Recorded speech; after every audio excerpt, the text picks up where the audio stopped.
Good morning, good afternoon, good morning, good evening, depends your time zone. Unu mazi otu ihe si wee dịrịzie because of the program anyị mere n'abalị. Dị na anabara m late. Dị mma alabazie teta late. Ka m na-eteta m abịa emewe ihe na-asị nwoke nọ n'ụlọ. Aga m abịa bịa sachasịcha ụlọ. Aga m eme exercise. Aga m asa nwa arụ. Aga m asị ya eze. Aga m enye ya nri. Before mụ abịa saa arụ. Bịakwa online ebe ezitere unu ozi. Ndị ana m ekele Chukwu okike abịa ma onye nyere m ike m ji na-eme ihe m na-eme. Ana m asị ekele niile nsọpụrụ niile bụrụ nke ya. And ana m ekelekwa unu nwa na-apụta mgbe ọbụla bịa na-anọnyere m. Ana m asị Chukwu okike ebe m ya ọgba unu ume. Ya ochebe unu. Ya ọrapụtara unu. Na ihe ọbụla mkpa na-akpa unu ya ogboro unu ya. Ọ ya ka m na-arịọ mmụọ ọrapụtara m. And ana m ekele ka onye ọbụla na-apụta. Ịma a na-ekwu na media is power. Media is power true. Media is power true. Unu watch ya mgbe anyị bidoro this thing. Otu Sọnị akpara ụwa na Chamaka jere si bawa onwe ha ka akpụ. Ịma akpụ a na-abawa akpụ na mmiri. A na-abawa akpụ na mmiri. That is akpụ anyị ji eme fufu.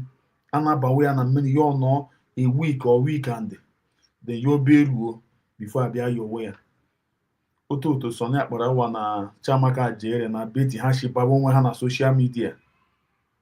Mgbe ahụ ya ji eji na-eme gịnị ka ha ndị United States of Biafra ha tụrụ vote ya. Ha gara Finland ga-erikena ya destroy ya. So anyị nwa akwụkwọ ndị eziokwu Chukwu okike abịa ma wepụtara anyị na-eme ya. Anyị na-ewe ka anyị nwa awụ ndị mmadụ na-agwakwa ndị mmadụ. Ịma ndị enwere ndị amama enwere there is many enwere type of human being. Ndị na-ara ahụ ha aghọta but now ndị mmadụ aghọtawala. Ndị mmadụ aghọtawala. So ya wụ because of otu anyị na-abịa online but and mmadụ kwuru ha na n'eziokwu. Ihe mere ndị a na-eji anụghị ha again because ha kwughị eziokwu. Let this woman now, this particular woman no France. I came from the woman o ji ọnụ ya mepe na ọ dịgo mess up. Ịma ihe ọwụ mmadụ ịdị mess up. Or this is useful. O si from eziokwu ya ọ banye na asị. You know those kind of things. And the government ọ ga-eri declare ya also kwega. Ọ bịa ndị the government na-akọji ya. Mepe ọnụ ya sị na a ga-eri declare ya the government. Government o ji the constitution. Government o ji the ID card. If o mere onwe ya daisy, o mere onwe ya o mere ihe o mere onwe ya. That is, and again ko yo bebe mepe room. Ndị ọjọọ abata n'okpuru ya na-akwụ ya ọkụ. Yo na-aṅụ. Fili na ndị agha nọ n'okpuru ya na ọwa ezigbo mmadụ. Nwaanyị a ama na OBINNA wo the worst enemy anyị nwere. The worst enemy, that is OBINNA OBINNA rụgara Nigerian government ọrụ. OBINNA ebiri almost $2 million. O ji na-emege ihe omege wuti ndị otu ya. Otu onwe onye mmanụ. OBINNA dị bold be mepe ọnụ si na ekwesịrị ime Dr. Ngozi Orabaeze arrest. No withdraw this. No chief of staff for Simon. No withdraw this neutralize. OBINNA before you kwuo ya, he is working with Nigerian government. He need to give afa. And this woman, mama that na OBINNA adịghị read, but because of achụpụrụ ya na the government. And he ko chụpụ ka onye ọbụla hụrụ karate ya. Ọ ya meji chụpụ nwaanyị a because of mkpamkpa arụ ọ nọ na-akpa. Enwe onye ga-afụ ịdị mkpamkpa arụ nwaanyị a na-akpọ ihe ọ bụla eweta nwaanyị eme ya si na ọ dị mma. Imagine ọ bụrụ gị ị ga-akụ ka onye ahụ nọrọ. You have to send her away. Imagine a useless woman or deputy prime minister ime ihe ọ ga-agwa ya agwa. Yo gwa ha ya yo si no na o mekwere ya otu ahụ. So you freeze maka because of Dr. Ngozi Orabeze chime ihe okwu ya gwa you feel na ya nwa dizi jizi ikezi then you bia media bia call nonsense or ya call no bring United States of Biafra down. If you no mentality ya magị ihe ya no mentality ya ihe degiri nwaanyị a na destroy ya dosi ya ọnọdụ today. Onye ọbụla nọ n'ụwa ya ọ ga-arịwa Chukwu ya amamihe. They how useless the also all the go messed up. Imama DG mepe ọnụ ya kwuo na ọ dịgo mess up. If not the worse than that. And Obieze na ọdị ya na-ekwu ihe ahụ. And that woman aha dị against a prime minister Simon Ekpa na ọdị ya na-ekwu ihe ahụ. Ha nọ dia with them. Enweghị unu chere. Now these people na-eprezi nwaanyị a no nwaanyị emepe ọnụ ya na-ekwu ihe a. Mmadụ na-eche ka m si eche, believe me, ihe ọ bụla anyị chọga n'ụwa anyị enweta n'iya. Obieze nọ nga nwaanyị a mepụrụ ọnụ ya si ya na ọ dịgo messed up. Na ọ dịzi, that is, inu ahịa ọwụ, ọ dị ụta mpụta mapụta na adịgo m, no. Ọwọwụ mmụọ dịpụtara m. Adekele m mmụọ dịpụtara m n'ike nke ọ na-enye m na-arọpụtara m.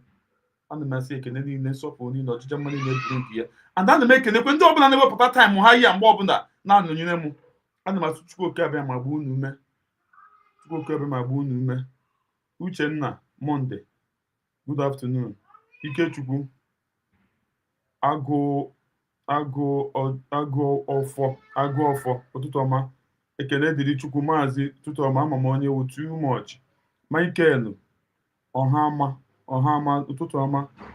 Juliana Obi ụtụtụ ọma. Chuksu Francis ụtụtụ ọma. Ben Iwu ụtụtụ ọma. Chukwu gozie unu. Afternoon, sorry. Gikwu hara n'eziokwu. Sonny Akparawa na duka ha Sonny Akparawa si three useless after what he said on public. And that day m ga-eweta that thing one day na ahụ ya mgbe o kwuru that thing aha. Or something that agapụ na social media. A useless guy unu hụrụ ka Sonny Akparawa dị. Mepe that media is power. Because Sonny Akparawa did not see me coming. Sonny Akparawa did not see Biafran TV is coming. Sonny Akparawa did not see Ada Simon coming. Sonny Akparawa did not see Exodus coming. Sonny Akparawa did not see Kai Report coming. Sonny Akparawa did not see Kenenna coming. These people, they did not see us coming. Because if they see us coming, they will not open that their gota mouth. Say that media is power. Triple M. If these people see us coming, that we are coming with truth, Sonny Akparawa will not make that comment. That comment, Sonny Akparawa, that's in the pay anymore up till now. But I don't blame him. You know why I do not blame him? He did not see me coming. Sonny Akparawa will not open that mouth and say that media is power. Because he will not make that comment.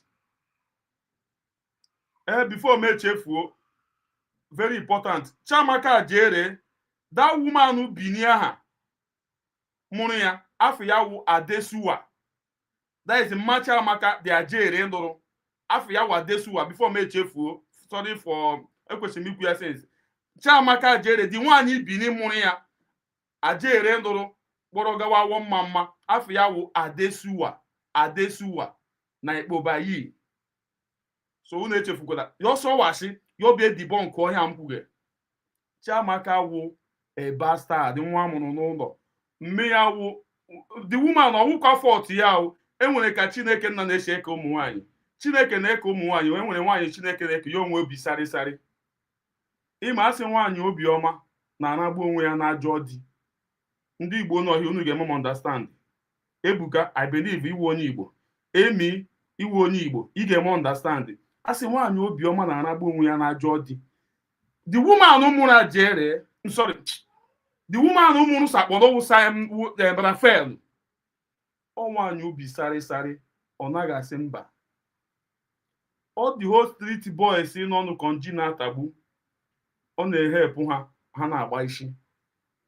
So ọma mgba o jiri mee otu siga mụọ that Rafael sakpọrọ aha Rafael before Ajere abịa n'ụọ ya. So him na asim kacha maka jere yo be debunk on here me ya wa Adesuwa, the woman that gives birth to Raphael Adesuwa, afia was Adesuwa wa afia nekpobayi. Then the ajere with the bricklayer comes to Mudia here. I don't want to go for where him jebia. Maybe in the evening. Ma continue no dear. So I some kambu na for the woman no more. So that brother did not see me coming. So that brother did not see us coming. My son not flying out there. So that brother cannot open his dirty mouth. Imagine son that brother when the son that brother started testing life. He may pon near. Idiot akpotra si obi ekwu as a useless information minister. O mepe go time out ya. Media power. Imagine that. I don't blame him.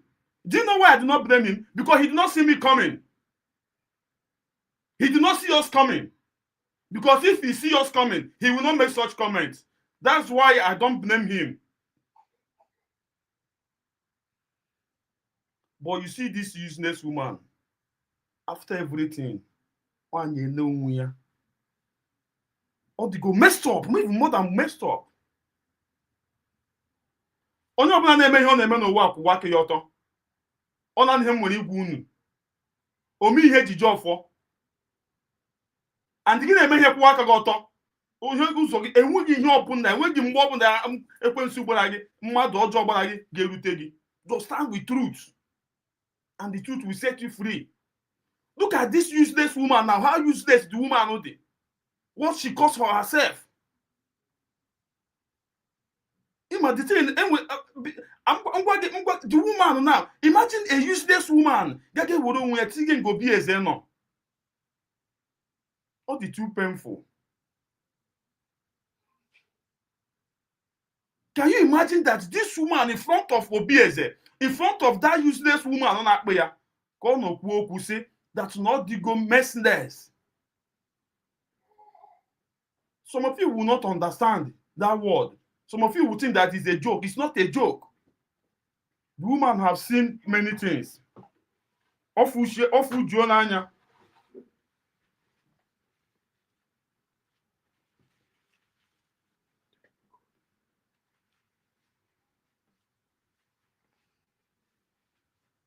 Ofu Juranya.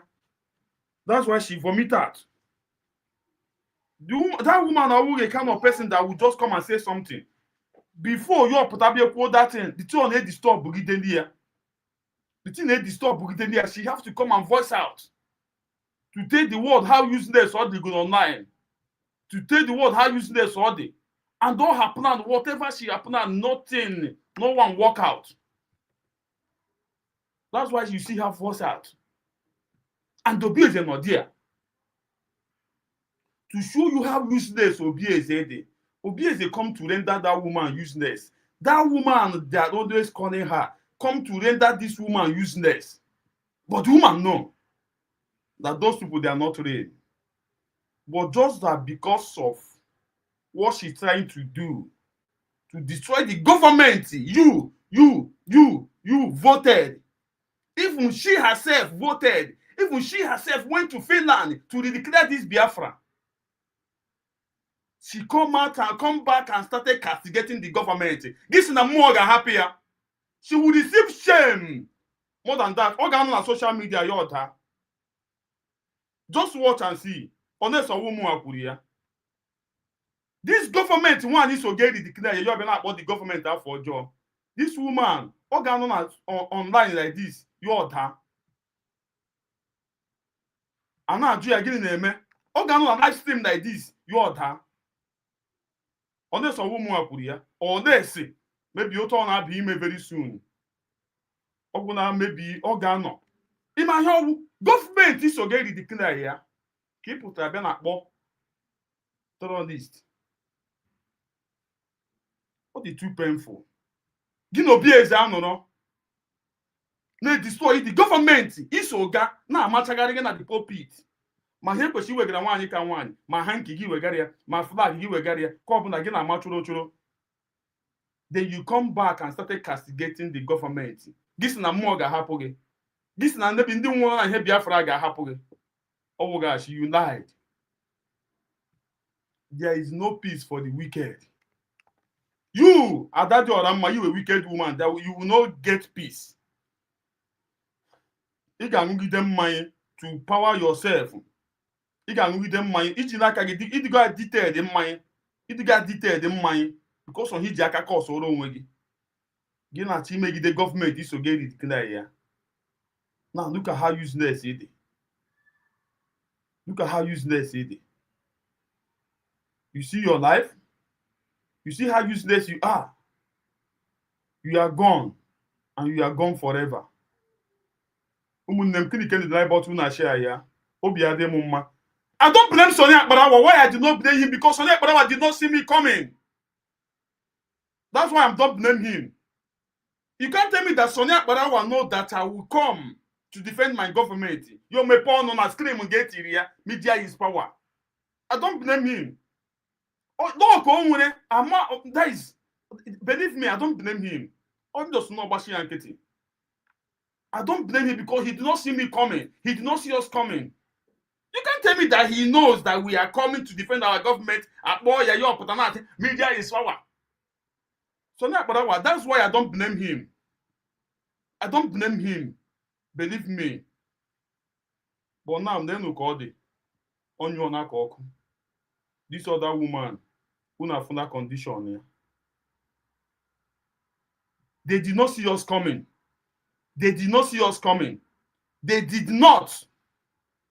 They did not. They did not. Believe me.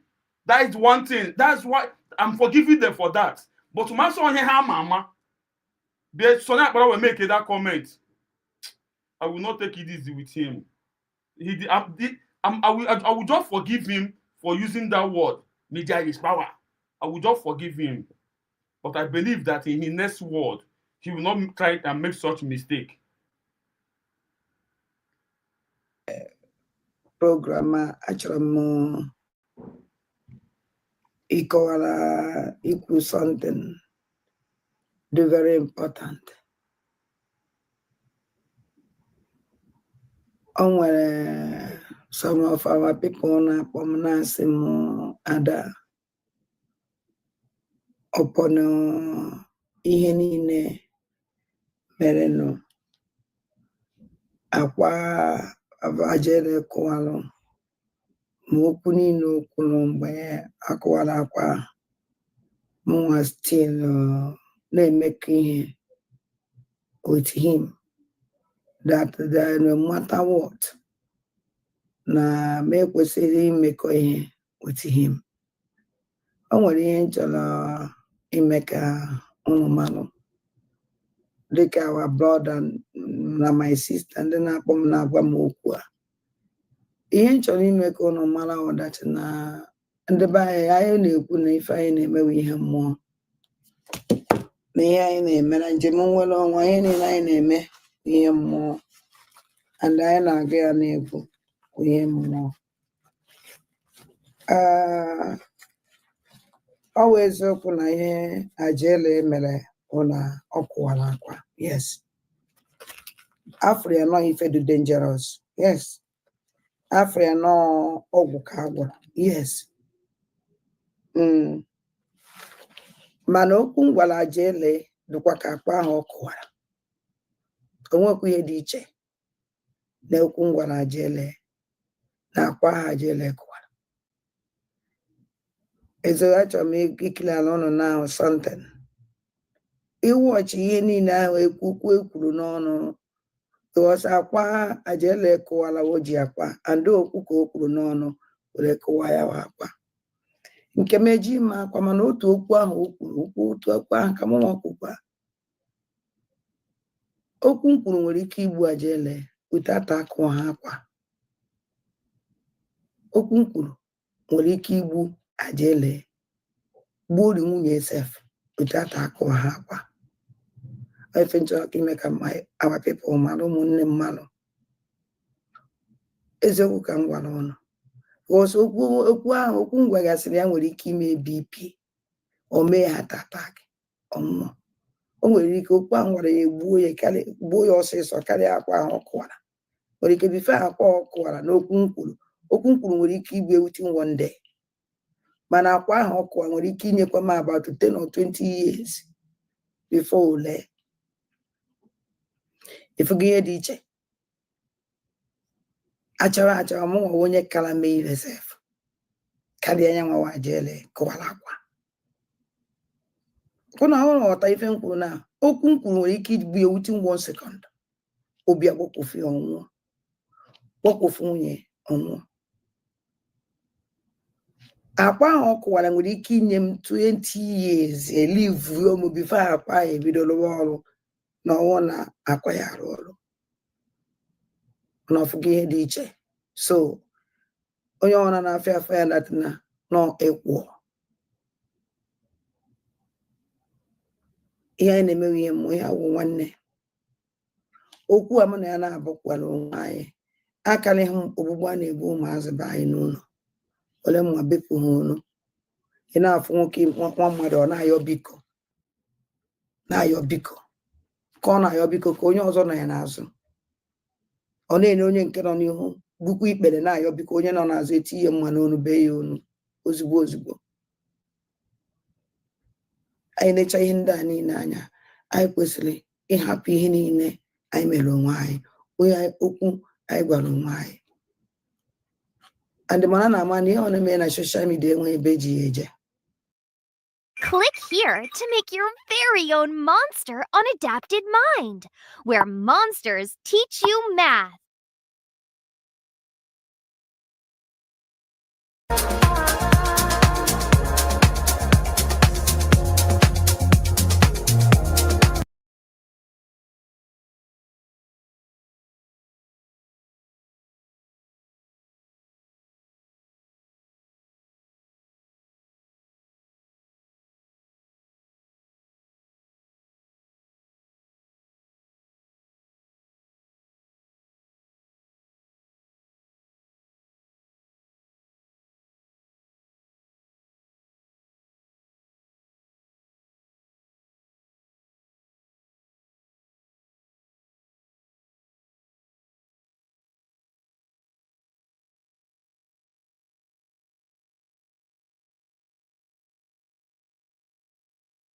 And the amumani evil, Bajani the wasi.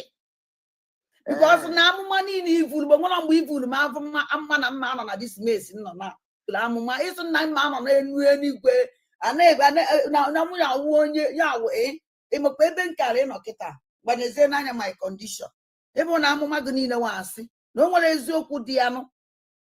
It's Namunga Yahweh, great woman, the whole world, Rowanina Yamo, Macanas, the Pumacanes, Pulumanas, Polomo. And I'm no catching, no catching, no if you follow. Mona Carolina and Bez, and I catch you. I even now. Go on, when good season and Janos, no catching on the general social media party. Everyone Amumaga walk. Okay. Nah, thank God that I myself. Which you will tell it. Welcome when this na buy. Oh, answer Mama Onye or DJ. I want to my second. I'm not gonna be but that was your first statement. Now, Manibi some Namuma go Fuma is Namma go for my second Nama Fuma. Because you know me very well. Okay, Mama, my Burigama. Hey, I'm adding Namburigama. Oh, yeah. So, so on that age now, one in age of Bedibia, I would call and Jebedibia Keta. I'm one of Dibia Hoffma. I can all buy them from a well Madonia Hoffma. Carolina and Bez, Colum Wesson, that I'm one of God. Even Carolina and Bez won't you connect that take Bella. Carolina and Bez that now pastor or coming out of walk or Tibas, maybe do. Manaka Manana before Pete Yawive, or take with the time. Who was what Carolina Guanaka?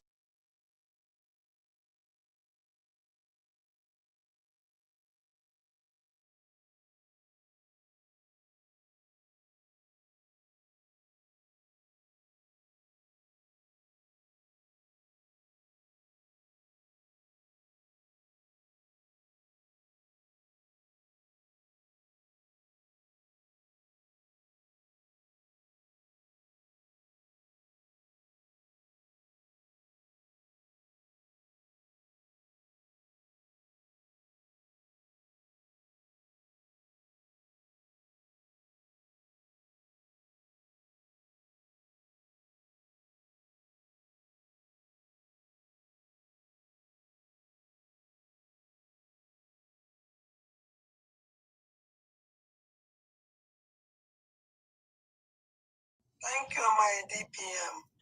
I can name honorable Nina. Because for this bill, I don't know when they get us support here. Cha. I come up at here. Why you waste now come up at here? Una in the Fulani, Nigerian government, our governors, our senators, chance way which are still manne, manai. Ndiba yang waron ken wele ego, high age way jagwe, kita. Quickly, let me correct you. Please, let me correct you. Can correct you now. Forget about onye wele ego, ijegwe. Onye wele ego, ijegwe. When you're analyzing your own opinion, which is your own opinion, don't generalize it. Now, I want to correct you. Because in the Bible, defend them. If I defend them, but what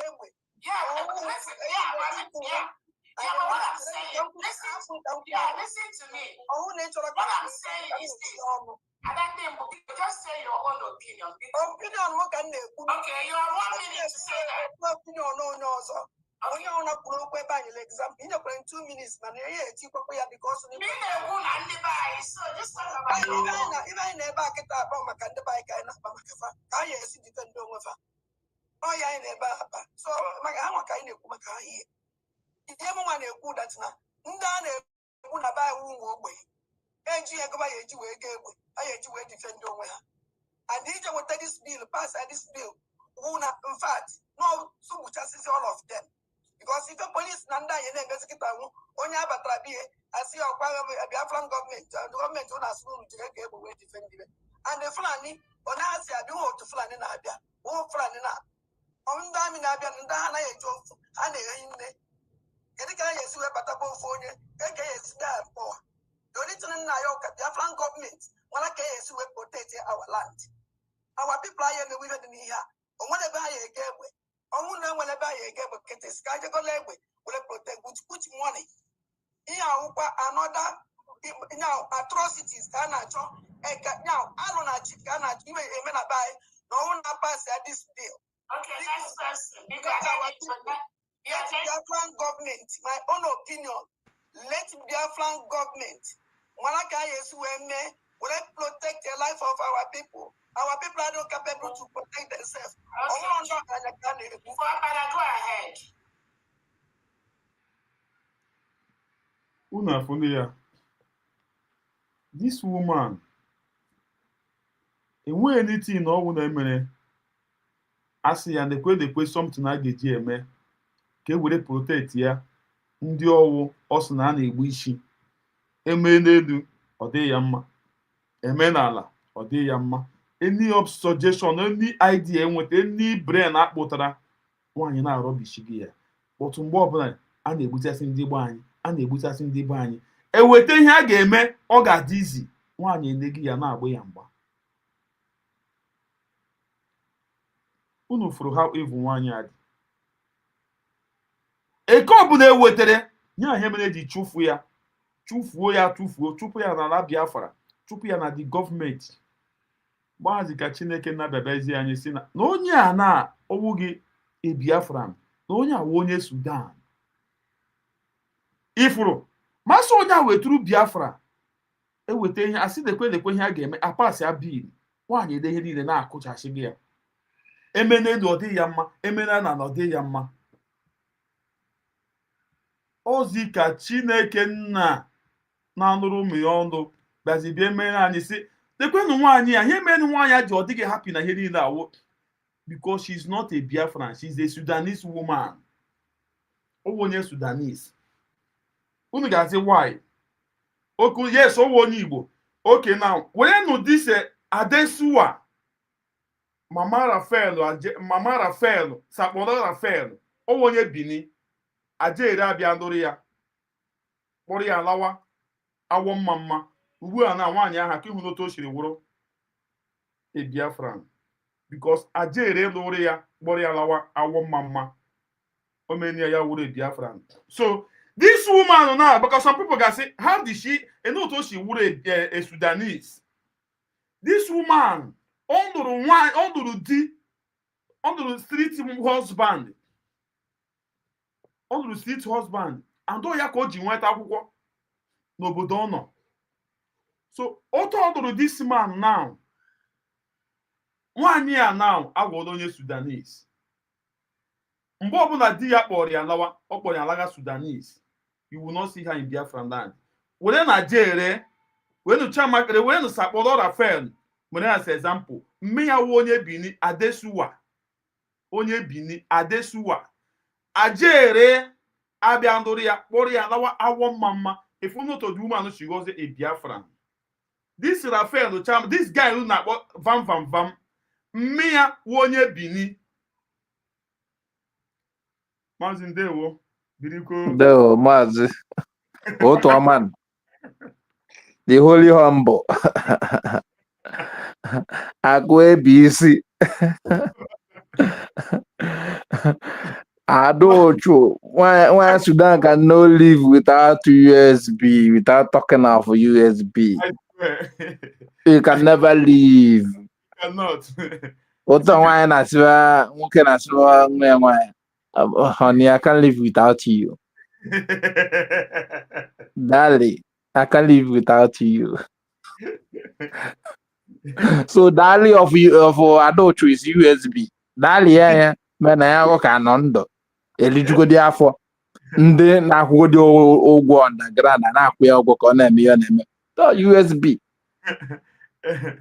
So oya ka iji mana otu ana ọdụrụ ụlọ onye Sudan. Ọla wahala o Sudan ka ọ na-ala. Direct. Yes. Oh, visit ka nwere ike na emekwa ya ala awọ visit ya mana ọ nwere another nation. Governors, even some people amaghị. Ha ga-ebu na how. Otu ọdụọla onye Sudan. Ọgwụ onye Sudanese. Ewere m example now. Because some people ga-abịa na-eme. Ewere m Rafael, the sakpọrọ Rafael. Then ka a na-akpọ mme ya bịa bọzie ba Chiamaka. Then ajere ndụrụ mme ya ndụ. Akụna anụ, eme m as example. The woman mmamụrụ Chiamaka jere afọ ya wụ Adesuwa. Chiamaka jere gisi na him toga washi that your mother name is not Adesuwa. Come and debunk it. They may will take him more proof. Adesuwa. Adesuwa, that is the woman. Iman onye ofe mmanụ ka ọ na ade. Mba.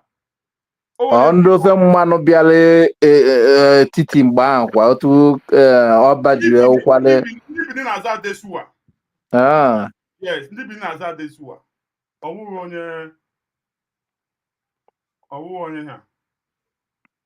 onye Yoruba.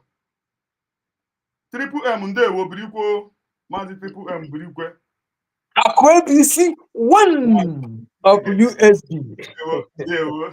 Ya gajere gị nwanne mmadụ onweghị ịkpara gị isi ya gajere gị ma ipolo Biafra sị ekelekwala m ụnụ ndị nọ na comment section ka onye chiri ya zie ma ebe na studio na udo dịrị gị nwanne mmadụ ya gajere gị. Now my brother Humble, ihe a na-egosi gị ihe a our leader Maazị Nnamdi Kanu kwuru. Ọ sị gị when Biafra call, when we fully restored and be in our home, na aga DNA. Yes. Kamana onye we onye. Owu na ile anya na ndị niile na fight against our freedom, both knowingly and unknowingly, even by proxy. One day, no henyo, they are not 100% Biafra. Yes. Because only me and Naya Biafra, they can never even ị gaghị agwa ya ebe na-adịghị mma. Just le ajere lele na ejere kwa boshi bịa denu gị gakwa Muhammad Abbas le ndị niile gị enwu dat na enweghị onye nke 100% Biafra. Maazị Nnamdi Kanu kwuru ya. Nne gị agaghị awụ onye Biafra, nna gị awụ onye Biafra, ancestor gị awụrụ Biafra, gị bịa fight against it. Nwanne gị awụ ọkụ. Yes. Ndị fight here will miss blood that came to destroy. But they can never sustain it. We will end them this time around. Okay, it cannot sell. One year na ebe akwa na no into mess. So no my no intimates. Tomorrow ya pata ya buy camera. Look at that bed na. Look at that bed. No no intimates. Na tu no ga draw. Do ba kwa into that mess. One day our DPM kuchale ya osimina di ero no fo ko yanya. Do direct one mmadụ. Oh yeah. Ngwu no Obieze now that no one Hausa tụrụ ime nne ya because of anụ. Owu dị ndị ka sugar nke na. Owu dị ndị ka na-epush beans. Owu kwa ndị ka na-epush akị Hausa. Ka onye ka na-ere anụ ere. Watch achọrọ m ikwu maka Obieze. Ote siri mụ Obieze. Obieze awụghị man. Meshu ya mekwa nne gwo. Onye Hausa tụrụ ime nne ya then mpiazi agaghị ga-akpụzie dị isi nwa. O ya mere gị watch ka Obieze si na-eme. O mere ka onye Hausa. Ya o mere that o nwere ka o si na-eme. In between. Yes, ya o nwere ụmụ nwaanyị ewu. I don't know how to put it. They don't value what they have because of anụ. Ka m hapụgodu na ya di ya, but Obieze ga-eche ihe m gwara gị jụọ mma gị si ya enwere otu o si mekọ ihe wit onye ugwu na-ere anụ. You know, ama m ka m ga-esi ekwu ya. Ndị slọta ka ndị meshu ya ka amalụ n'ebe. Ndị ka na-aga na slọta ebe egburu egbu. Okay. N'ebe ịchọ ka 500 ebinye gị. Ndị slọta. Ọ gara nne ya gara ka ori anụ agba ya ka mpi. Yes, the man nne ya no ịma sorry ndị abokiwu ịmụmago dia pattern a na-akpọ ndị iberibe mụrụ nwa ndị iberibe ha wụ a ga-asị gị anya aboki my money no complete kai madam I don't want that for your money I need that for abunna chicken kai I want that for abunna oh no take my money take my money go I want for abunna.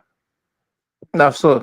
Nwaanyị ga-asị surprise ọ na-achara ihe ọwa achara ọwụ ya ome ya anyị ya ha ya ọ gawa n'ihe a nọ nakwa ya obugara ya di ya then ka ọ na-eteki zere inizi the man wụzi lụziri the woman alụwụzi onye Obieze ji mere mpa wụzi onye gaje na-akpụzi isi nwazi ọ ya mere Obieze gị na attitude ya ihu omume ya ị ga-ahụ ka o si na-eme ama mma ntị ọ dịkwa Obieze go ask your mother a question na enwere onye na-ere anụ sososo market ebe ha na-aga n'azụ ahịa gbiri ya anụ ọ gara ịzụ anụ 500 egbiri ya anụ 1005 gịnị tekiri place ama mma ntị ọ dịkwa ka anyị gawa n'ebe ọzọ biko before gị gaa ndị a mere ya arụ my brother ndị a mere ya arụ ebe m tụrụ na Rivers State aga m gọọmenti Army Secondary School Elele ebe ahụ ka m gụrụ my secondary school brother ịgwaghị eziokwu ndị a mere ya ara ndị ya ha mewere kamgbe gboo ịmara ndị aboki ya ha hụ nwaanyị ọbụla ha laikiri emedi ihe ịgbago okwu enwere ring ha na-eji n'aka Fulani ka njọ abịa alakwụsa nwaanyị ahụ ka nwaanyị esoro ha mumuli yawa ha gburu anyị ha tipịrị anyị ha ji were bastard mụjuru anyị n'ala Biafra bịara n'ọdịna na-akọsụzụ all these nuisance. Ịbịa gị na-eche ịhụ ha ji aha Igbo kreti social media handle na-akọ eri gị chee na ha onye Igbo ọ dị ka otu a anụmanụ asị ya wo Ikenga uru agụ nwanne nye onye aboki tụrụ ime ya lekwe ka si ya wo ele aha ya udele oritiwo lineage ya ndị Hausa tụrụ ime ha bịazi na-eji so ya abịarịla ya asị ị na Igbo nwanne nwe ha dị ka Igbo anyị nweta ala full time nwanne DNA test ahụ nwanne Biafran gọọmenti ga-eme ya free ka anyị mara enyewe onye ama ebe domechiri ha ebe a ga-edome ha ndị a ga-achụfu ga-adị too much We will never take a bastard. My brother. Even I'm sure Obieze no go gree come back. Once ọ nụrụ na anya ọbụla na one no go gree come back because ọ ma ahịa m na-agwa gị because of anụ nnama. Lee ka o si eme ga-eri gị. Obieze ihe omege ka mmadụ. Ifu mmadụ Chineke kere ka behave ka Obieze.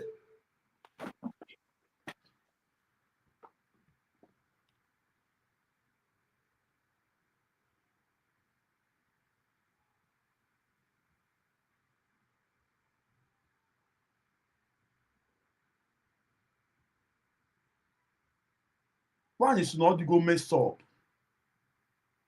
Mmadụ Chineke kere eke. Ama m ihe o ji nche ime here. I don't know ihe o ji nchọ ime here. Mana nsogbu adịrọ. O mee n'izu. O mee n'ọnwa. Mana ọ chọghị imepe ka o wepụgo ya nwere ike maka ọ na-abịara m ahụ. Ewepụ ya. Mana nsogbu adịghọ. Mma eje weta ya na my phone. Kpọrọ ya ụnụ. Ụnụ n'ibe mma agha kwuru. Then after that,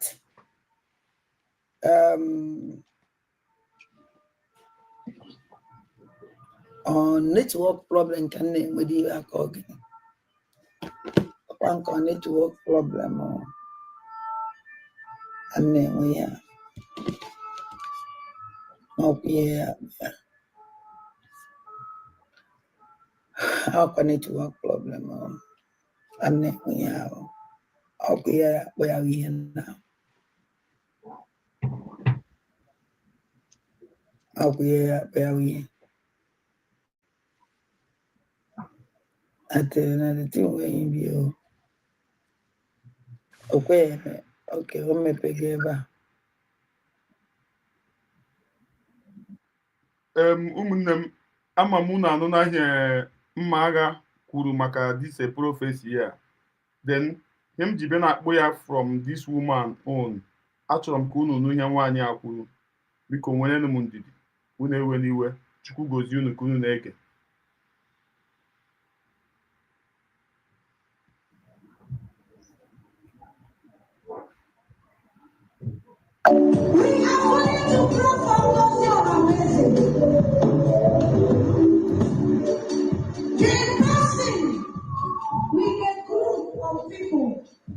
That put Simon in prison.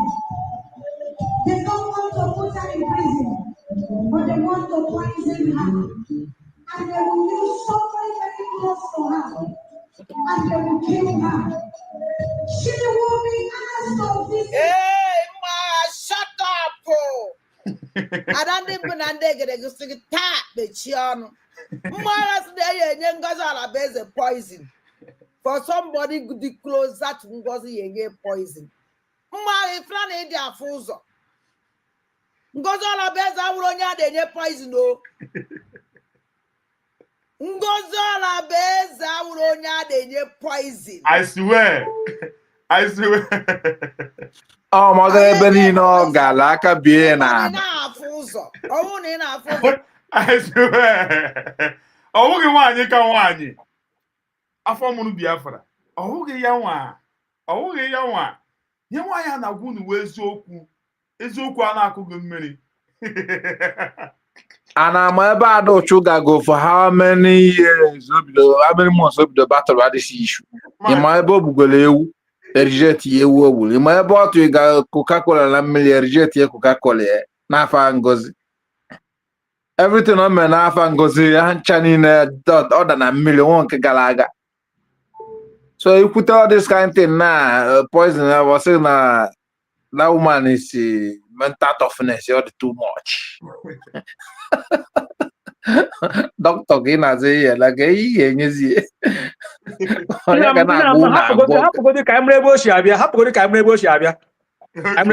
before I play editing. Okay. Man, poison. Have you seen? Imana Ngozi Alabieze wa occultic chamber call. Na Ngozi Alabieze wa no occultic. And don't want is in occultic bono. Obala gada no occultic chamber. Iye poison. In afukuzo. Ngozi Alabieze wa nwanya na poison. I swear. Ngozi Alabieze wu dene. Na nwa obala. Amosu ko. And the amosu nke Ngozi awokwa mu piampia amosu. Na Ngozi weze nda amosu. ngozi ka na-ebutere ya anyị ejigbu bezi na-ebutere ya ọbara ọ na-aṅụ na chembi ya ịmakwa iwe darkness of amosu I don't know amani me understand iwu anụ ọbịa ịmara ibe na-ebu na mma agha shut up jee jụọ ese ngozi Alabaeze nwere ga-enye poison nobody na-ekwu ngozi Alabaeze na poison no ngozi Alabaeze fawundu na-eke ọnwụ na ihe na-agwa gị onwere mbọsị ịpụta asị na Finland ya akpụrụ ya ka eso America ya akpụrụ ya they will put her in prison now nke prison agana etiazi ihe na prison kita awụzi poison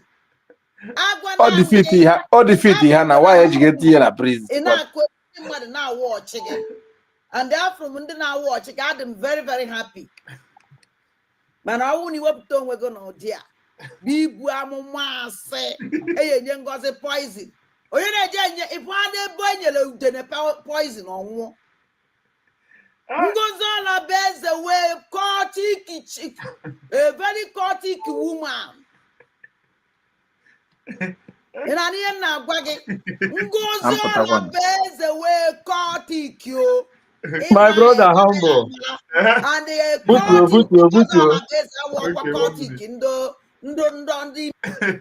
yes, my fellow Biafrans, my prayer to each and every genuine Biafran citizen fighting for this cause genuinely, our blood will be so bittered for enemy to consume.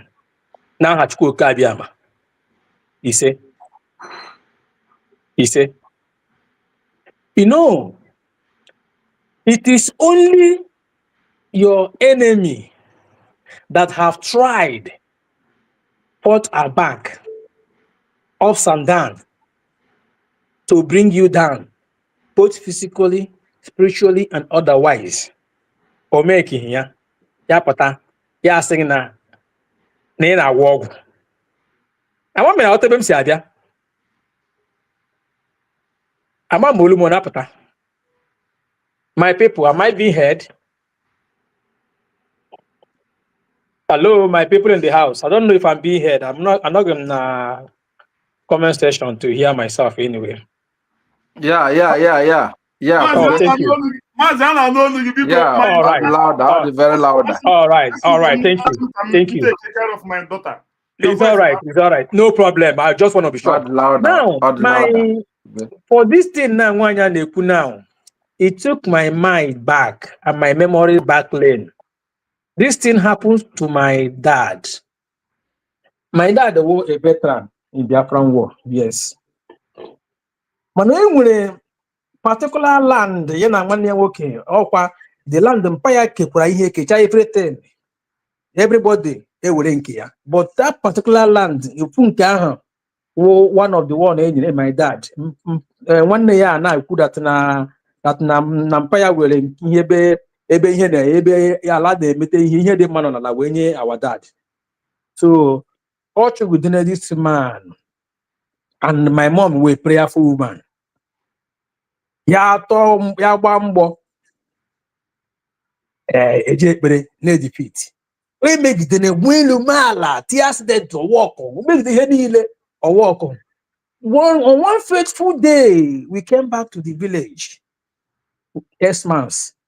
He came physically. Now I confronted my dad. My dad then will change of ways.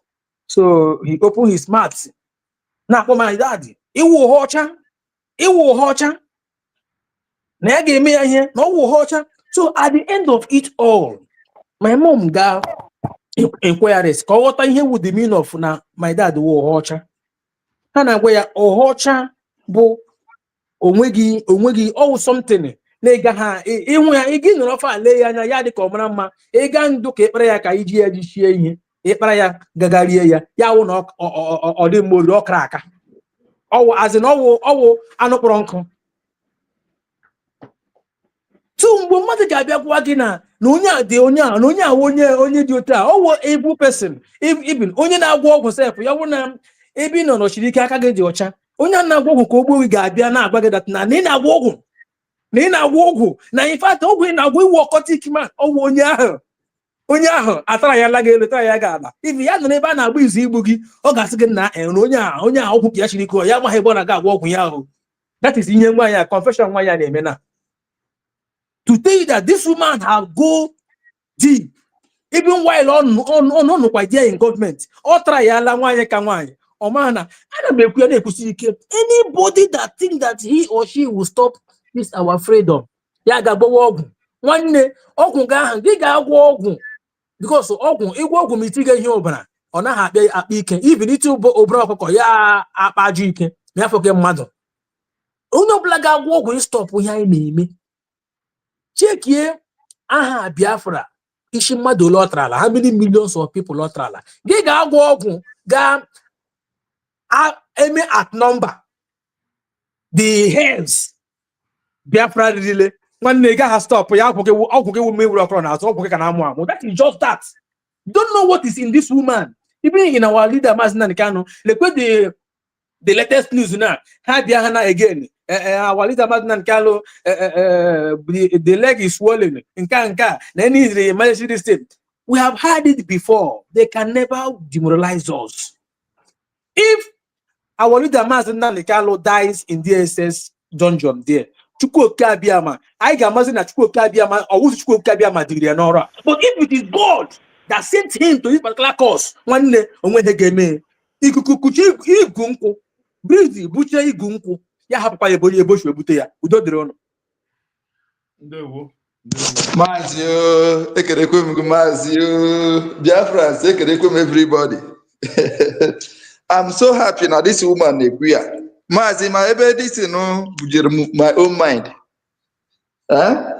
Unu cheta ihe this woman meru emi Ghana.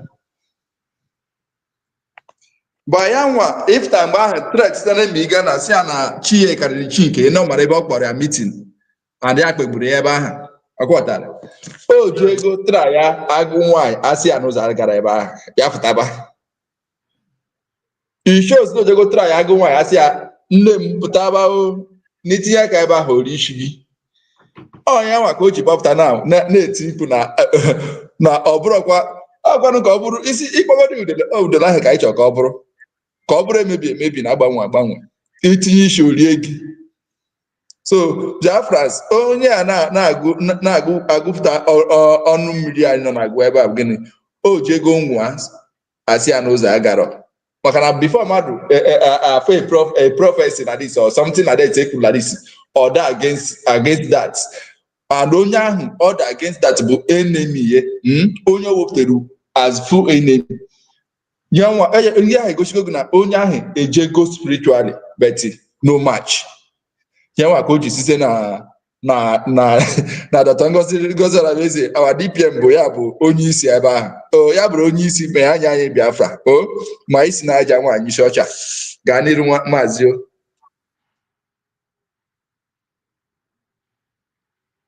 Ndewo.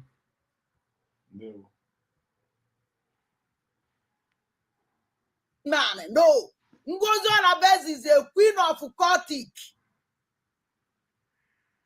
Ị na-anụ ọnwụ na ije n'ogboni Ngozi nọ n'ogboni ije na-ama ọgụ Ngozi nọ na-ama ọgụ ngwa gị how many chambers of cultic Ngozi nọ na ya believe and ọnwụ ndị obere ihe a woman nọ na social club of Nigeria and the social club of Nigeria awọkwa nke ụmụazị ndị a na-asụlụ ọjị kwesịrị ịma ebe Ngozi nọ bịa ebe a eme mkpọtụ enye poison Apụ na Chineke ahụ na chuga na ọ na-ekpu gị isi. I don't see nothing. And I kid you are confused. Because I would that in the chicken are fools or I can't be feeding Ngozi Amuma. A man and Ngozi Awulonya Ebula number one. Amuma gonna nani because Ngozi actually him maybe I na koiri. Ngozi don't care about Amuma the pastor. Amuma the rubbish. Ngozi Olaeze is a queen of cultic. Ima ya Maria maramunwa wa dande na degra mmiri na onu were ekwue Ngozi Olaeze we queen of cultic nke ya wo belie na-eji bezi na-evutere ya ọbara ọ na-aṅụ every day. Ọ na-afọ nwe kọlọji ha afọ ibi ebe a sị ya enye poison. Onye na-eke ọnwụ ka ihe eketela ọnwụ isi ọdụkwa gị mma bụ ebe ebu amụma ụgha nke iburu ebe emebeghị bukwa ọzọ kịta awụzie ya akpụrụ ya na eye ya atụ ya nga kịta awụzie ya enye poison. I be here talking about Ngozi Arabeze. They will give her poison, which is somebody who is closer to her. Yeah, man, after onye enye poison wom. Pharmacy Diana onye enye poison. Very useless woman. Oh, Pharmacy Diana ya poison yeah, because also the Pharmacy Diana onye the closer to her. So my na chiba na Pharmacy Diana yenye Ngozi ishi. Ako ibi ikulu. Because the only person who closer to her. Oh, Pharmacy Diana. Oh, no, Kwanaka Pharmacy Diana, oh, ya. Yenye poison. Abiamu bebe mwa buzukule ne mana nka karia. Banana machi meke malama amuwaga. Mwaga ekwensu. Mwaga ajomuo. Budeba amuwaga. Bazi ara basi ko ndi suguba de biko Chineke na ke ma be nwanya okpobi ekwensu. Hey! Uzo aga gwa be nwanya.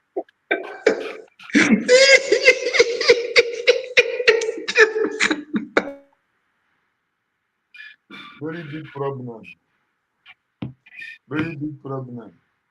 Yes, because whenever this somebody go because only you can remember another rabba or Maya baby before cooking.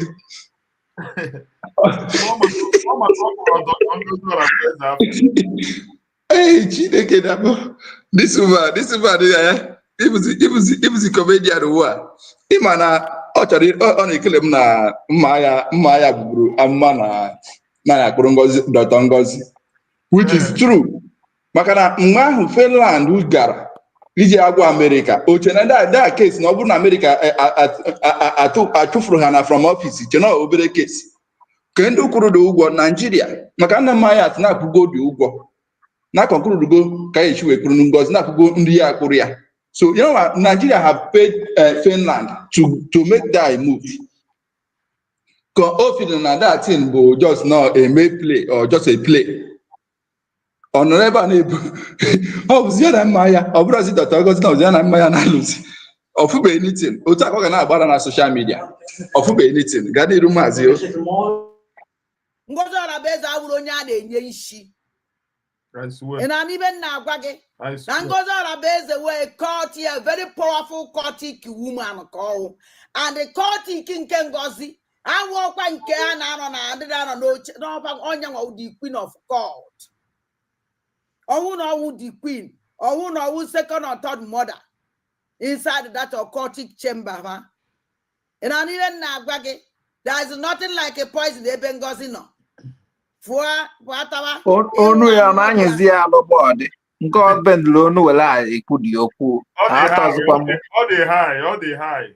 Ọ dịka ọnwụjuola aṅụ isi adịzi ebunzi ọwụzụ tata a na-asị jide ya aka n'isi isi ya na-aga one side na nwaanyị ọnụ ndị na-efoli n'ọbụ nnọọ ka anyị jeje akọmọnụ na anyị na-eje akọmọnụ Ngozi ya talking to doesn't care ọmadị sef na onwe na-ebe kpọmkpọm na-azụ BSF ọ chọọ dị ịma sef ọ dị eme nkụja anya na onwe wadochidịkwa awe ọwa still dining Ngozi ka ị na-anwụkwazịla ebe Ngozi nọ ịnwụọ na Ngozi still living moving forward. It's better you mind your business adọchụ. It's better not mind the business earlier the better. On nwere ike kọgide ya eche na egwuregwu ọ daa na tebụl anyị flọ dịsara aka kpụrụ ihu di ya adọchụ agaala we move.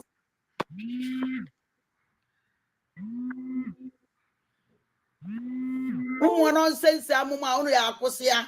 Ụmụ anụ nonsense asị unu na-atụ unu ya akwụsị agwana gị fesie Ngozi Chineke nyere gị mana ọ bụrụ na ịchọzi ịbịa lọbishi onwe gị ya going to lọbishi yourself because after nke isi akọrọ bụ isi anyị na-akọ mfụ na ị na-afọs onwe gị afọs because when somebody na-ekwu ihe sie n'ime mmụọ you will know when somebody na-ekwu ibe ọ na-afọs onwe ya afọs ihe amakwa na the person na force onwe ya force ibu na amụma nke izizi sa na Ngozi Alabeze na ya atụ ya nga na anya akpọchi etu esi wee kpọchi ọbata obie Ngozi Alabeze mere mpụ ka na-eje mere alụ ka na-eje gburu ọchụ ka na-eje na-atụgbusi ụmụnne gị n'Imo steeti ọkwa onye Imo steeti ka ewe onye ụchụ onye Imo steeti ka ewu onye Abia steeti Ngozi Alabeze send elu na ebube agụ na collide with Nigerian terrorist military na-agbagbusi ndị bụ ụnụ debe a ebulu ọkwa mma agha akwụ onye Abia steeti ọkwa onye Abia steeti ọwụkwa onye Imo steeti ọkwa onye Abia steeti onye na-ekpere onye na-egbuchasị ndị bụ na-ekpere onye ụchụ shame on you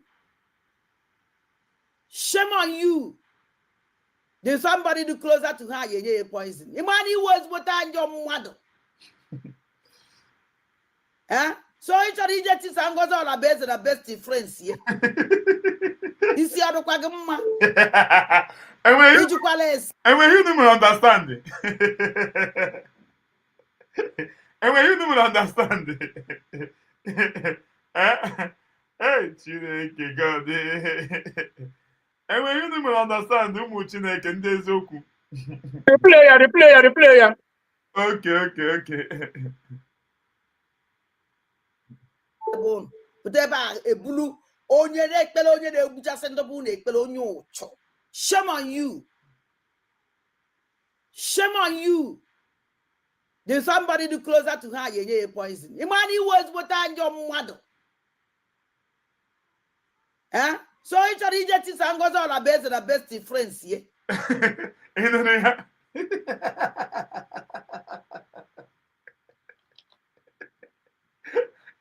and when you don't understand it not to put any meeting between her and their friends. What does it now? What are they going to share? Mba ihe okwu eziokwu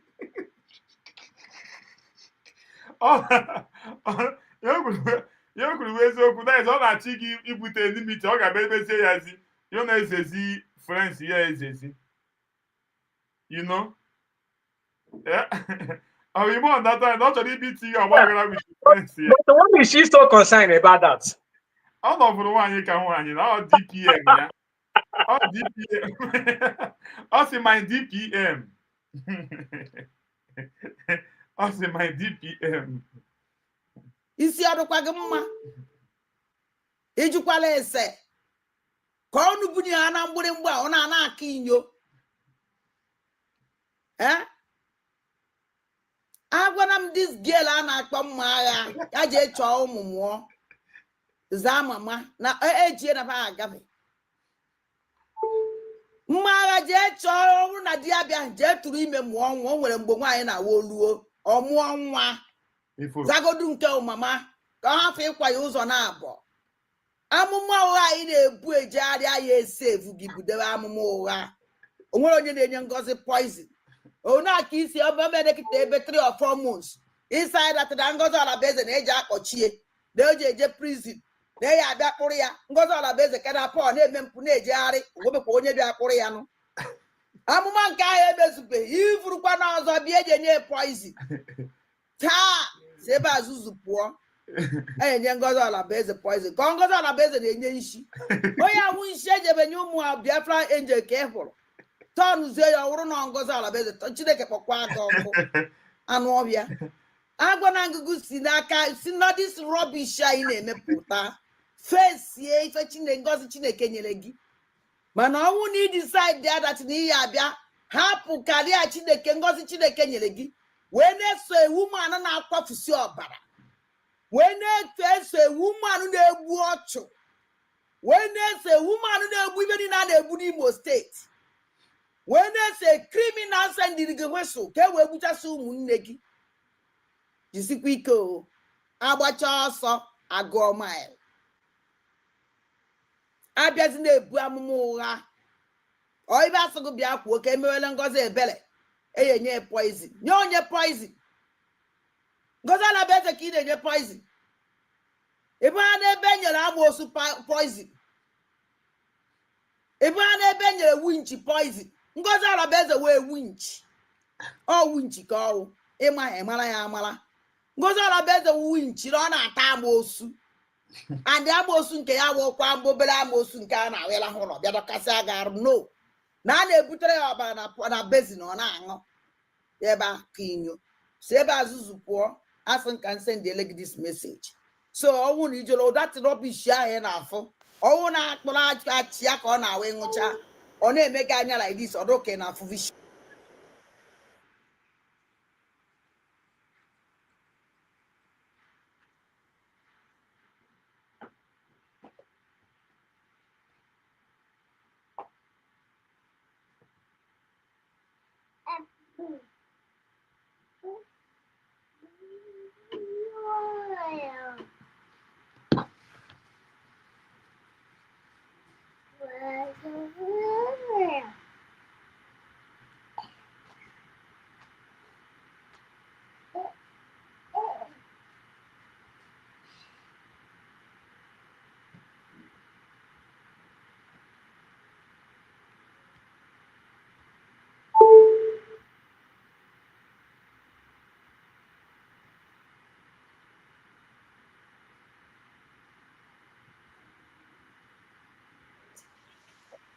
Because onye nwa the deputy information and information minister. So onye nwa onye anyị fụrụ anya. From another system Van this morning or yesterday. From another system OGB US scam because that whole criminal. And I will never allow you to scam Biafra in this manner. We can never succeed. The only people who can succeed is scam. Wonder I am not scam over. But only $10 for continue not scam. Foul no go area. Only been none. You can insult me, can give me any name you want. That is your business. But for me, you can never. If you have been long no matter to Ngozi Olabueze today, the same thing with you and the same thing with the criminal organ killer. Because we know government. We metre government here. We no need to challenge this in DC. Nge mwaka na afọ na nka ndị snaba ndị si alụsi government. Ndị otu mama group mama dabo. Go mwaka na afọ. So anyị na-ezi gozi. Ị na-ezijere ndị mama dabo ndị otu gị. Ị na ihe nna agwa gị. Awụla m onye a na-emepele ọnụ ekpo. Akarịka ngị ajele karịa chi gị fat. Onwere ebe olulu mụ na gị na-abụ. Mụnwa ada ndị mbụ na ndị egede can never be alive. A scam our people. Or you lie because what make me bring this program out because I say it again. Or ya can you wear pota. Vam. Guna your criminal group CLC can never scam Biafra or lie against Biafra. The same as Ngozi Olabueze na atụrụ ndị ụchụ ibie ka ị na-atụkwala ndị ụchụ ibe gị. Ngozi Olabueze si na be appeal na-emega appeal. Na-eme appeal n'uwe. Kedu ka Ngozi Olabueze si asị na ha mere appeal? Gụnwa na onwe gị amadụ na ọbata obi emega appeal. Mụ nwa onye gwara gị na ọbata obi emega appeal. Nwere the idea. Pụta ebe ya sị na emene the first one. Because ị nụrụ ka agụrụ ya na my platform. Because na ịfụrụ ebe ewepụtara gụọ ya na my platform. Ibunye. Werezie na-edeceive ndị ụchụ. Ndị amara ife. Enwere you numer understand. Enwere you numer understand. If you hear those a condition or not today, all this kind of thing. No ọbụla ka ọ wụrụ ya. No ọbụla ka ọ wụrụ ya. Na agụrụ ya na platform ya. But agụrụ na platform ya. Owu the news. Biafran TV. Nọ na-enye ka Obieze bịa na-agụgakwa na platform gị. Didi enwere ka ị nụrụ ya n'ọnụ Biafran TV si dekwe news ya ka Obieze were bịa na-agụga na platform gị. Otu ibezi na-anarazi ego na-ekere muzi na ọ na platform gị ka agụrụ na etiri appeal maka ọbata Obie. Ifere megbuo gị. Shameless woman. Na-enweghị ifere n'anya. we move. Geenụ ntị ọfụma biko onye na-etigo ọnụ unu gwaghara mapụ ọsọ unu na-etigo ọnụ ụmụ Chineke ndị nọ here. Zombies, see deceive me. You are a liar. I can never be alive. You deceive my people. It's not possible. Now, Vam, let me ask you a question. Can I get your program? Then you can always argue.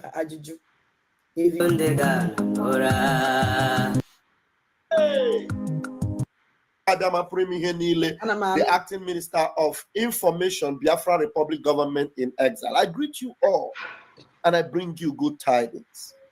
Where are the men of steel?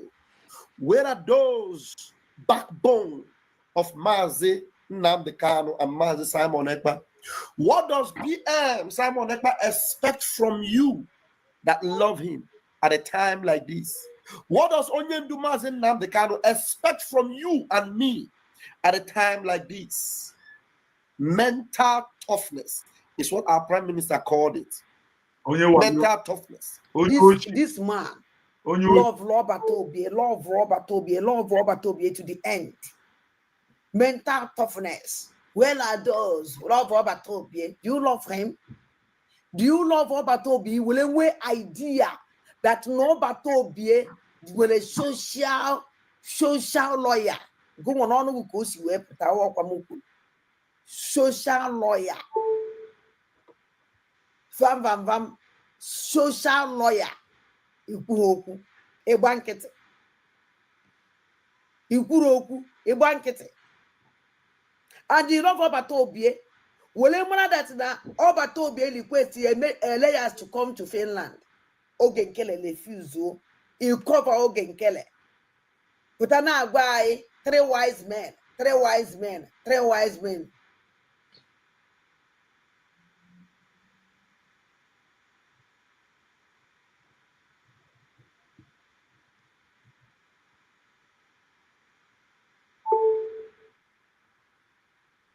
It's not getting me.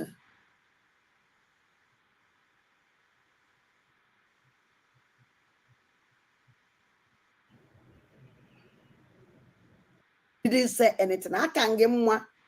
If some great, so gate. No, but to be so gate lives. When you have that gate, I always you puta. Manankegi puta. Until Lunu may plan. Because soon a meeting. When a group put so Ogenkele, actually so Ogenkele. And Nunu need to conquer everybody. You people want to conquer everybody. Unu may meeting. Do I have no Ogenkele and so nobody. Where will end up be not in Bachaikwa? Na account. Unu ma you. Mana uno from Ketoro Biati. No one man need a can emewu. Une na anya that no so daba. Unu we put a fake pastor. Gabua mwinyo. Kunu we came and uno ya conk and follow no. It's not possible. Or any wiggy. Eben no. Ya continue ne wiggy. But let me ask you a question. A lovers of Obatobi. Oh, when you find you for this your program, you was asking that na my music program gay. Mana even when we can or woman way back and get a total Biafran assassin to scam them. It can never work. Yeah, tomorrow there's going to be a very important meeting tomorrow. It will be a Zoom meeting. I will keep announcing it until I leave this air tonight. Those of you that have yet not written me on my, let me put my WhatsApp number. Yeah, we are not begging people. We are calling upon people that love PM Simon Ekpa and that love Mazi Nnamdi Kanu. I'm calling upon your conscience. I'm not begging you. I'm calling you because nobody begged me. This man was a criminal. Vam, you are a criminal. This your scam Zoom. We don't need it. Because now, let me tell you something. Also, he will me pay the Zoom. Me pay the Telegram. Also, we may change because those people here from that place, but the same people are no to get under your name. Or when a true Biafra the intelligent here but that place, will a new person again. If you don't name it, can I have that group I walk and do to give? unanụ ya enweghị eturu Biafra a genuine person ga-anọkọta ị ga-ewegara onye ego. All these men Prime Minister Simon Ekpa dị proud of, number one person destroy ha ọwụ dị Chiamaka Jere. Mgbe ọ na-apụta na-acha atụ bute ụzọ bute ụzọ bute ụzọ commanderise commanderise commanderise ọ nọ na-eme ihe aha unu ama na enwere reason why o ji na-emeghe ihe aha. Ọ from there ịma ihe ego what money cannot do na ha na-atụkwara bute ụzọ birthday ya na o meghekwe birthday keke hey Chineke God, the imposter, the useless person nọ na S na o meghe birthday, the guy is not ya nwa bute ụzọ. Why did the idiot a na-akpọ bute ụzọ himself amaghị ewu social media? Unu hụrụ otu o si ekwu okwu ya. The highest thing that guy nwere ike ikwu na ejikwa ikpu na position or kemgbe o si ma enwebe onye nyere ya 5 naira enwebe onye ya 10 naira. That person aha nọ nọ this guy na-esi no birthday ya bute ụzọ amadị mgbe a mụrụ ya ọmadị ihe wu birthday or celebrate birthday before. The useless person anọ na S nọ na-eme ihe aha ya ọsọ nọ ya nwa bute ụzọ. Otu onye a si megide nnọọ ma ha ma onye dị ihe aha nọ na-agwa unu si this guy need to come out. Ọ ma ihe mere nụ all those guys jiri kwụsị ọrụ. Ọ ma ihe mere everything mere nụ unu ajụ onwe unu ajụjụ si mgbe ha mere CRC mgbe ha gara na CRC ende onye ha agaghị ekpọrọ asị dị ya onye ya arụrụ ha ọrụ akwọwụ dị Chika biko Chiamaka na onwe ya ụmụ amadat na this bute ụzọ ha na ndị otu ya that they cannot do anything again. But ọ chọghị ịbịa mepe ọnụ ugwu ụmụ Biafra si ya dekwe the reason why ndị a na-agwasị okwu na too much so that maka the thing ka ha nwụkwọ ndị ga na-anye ha ego. But adịrị m ndị mmadụ sorry ene otu unu ga-esi fụ ndị a people that is not government unu ahụ na biri ga-edissolve ọnụ ya ndị ka abịakwa na ha ụkwasị ya arụsị ndị mmadụ na-esoge ha. Na-ajụ ma ndị a unu gujukwara mmiri ara nna unu afọ ene ihe mere because mụ na-enye gị ha Chiamaka Jere time Chiamaka Jere a ga-apụta ya ọbịa na-eyuzu na brain but mama na enweghị onye ọbụla wụ eturu Biafra ga-enwekọta were ego nyenwe Chiamaka Jere a nọ na-akwụ 1,000 a na-egbughe ndị mmadụ na ala Biafra. The people ọ nọ na-akpa afa bute ụzọ they do not come out to do anything.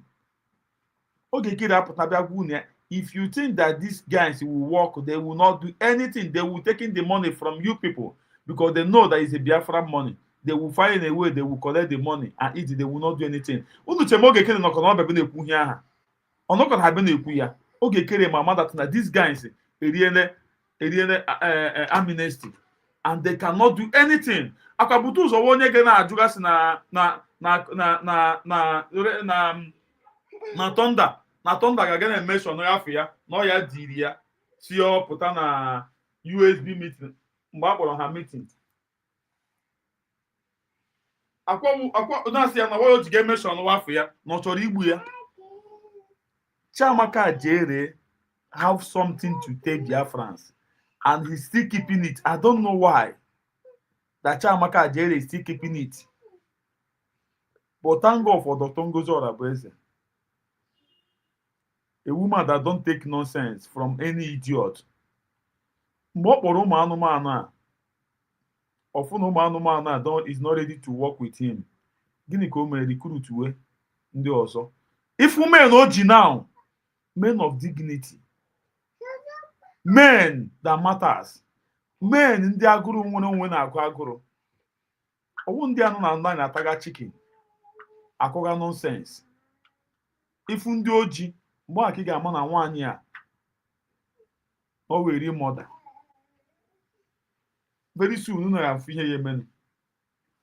Chiamaka Jere because of senseless ọ dị o mara ihe anything concerning money bring a contribute ọ ga na-ewezugo onwe ya na ya na-eme things ya o kwesịghị ime onwe ya involve anything gbasara ego But because of Nyoko Bia, he only come for money. Oh yeah, man, we need push you go when they go money, in Telegram meeting, this, that. Oh man, here, of course, him involved. And he have to come and take Biafrans. Look at what happened. That he's the one that make Ogekere to get this guy's number. That is the one that made them to do meeting. Musa Gwaruno, that I have been talking with their commanders. But ndị iberibe asị ha riri poison. Agwaghị ego ebire ha, ụmụnne m, unu ya agbapụ aka. But thank God na some of you might hear that na these boys, they are not with us again. These useless boys is na ha riri poison. They are not with us again. They are not with us again. Ha buru ego. So ego ebire ha ka ha ji gaga na-eri. They are not with us again. All these useless boys ha riri poison. Ha just know where they make up that kind of bunch make up na front to see iru ohuru na anatazi ego ha na anata by the side. Ha ripu ke yin ha shinga na agbakochi. Pocket never dry. Onye ha ji that make up na emega. Ajere have something to tell Biafrans. I know that all these people got there. See no kukule again. The thing they need nsogbu. The thing they need nsogbu, but because of amagi here, selfish interest you no na achoga. Oya mo chogi bi ikwu okwu ahụ. Come Sumudia. We move. Na again unti. No, I don't ask him kwa. No na ima mmadụ abụ. Ọkwa ndị ya abatakwa na the same group. Ọkwa ndị ya ebutekwa ego nyekwa unu. E nwere ihe nwaanyị a na-amaghị, nwaanyị a ọ mara ihe anything concerning mmadụ abụ ọ kwesịghị na-ekwu ya ekwu because o buru onwe ya zuzuru gawa di ya. Bekwa bịa gwa unu hụrụ gọọmenti ke ya nwana nọ n'ime ya. Unu hụrụ gọọmenti ka Romijus nwanna na ya. Unu hụrụ gọọmenti ka ikuku nna na ya. There is no room for sabotage. After everything aha, what happened today? Nwaanyị a na-achọ ihe o ji edestroy yi gọọmenti ka ọ gara ediri kile ya. O mere elu ma na ọwọkụ na nwaanyị a nwe akịfụ thank God na o ji okwu o mepere ọnụ ya datina na ọ dịgo messed up. O mesigo onwe ya up na social media. Ihe ọjọsụ na omega ọjọsụ na-emeghe na-abịa na-agbara gị ego ya. She knows already that na ọ bụrụ ke na enwezi ejenu Biafra na-esiniga tụrụ am. Ya ma na onwe ya ma ama that ndị niile gbara ya gburugburu wu ndị ọjọọ wụ enemy of United States of Biafra and the enemy of Simon Ekpa. Ndị ahụ na-achọrọ our prime minister ndụ. Ọ ma na ndị gbara ya mgba because masị ya ọmaghị ọ gaghara ikwuwe datin o kwuru nganga na ndị a nọ. Masị ọmaghị Obieze na ọdị a nwaanyị ekwu okwu a that woman a na-akpụ ya mgbe ọbụla ada kekeke ka nwaanyị ahụ nọ di ya because she know that those people do not mean well for her. That's why she have to speak up.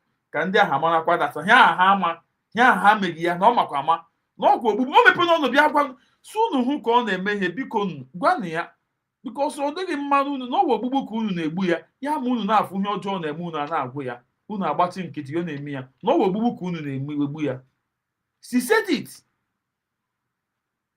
Ọkwa kwuru ya here ka o nwepụta apụ na-ehiere unu ya akwa ka ọ tụrụ m datin self. N'unu fụ m ka m na-eme ihe m na-eme biko unu kpọchidadụ m azụ maka unu rapụ m ọgwụ ogbugbu ka unu na-egbu m. Nobody advise ihe ọbụla ha na m adajisi ike ihe megide anyị mma onye chịkọta ka na Biafra. They are not even telling her that this one you are doing is not good. Ọ dị very painful. Onye ọbụla na-eme ihe na-eme a na-asị ya jisike why do all until ka imege onye ahụ ogbugbu ka a na-egbu ya. Nwaanyị ma ama she know. Geenụ ntị. Ibe bi oturu ka bi ibe na-eme oturu ka bi oturu n'ukwu. O nwere onye ọzọ no new person na-abatanụ ọmago onye ewu new person na-abatanụ gịnị mere o ji fere eso unu before ndị anyị na-akpọ afa ọ na-afa dị afụ gị this 100 men anyị na-akpọ vam for ndị ọhụụ na this is trouble ọkwaba ma gị na-afụ gị na social media ị nidiri ịkọ 100 men ma 100 men eso gị. Do you need to call 100 men before I give vam? I don't know. Chiamaka Jere, since you don't want to confess your sin, and it's only your sin that will set you free, anything concerning money, Once you go again here, nobody will come, no genuine person will come and give you money. Instead, you're gonna receive with disgrace. I know you have put yourself in a higher side. You can still move back to that one room in or before. Make your woman again no understand. See ya, honey, that what you expected renting this house is not what is happening now. That you people have to move back to the level of before. Avoid the IBF colony again at 20 go 2 rooms in. Then they disgrace your. Nobody will give you money. If you go corrupt, I'm surprised he put a map on. Then you get 1,000 since December, January, February, March, April, May, June, July. And yeah, July, this guy put a for Mogekere. I believe so. There's no here. I call July, this guy put a Mogekere. Imagine on your 1,000. Oh, yeah, Muroji, when mind. You got my Vru Hotel. We are on the team now, we're not completed building. Chamaka Jere, come and confess. Take Biafrans, look at you. You made a mistake that you are the one that connected these people contact and give to us in Kere. Before you know it, they do meeting with the Nigerian government, with the Musa. Thank you. Thank you, Mwacha. Thank you so much. Thank you. So, Gibia, who can they see Biafrans that email me say they go teach the people that in Finland on the declaration that you people are planning to stop the declaration. I give 40 Shibeku and another one. But the main one now, all these men on ground there now, you are the key that bring their number. How they destroy ya. But you say with a video with it, okay, submit in the Finland. Our prime minister today. Chamaka Jere, how many times? I'm not today here, Chineke. You're feeling them. Chamaka Jere, you have to come and confess to Biafrans that during that time you are shouting Butuzo. Look at what happened. Look at what come up. Mazin Ndewo. Tamoko City. Ndewo Mazin. Onye eziokwu birikwo. Maazị ọ dị ka ọ dị busy. Maazị mgbe ọbụla chọrọ ikwu okwu gị ndewo maazị ndewo. Onye amụma Uncle Lion. Maazị ndewo. Chineke gọzie gị o. Magịkwa maazị magịkwa onye eziokwu magị. Na anyị afụla ihe na this struggle of Biafra. Anyị afụla ihe. Anyị afụla ndị ji ego wee buru ụzọ na this struggle. Ịmasị ego nwere power and the only person who can reject ego ka wee kwuo eziokwu was somebody nwere fear of God. Yes. This man na this man o ji ego wee buru ụzọ na this struggle. Mana Simon ekwe aghọtaghị this man in time. Though amatara m say that na along the line our prime minister chọpụtara na onye adịghị genuine. That was why o ji wee say that na after the declaration na ha dissolve the whole cabinet because ọ fụchago all the bad people ekwesịrị drop. But I want to go keep na azụ that na actually drop some people. That can declare the Biafra on that 29th of November. Go have my to need to go their position. So Jesus many years ago, we were 12 disciples. Out of the 12, we said that no phone you there. Just ordinary 12.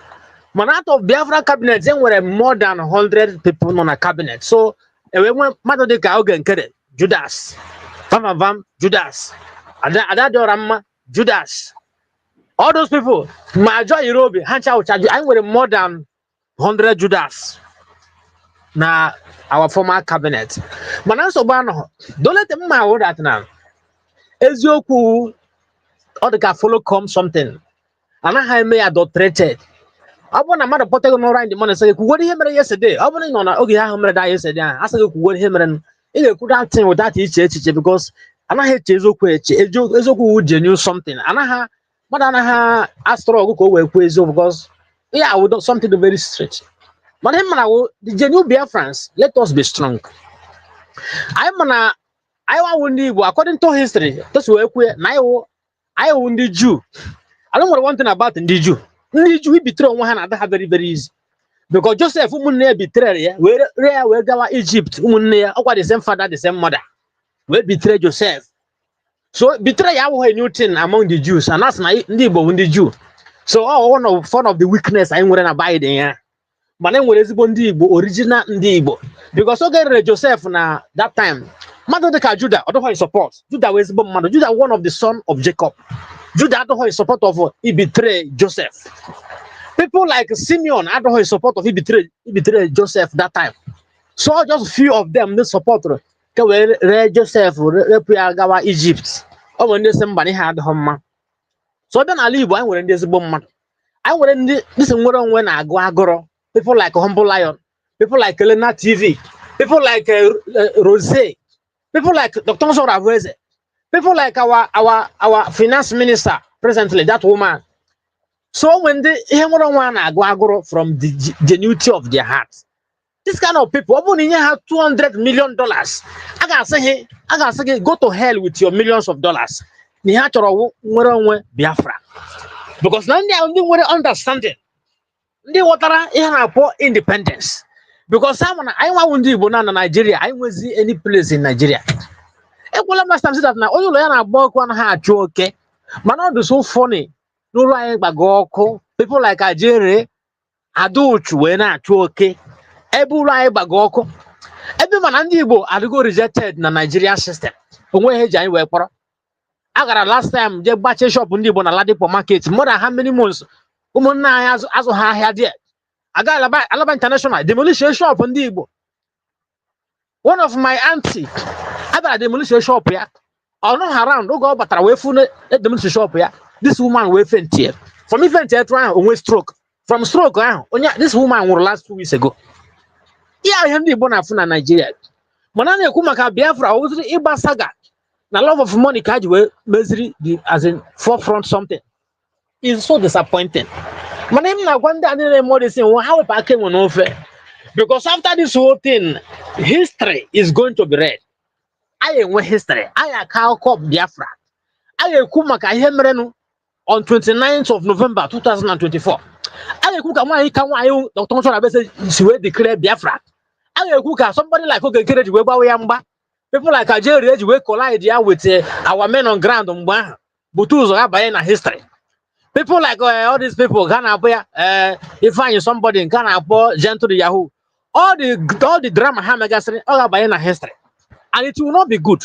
Oh make yourself and ban self I want to hosendum ban. Oh make people na one wall ban. Oh make yourself now all these people not they may have chala. But our children are not caught the alcohol.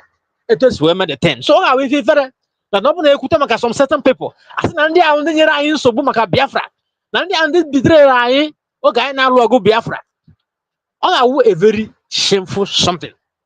So anybody that know my voice, the really voice on because now one day was something that God have destined. Ogum Israel on Egypt.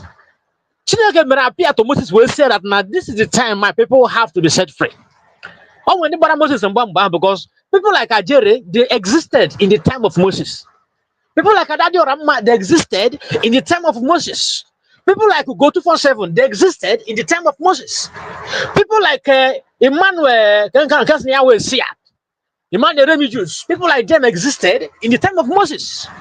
Okay, Moses wanted that revelation about freedom of his people. Or Choi Ije meet Pharaoh. Ndị agara na azụ meet Pharaoh say, "Ọ bụrụ na that small boy bịa sị maka freedom of Israel, gị sị ya mba na ha nwa adịghị support."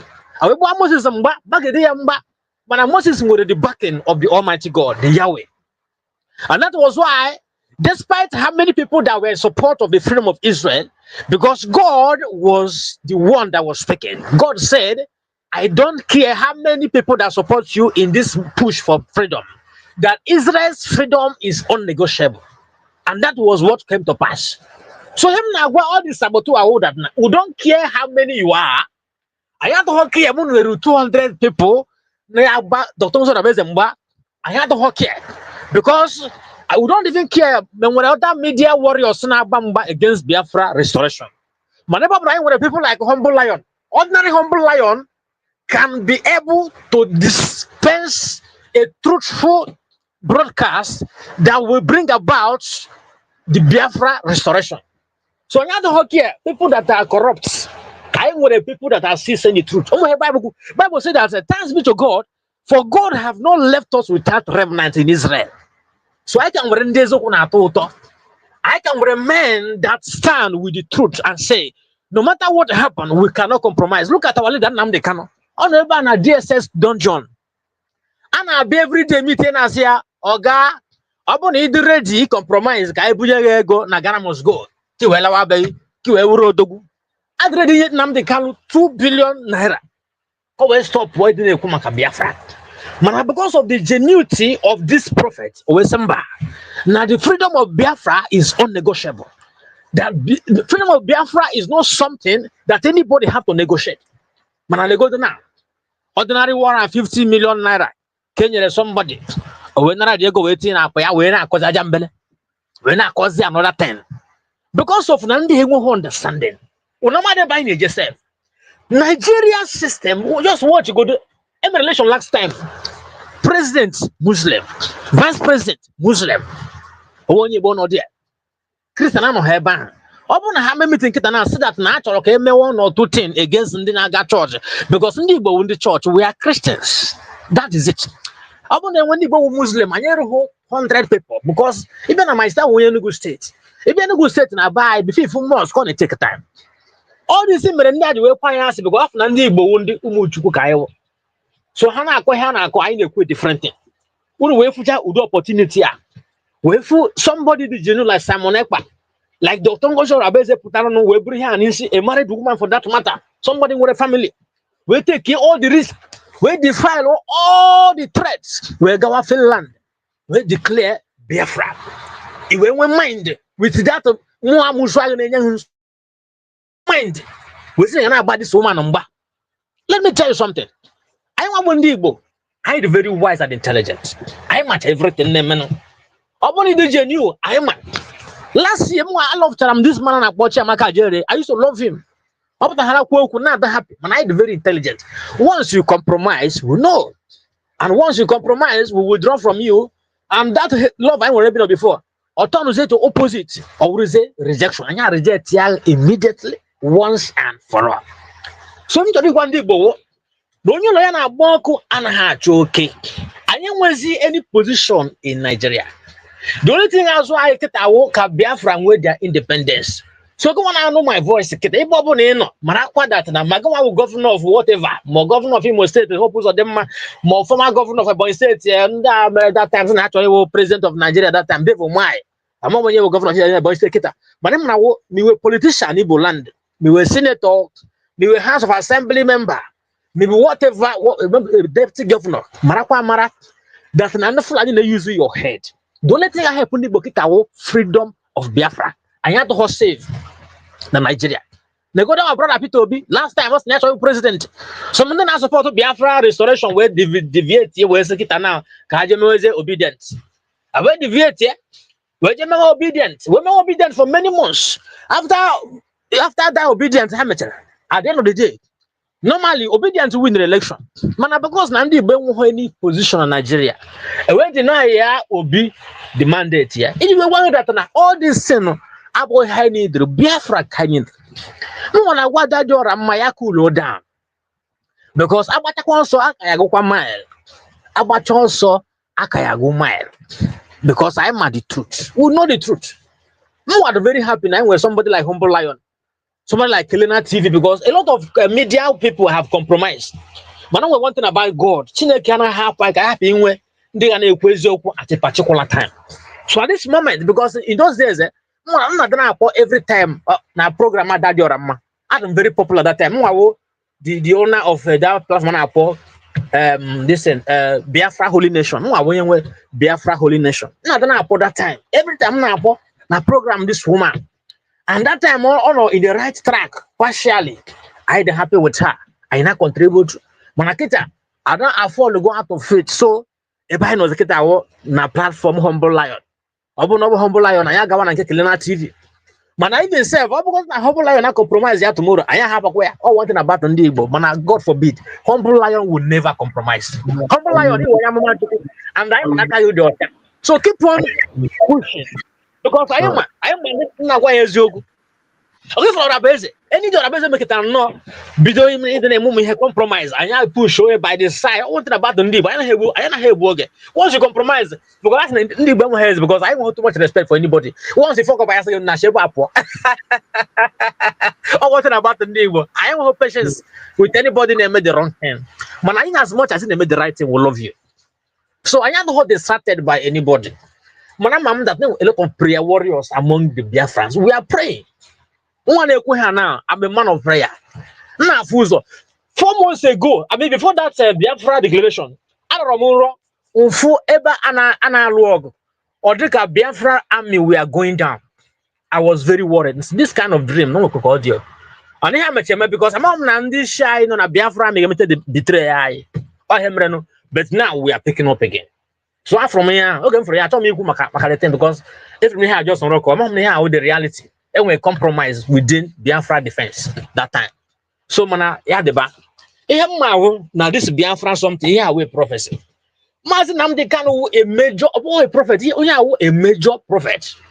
This man was in a big church man or go through that religious line. Or just not as I mean a criminal lawyer or so. So Namde Kanu we prophet. All the thing no about Biafra that no halam being a full wine.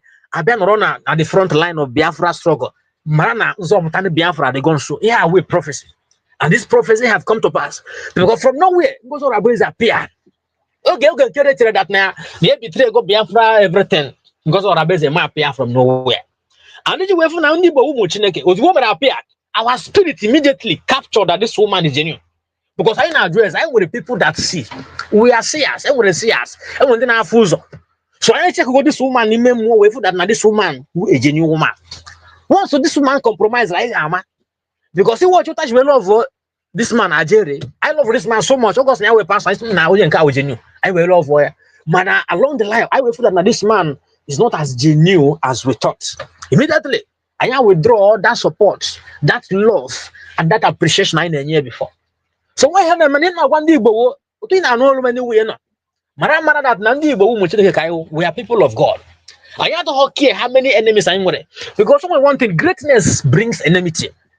Israel is hated among all the neighboring countries around her.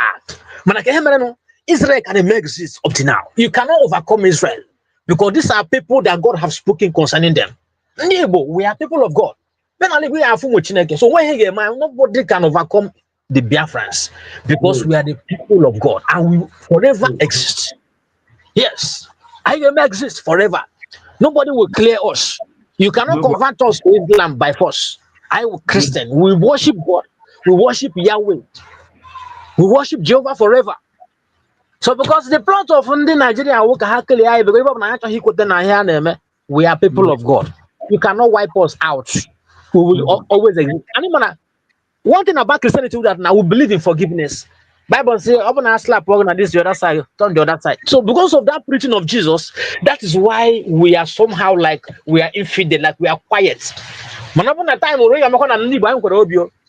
So anybody trying to betray this struggle, take what wise because I can't go to this whole thing.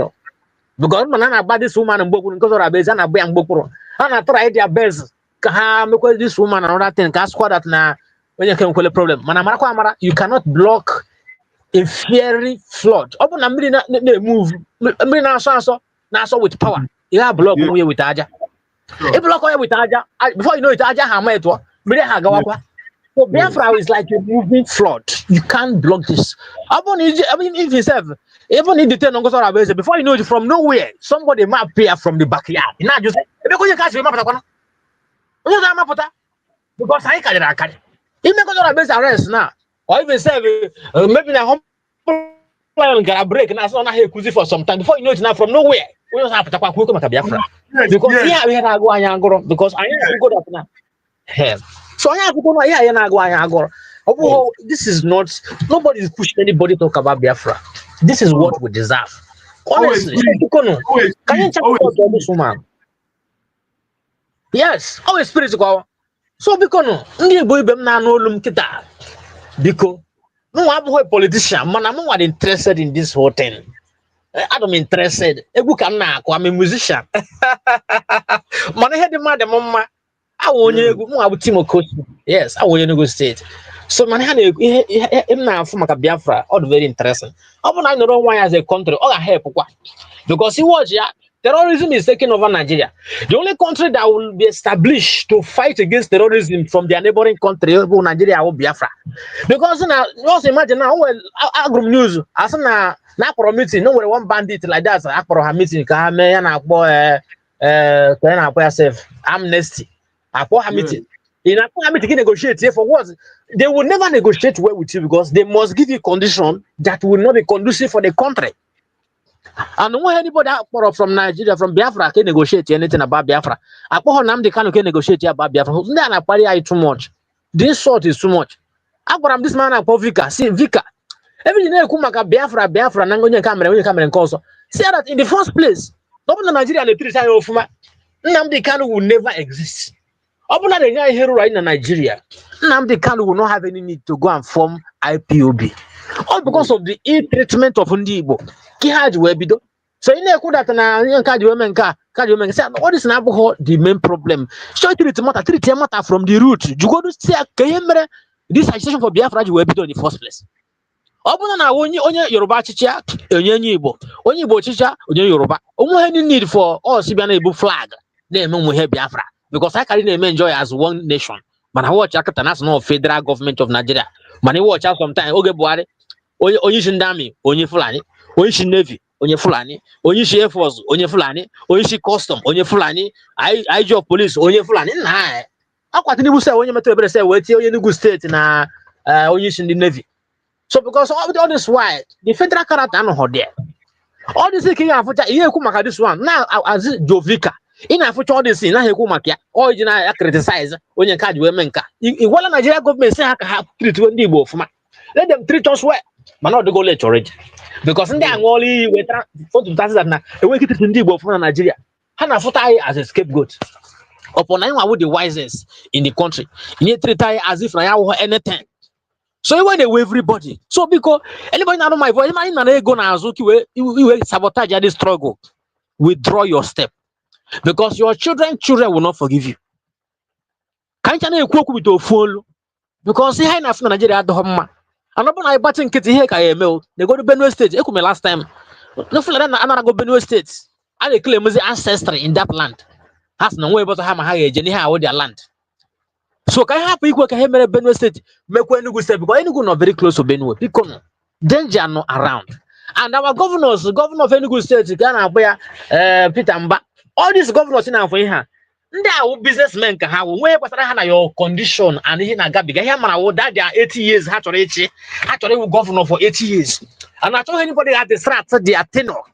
So I'm not in the full ala, you may have 80 years, I in the full ala free of charge.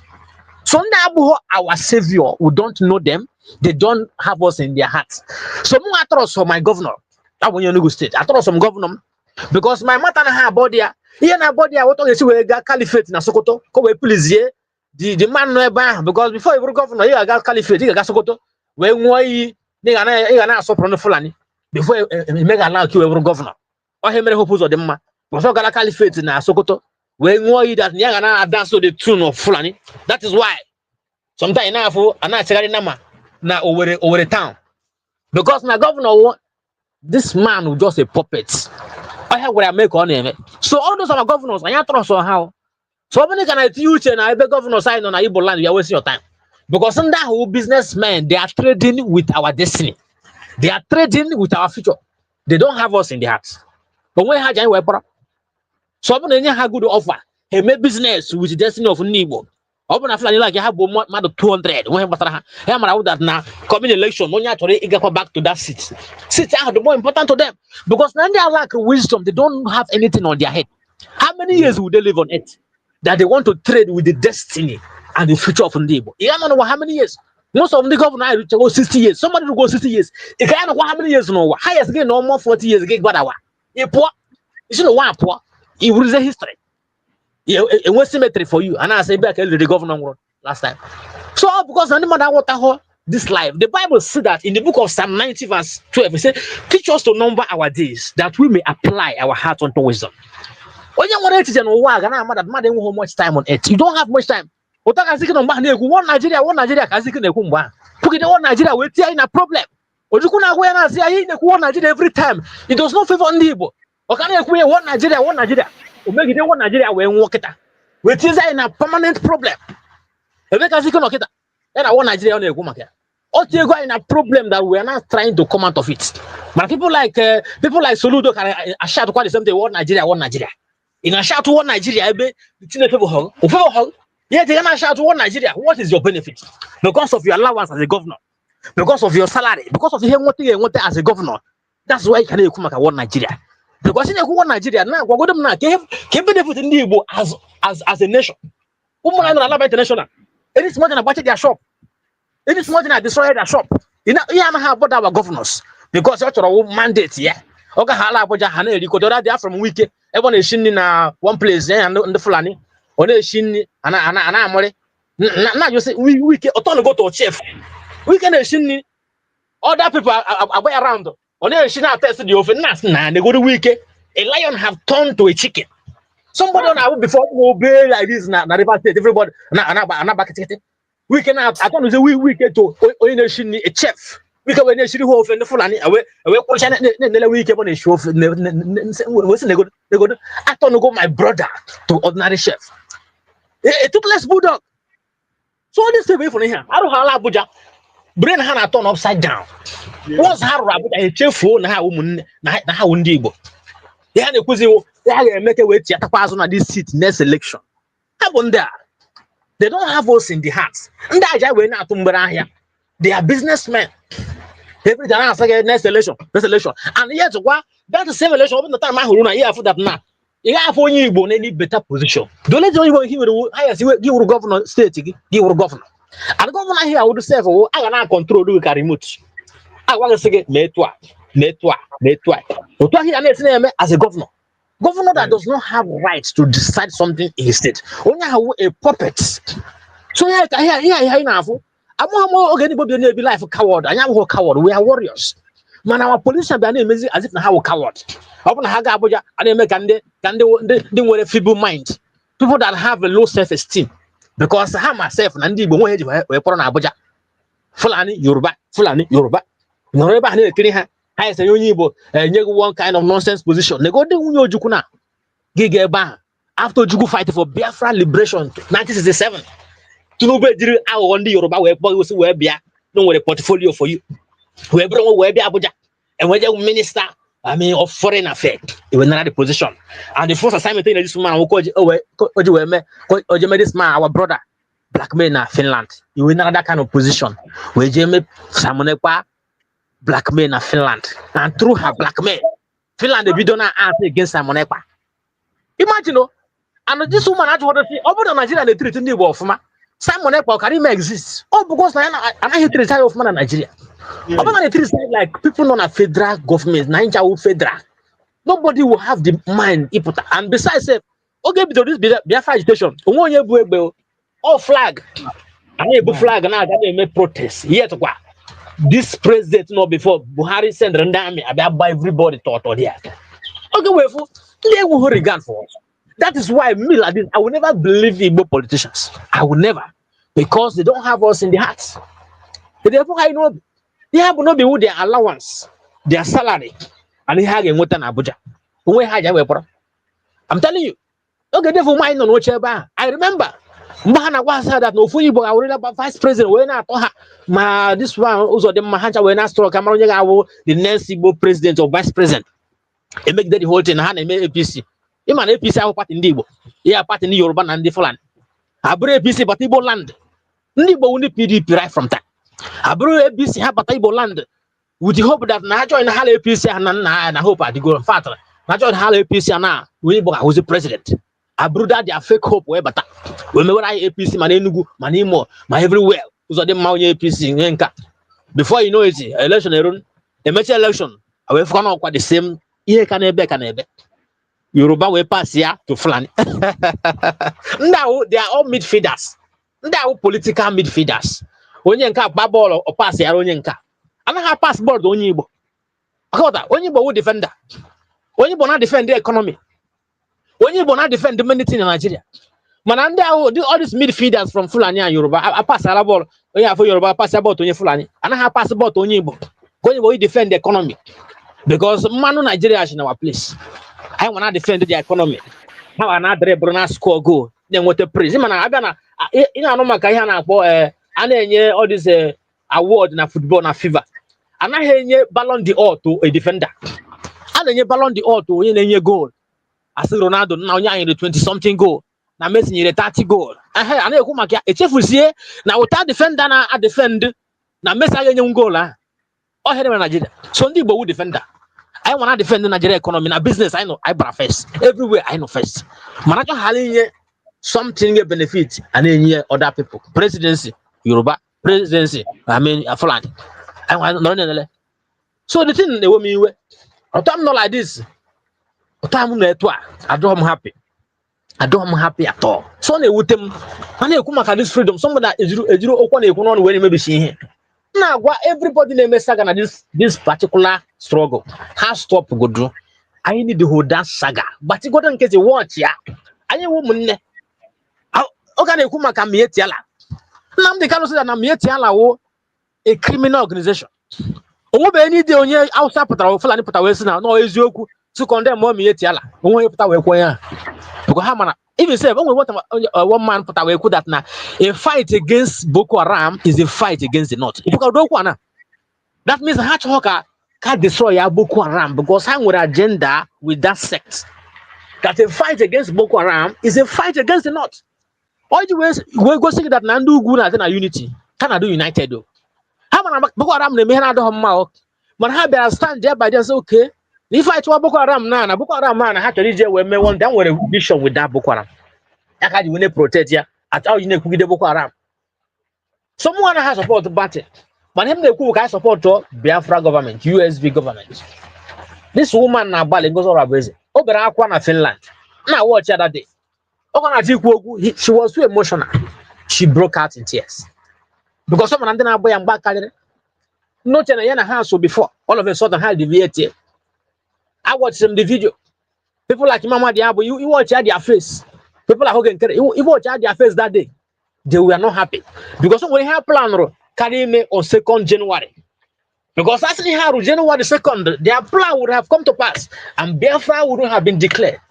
But because now Chineke just use all this woman to outsmart them, this woman declared Biafra on 29th of November. Okay, what will I tell Mike Tyson? Where was I now, Mike Tyson? Mike Tyson or Biafra. What concerns us are Mike Tyson. What you want to tell Mike Tyson is never our business. We don't know what you discuss with Mike Tyson. So we don't have any business with Mike Tyson. So Mike Tyson or Africa or Biafra and I say, oh, like what tell Mike Tyson. Now this man. Okay. All of you, but Biafra, but history will not forget you. This my voice will be on internet forever. And even in the next 20 years, I can call my voice. You will hear this voice. And this voice will be a verdict to all of you that are mischievous. Now, as of Biafra, we are not the first country to talk about our independence. Even US, some time ago, they were under Britain. We are not the first. And initially, we do not plan Hokkaido medicine with the armed struggle, no, with the flag and protest. All because of now, they are the protest. Can we say, okay, can we say ESN? It wasn't his fault. All because of what we did the hotel. So, because in a sense, Abon in a half uzo, Ebana Bafa, draw hammer can go so abese. I got working at this woman, the genuine. In I got church, let me tell your prophecy because literally you man this man upon goes or abese. This woman always a man kona warrior in a Biafra. God cannot lie. In this earth where we live, everything is naked before God. Bible said that there's nothing hidden before Him who we have to do it. You know, I'm telling you the truth. There are some men of God that will tell you your name and tell you a village you come from. Open it out to him. They meet any prophet in believer. You go and say, this woman, Dr. Ngozo, this woman, what do you have to say about this woman? Check go through this woman spiritually. You go through this woman, they will tell you something. You like, yeah, get on a bar for some go check go through this woman, this DPM. Check go through Biafra, but this woman, or now what they with some people. They will tell you the truth. But because like when you try to dress, you just like in a basaga. They dress. It was no good without each other. Go and verify. Verify. I watch watching online. A man now we see this Simon Ekpa. Coach go to my this Simon Ekpa. What Biafra says on why you can say. Oh, come that thing. I want one side on water to show you that Simon Ekpa the very genuine. Okay, from there, you know my get up so Nigeria they my here. Britain so they my here they my. Because they are using a divide and rule system. Imagine, open a man of saying that they will use that your man war. We fight one goes or you will say it's a lie. It's a lie. You believe. And then somebody I love her so much. I will use this woman. Adam love her. Adam post to preach you on my Twitter page last year. With more than 8,000 views. That's the matter. Can they use you? Ada we turn against the USB government totally. Ada na only kuzo kuna ina wonder say onye na-ekwu okwu a onye Fulani na-ekwu ya akwa onye Igbo na-ekwu ihe a. Ndị Igbo biko mekere no nwu na ebere. Igbo nation with the nation we keep rise against their people. So easily like that. Any halag 1 naira. If I did it, bido na akọ they go 247. Onye mte no a wise man. After see the other day, na ya na ha emezi. Na no so kwa na Biafra government. Onye nche so kwa ya maka ngozo rabeze. That in the next few weeks, this man they be doing a bad batting. It's okay, come then you go. Or go 2 weeks before you top that, you don't go because then we resign from USB government because that now somebody have paid him to stop talking. And he won't just stop talking, or you could have something in that time the image of that government. So that kind of thing. Sunday Bobiko. Go ahead, Mazi. Go ahead. Biafrans are listening. Okay. You are hitting the point. Yes. So this will go with somebody infallible media personnel. Manau will go with disappoint. Yeah, flat. Nah, I have to hear this Biafra so I have to go betrayer. We have seen betrayer. We have seen psychophancy. We have seen a lot of it. I have to go a lot of compromise. Here you may expect. Okay, for the first time last year, as a finance minister, I said, okay, what? Maybe now this man is going to be a good man. I was expecting much from Mogekere. I was so heartbroken. Okay, about Finland. Okay, get away, but I will something out of film or drama in here. Ada whenever. Had kind with Biafra government. They make it easier just because they are that or mass suspension. Ada was not humble enough to have suspension. Yeah, Ada will change it. Come now, you say Ada or Rama. I want to know who that suspension. You can't this USB government here in America. You can't make USB with a good government. Man, because of suspension. Because him expecting what they hear. He will turn against the government. I'm not man who why you name him. Man, I put the one out of envy. It's a very big mistake we are making. But the name too small. You think, you withdraw. You retrace your step back. You just have to think about what you have done. We have a moment of introspection. A moment where you have to go through your own mind and think about what you have been doing, whether you have been doing it right.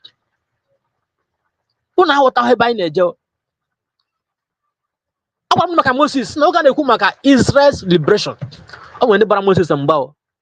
Oh, when the Bariamba. The only men that stood by him was Joshua and Aaron. And even at some point, Aaron be a compromise. Yeah. So freedom out of his normally. Or his. And then man and the Britain at white independence. So and they use a lot of techniques. And techniques are just even a pick up some people among us in a fight against us. I'm telling you the truth. So become them. Ayokana ya ebopo le no na mara that na nwere nwe Biafra very very important. I want to Ima na this struggle e nwere na akpo Ima powerful o nwere na akpo Ima madu abo. These two Ima disappointed us in Biafra struggle.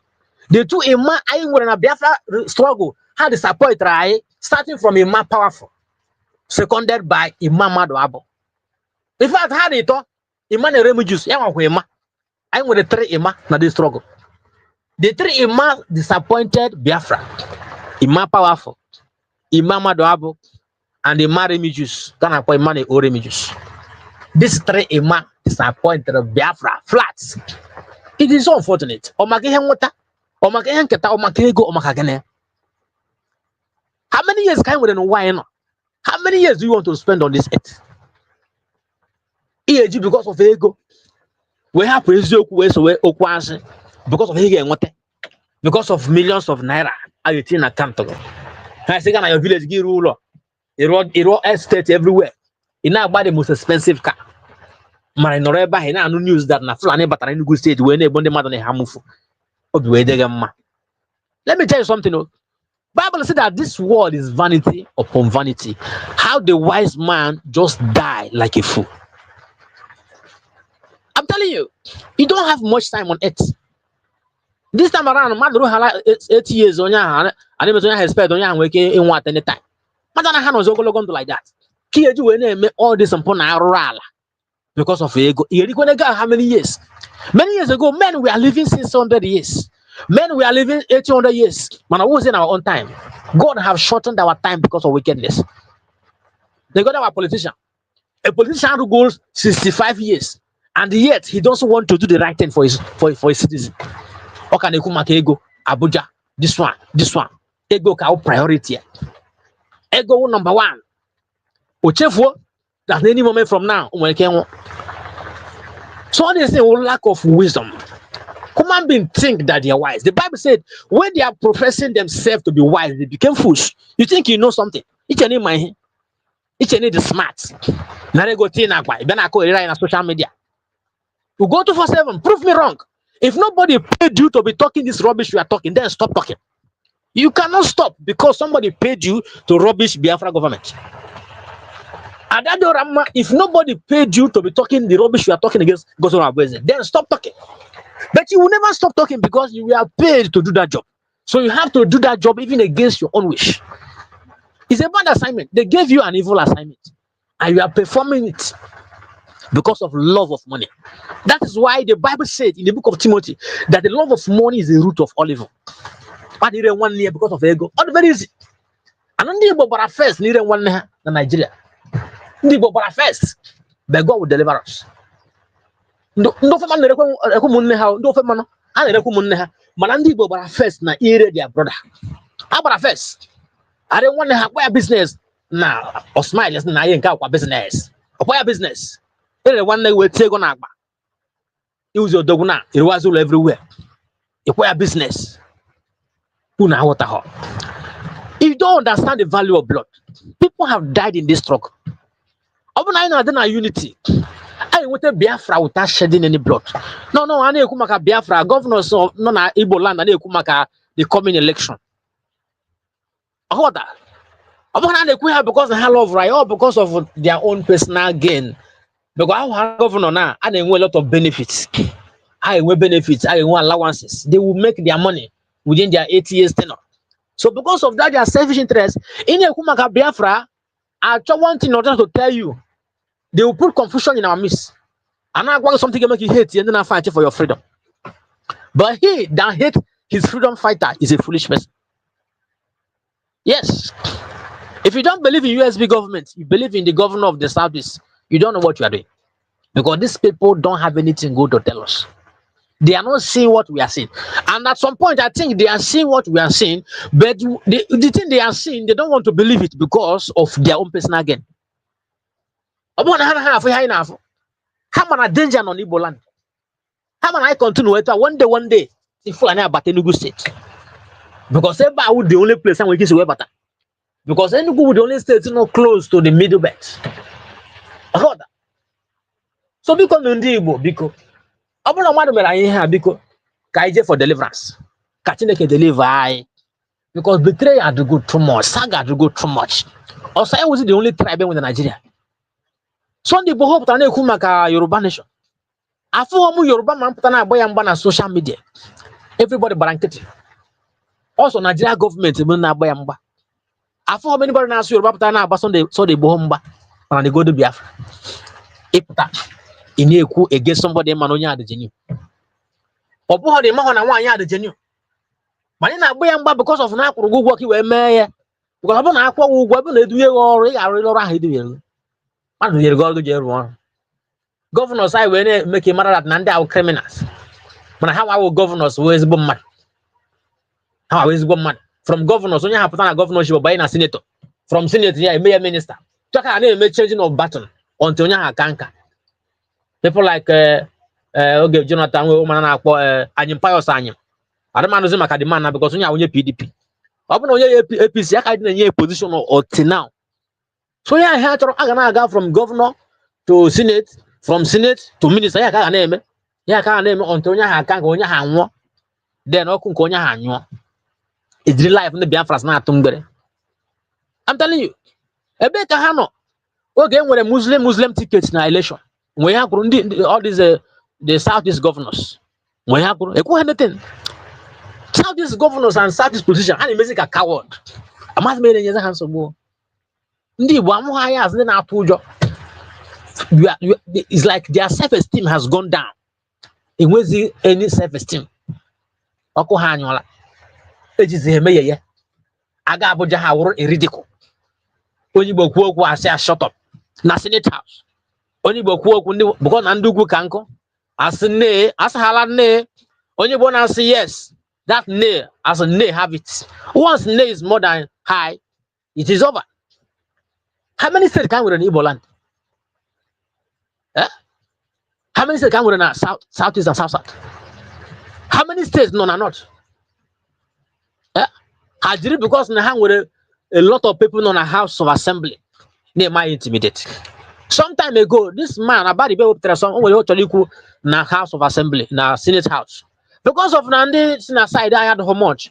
We just wire nay have it. Is that in a photo this? You go to yourself. Kemre na Calabar seaport and ha run. Kemre na Port Harcourt seaport and ha run. Okay, just get with Mike. I do so. They want to belittle us. Just get away from safety and Igbo. In Africa, what they say. Yet what? You can't equate anthem one Nigeria. In which way? So those kind of thing. You cannot shout one Nigeria, one Nigeria. Munne Dr. Zik. One Nigeria. Make it easy here. When we have this bondage, one Nigeria. This one Nigeria didn't equal like this now. I work what the best thing for us. Assemble one Nigeria work. If you can work is enough. Work. Ndi bon importation. Importation will be so difficult. Dollar area. So when you butcher it to Afia, or they are so difficult. If I coach how many millions of dollars you were to Afia, you do so tired. To check what the Afia, but I want a wolf. In your bill, you will clear them work from China. I got that. Open your way, it was enough. I don't care. Can't name import of Wandibo. Can't like wait here go all because of the name import because open my here, you know, Nigeria, maybe you go on Nigeria. I don't like the very high because of Naman and then I Undibo. Ndibo ne dealing with the dollar. Every small thing they get to Afia na China. I send Diego na dollar. Just send Diego, he send the Anukwego because dollar is very high compared to Naira. All these things we just get away from safety and Ndibo. Our politicians on the southeast and after all this, you know. I don't have anything. He had the key. That they are 8 years tenure as a governor. Actually, 8 years they are fine. Most of them squire one Nigeria, not to quite 8 years. And it's all highly made as if you try to start that man to 8 years. Okay, mega netino. Ojere zerege bobago. Zerege udogachi.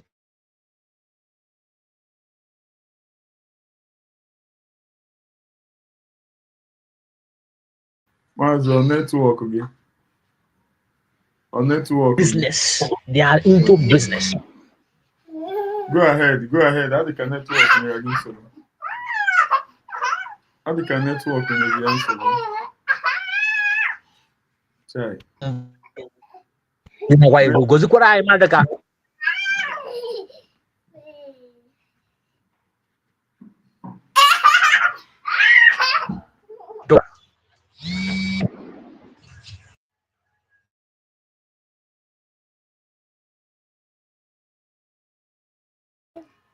Mazi, mother bogi coach na network again. And then go she. Mother bogi coach na network again.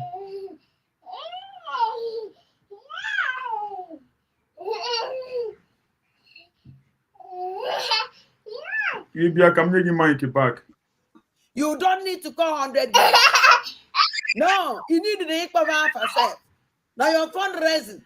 How you do na fundraising? They donate you go. You don't need to call them. Why are you opening? Yes, I need to do ime pesa back. Come on, I need to ime poker. Yeah, one another way only you chose ime poker. Go na your onya mama ma po. Uno chori ime pe church. Oh, whenever that no ya happen by this time let's see ya happen in Italy. Case be the Italy vam. 100 men up on a corner by this time. Don't worry, Fabia. Even if you do that donation by this time next year, you happen in Italy. Came in Italy. Or Biafra land on Italy. Or Bato Bion on Italy. Because what did the Mazan Nanakan on Italy? The answer is no. I think I'm not going at all.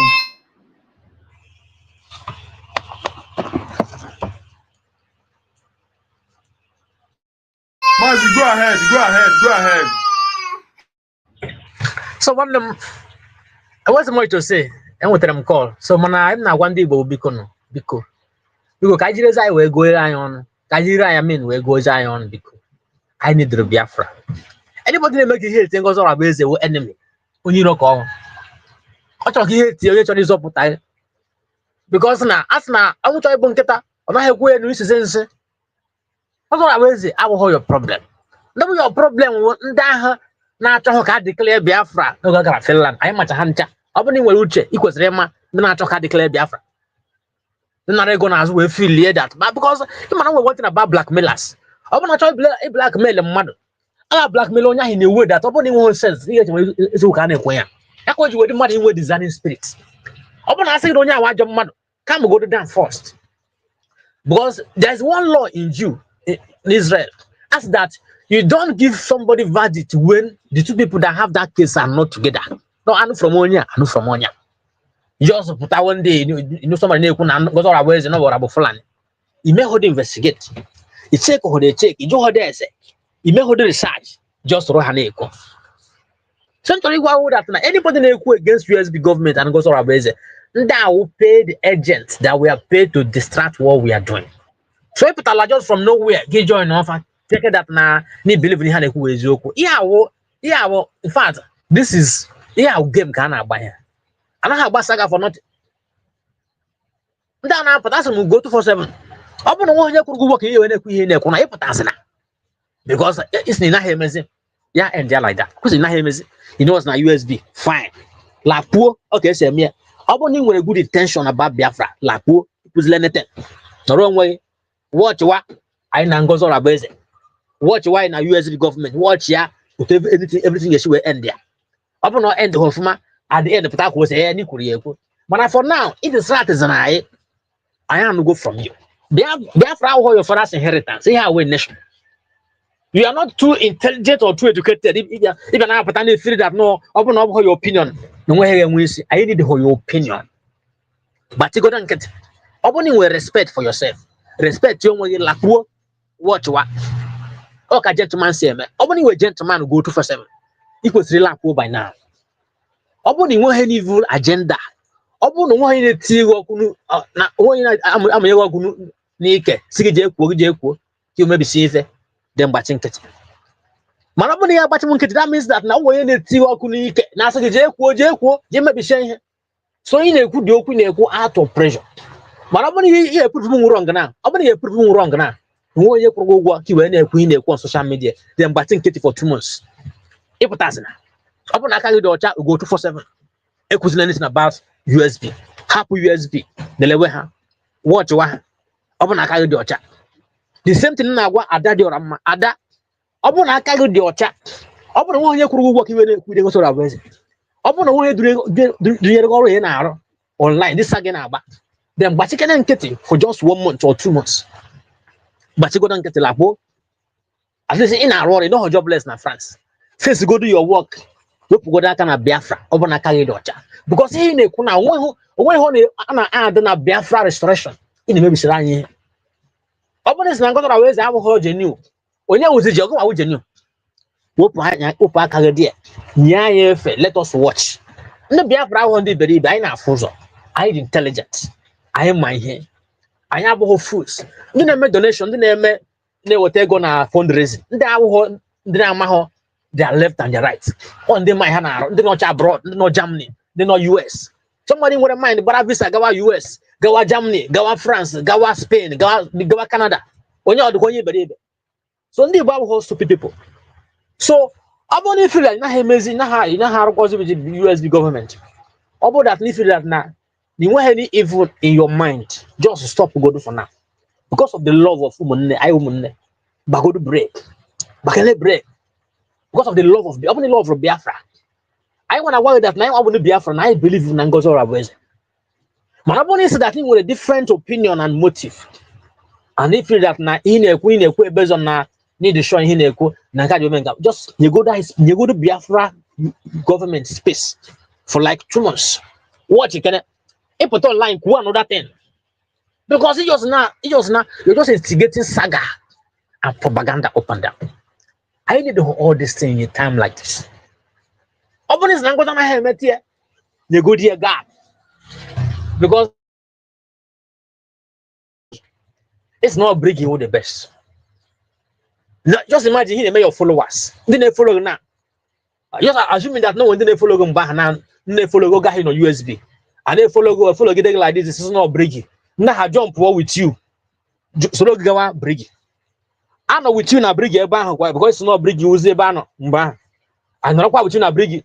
Or how many months? It's quite hard that no it's quite breaking. Na breaking undiori. You have to breaking. It's quite no CRC. The same followers. So quite go CRC.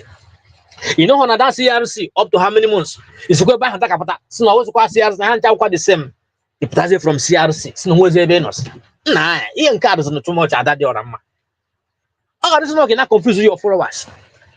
Some people can also go from USB to Brigi to CRC to no place. Gonna OBINNA now. Mama gonna OBINNA to from another government. Or I saw OBINNA. Maybe I was a COS. OBINNA our prime minister. Or each of him is not at that diorama. Because I don't know the basis of your saga. I don't know saga and propaganda. Equal single basis. Kamara can be neja. Ebe ki neja now. I am having neja. You but I know why. He condemn one guy condemn. Ebe ki equal shako. We know OBINNA now. Kicho kai so wezie. Go on maybe go on was the COS of OBINNA. But I want here at that dramatically may achieve with this whole saga. At least your children should be able to advise you. Say, mommy, because people are gonna get. Their friends loved you so much. Manaketa, it has name with emotion. In voice note, in my voice note, how fabricated voice note. In our art based on the voice note, because at that one kind of person, that would be too emotional. Oh, we can all these enemies. I thought you one voice note, say, I know, no, because one time, messenger was no butuzo. Oh, believe him, man. Oh, after some months. Check with this next. Yeah, about Butuzo there.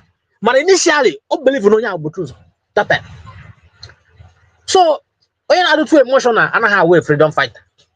It was see somebody do emotionally tough. Okay, everything you know, just dance to that part. I don't could have support our men on ground, our angels. They now support our angels. Maybe our angels naturally support the Biafra government, and then when angels will tell the government. And therefore, to military government. Actually, made democracy. Open up to have compromise. Can una go to Abeze, also go to Abeze. Yes, and the go to approve the document to show that no one in charge. Our DPM with a mind send the document. You go some days, you will never put those documents. But that document, you hear reply. It's one of this woman, so now, Butuzo now can control where the government as military government of Biafra. Because I have web. Okay, well.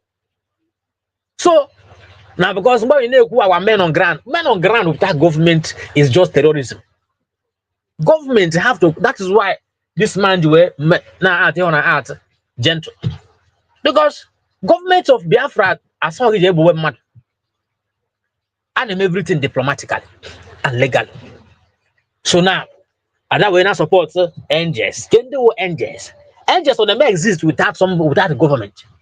Okay, well, for the level of confusion they are bringing, angels is here, government control military. You know, saying our men on ground. Again. What do you say? We just propaganda we distract. Yeah, we hijack the government there. And they already that could see that now those men are compromised. They're compromised now. And they watch out the whole thing. Okay, can be the road this thing. I better hijack here the men on ground. We're going to have something that is not true. Now, we may be sure this men on ground, they behave very funny and strange. But it's not how to because of we carry Man, I don't know. Okay, that John no. Okay, carry a brig. After I don't put on that brig, and at the same time, we brig and you can carry suspension. Wait here, this same men on ground on confusion. This men on ground, I'm Mohana with the brig. I'm Kohana with Ogan carry. Now can carry any fund to pay them. And now this man on ground now, after her, is the lawyer to brig. So because even I want to know about this life, if you are not straightforward, on all just time can you take? Yeah, I'm working now. So the same man on ground now, I'm asking Muhammad the lawyer to go and carry. Muhammad the lawyer to bring it. And that time, Ada number who took and carry to bring it. Now support men on ground. Now that same Adana, Ada kita, he knows in a bring it. He knows we took and carry. He need to men on ground. Now I'm out as the self. Yeah, confusion very wrong. So because guys did I will go on Biafra a prophecy. There was a prophecy that went about this. And this prophecy will come to pass. Now they can't have anyhow person. He's a prophet, and the Bible says, and more than a prophet. For among all the prophets born in Biafra land, there has never been any prophet that is greater than Mazi Nnamdi Kanu, and neither shall be. This is a major prophet. Only according to political things. Also, Fulani, also the Benue said that very soon, Benue will be up for taking by the Fulanis. Okay, have 2017. The Fulanis are claiming ancestry in Benue land. Only what look at this man. This man is gifted. He's a prophet. But all just now, I thought he followed me church. Open a kind of church and when you carry a very big prophet in Igbo land. And he got church, young prophet was confirm. So no matter what this man is gifted, he's a prophet. Nnamdi Kanu a political person. It's not just on social media. This man is more than a prophet. And they watch this all evil that Machine bless on the somebody like Moses, a prophet, a man. But we did not really understand him. Nobody is bigger than this. Nobody is bigger than this man. Be you a governor, be you a former governor. Nnamdi Kanu is greater than you because he's more than a political person. He's more than a prophet. He talk and he come to pass. And the Bible says, who is it that speaketh and it cometh to pass when the Lord commanded it not? Any man that speak and it come to pass is a man that have God's presence. So now they cannot have God's presence. And that is why the more you are fighting against him, you are fighting against divine ideology, because Biafra is a divine ideology. We are people of God. If you come to Igbo land, you see men that love God. You see women that love God. We are not troublesome. We are people. If you are a Yoruba man, you come to Igbo land, we will take care of you. We will treat you well because we love God. If you are now someone, you come to Igbo land, we don't want to offend strangers. We treat strangers well, even more than our own people, because we love strangers, because we are people of God. I'm telling you the truth. But we Igbos, when we go to Yoruba land, how do they treat us? They don't treat us well because they don't have the same spirit we have. We have the spirit of love. The spirit of God is in us. We love God. We love people around us. Even Ali Igbo, he's not happy. Be you somebody from Zambia, if you come to Igbo land, we treat you well. You come from Ghana, you come to Igbo land, we treat you well because we are travelers. A traveler knows what it means to be in another person's land. So if you come to Igbo land, we treat you well. It is not because we are pretending, it is our character. We know how to treat strangers because we are people of God. God is in Igbo land. Bible said that the wise men are from the east. So we are wise men from the east. And wise men are not just wise men. Wise men are similar to that of angels. We are angels. We are men and women of God. So in our fight, Biafra restoration, you are fighting against divine ideology. And it will affect you. If Ayuba will tell you more about this. Because this man stood very strong against Biafra freedom and everything. He stood against it with all his muscle. He's no more. So don't fight against this thing too much. Because there is one man in the Bible called Gamaliel. There was a time the apostles were preaching, and this man People were trying to persecute them. Then Gamaliel was a Pharisee. He came out and he told the men of Israel, be very careful how you fight this man. Because some time ago, somebody rose and said he was something where he was nobody. But these people came and you see what they are doing. Let us not be fighting them, because we might end up fighting against God. That is what Gamaliel told people of the Jew about the apostle. So if you are fighting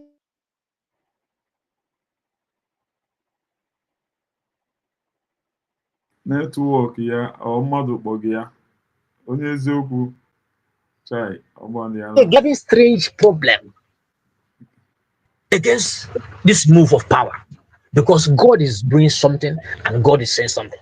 God cannot be mocked. For whatever a man sow, he will reap. Igbo nation is a blessed nation. We are the Jews of Africa. Don't stop the move of God, because God is saying something.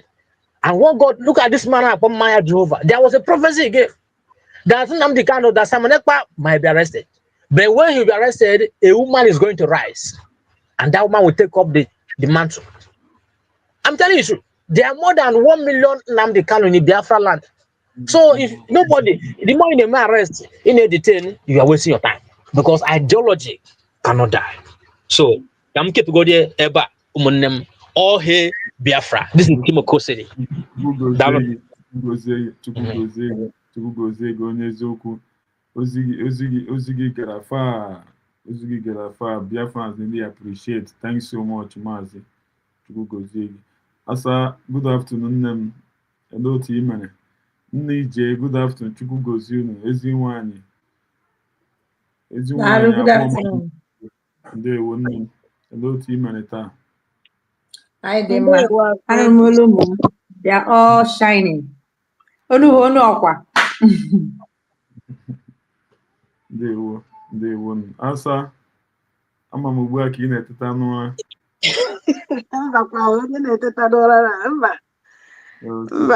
Just that if good afternoon from here. Good afternoon, ABC. Give myself late today. Anyị na nne Ije nọgide ya ọkụ otu ọkụ n'abalị. Okay, yeah, I suspected that, and instead you were coming there, since you are not coming early, my maximum wages were there.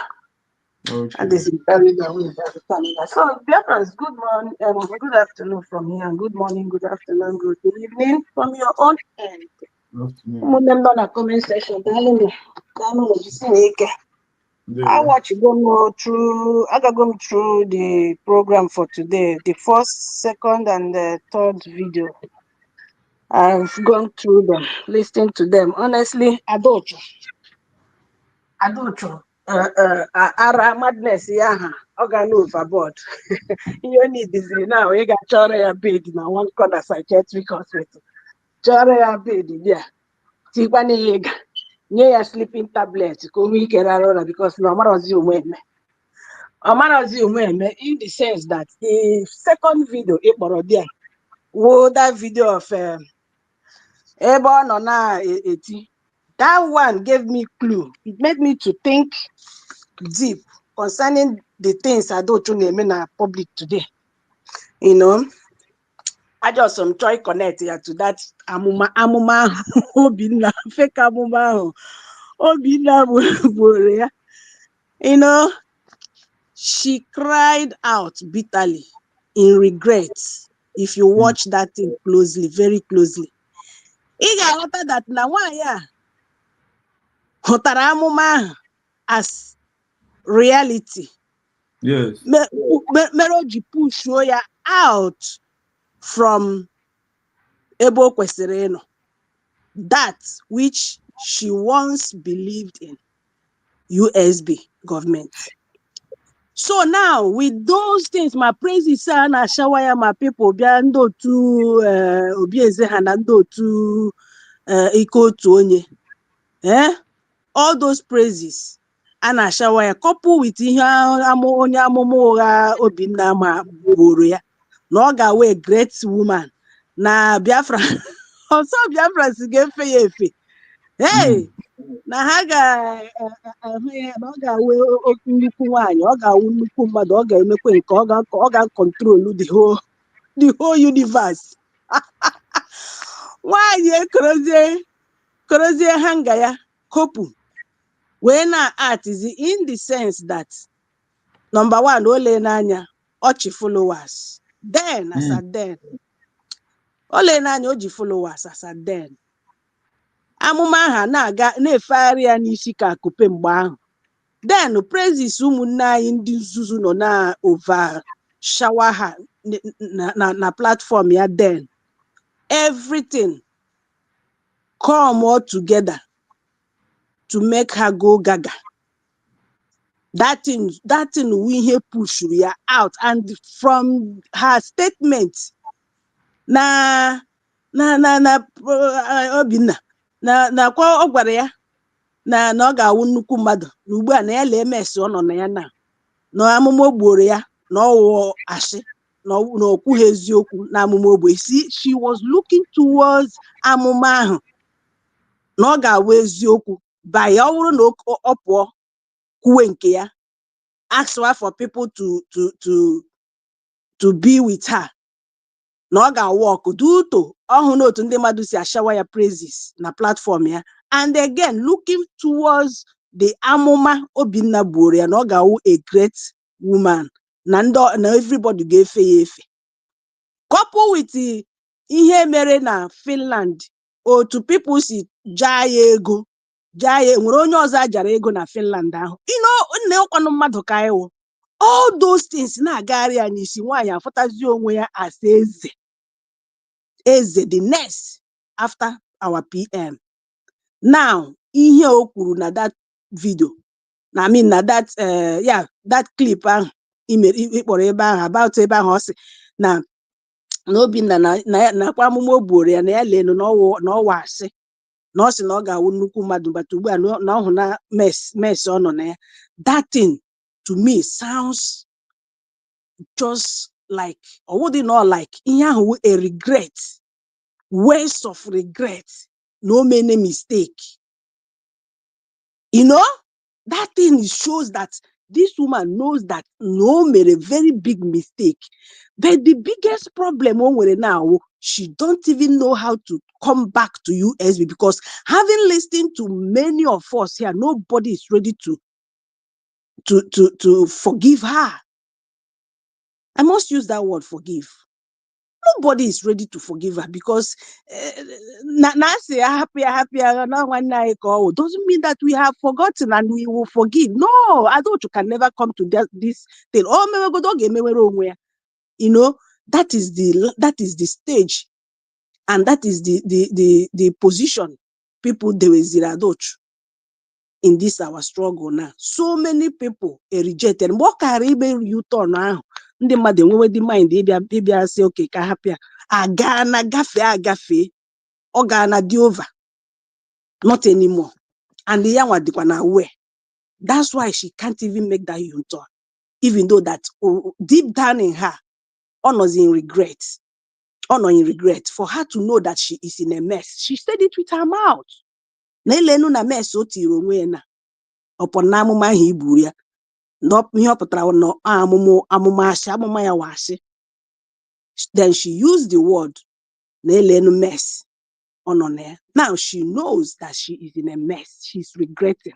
That is how that is how I will analyze that video.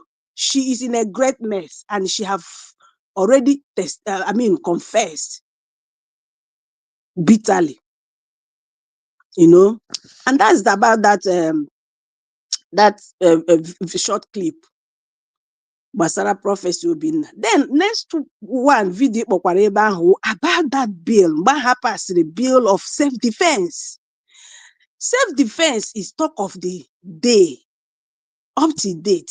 Even Nigeria, Zoo army, politicians, everybody is talking about everybody defend yourself.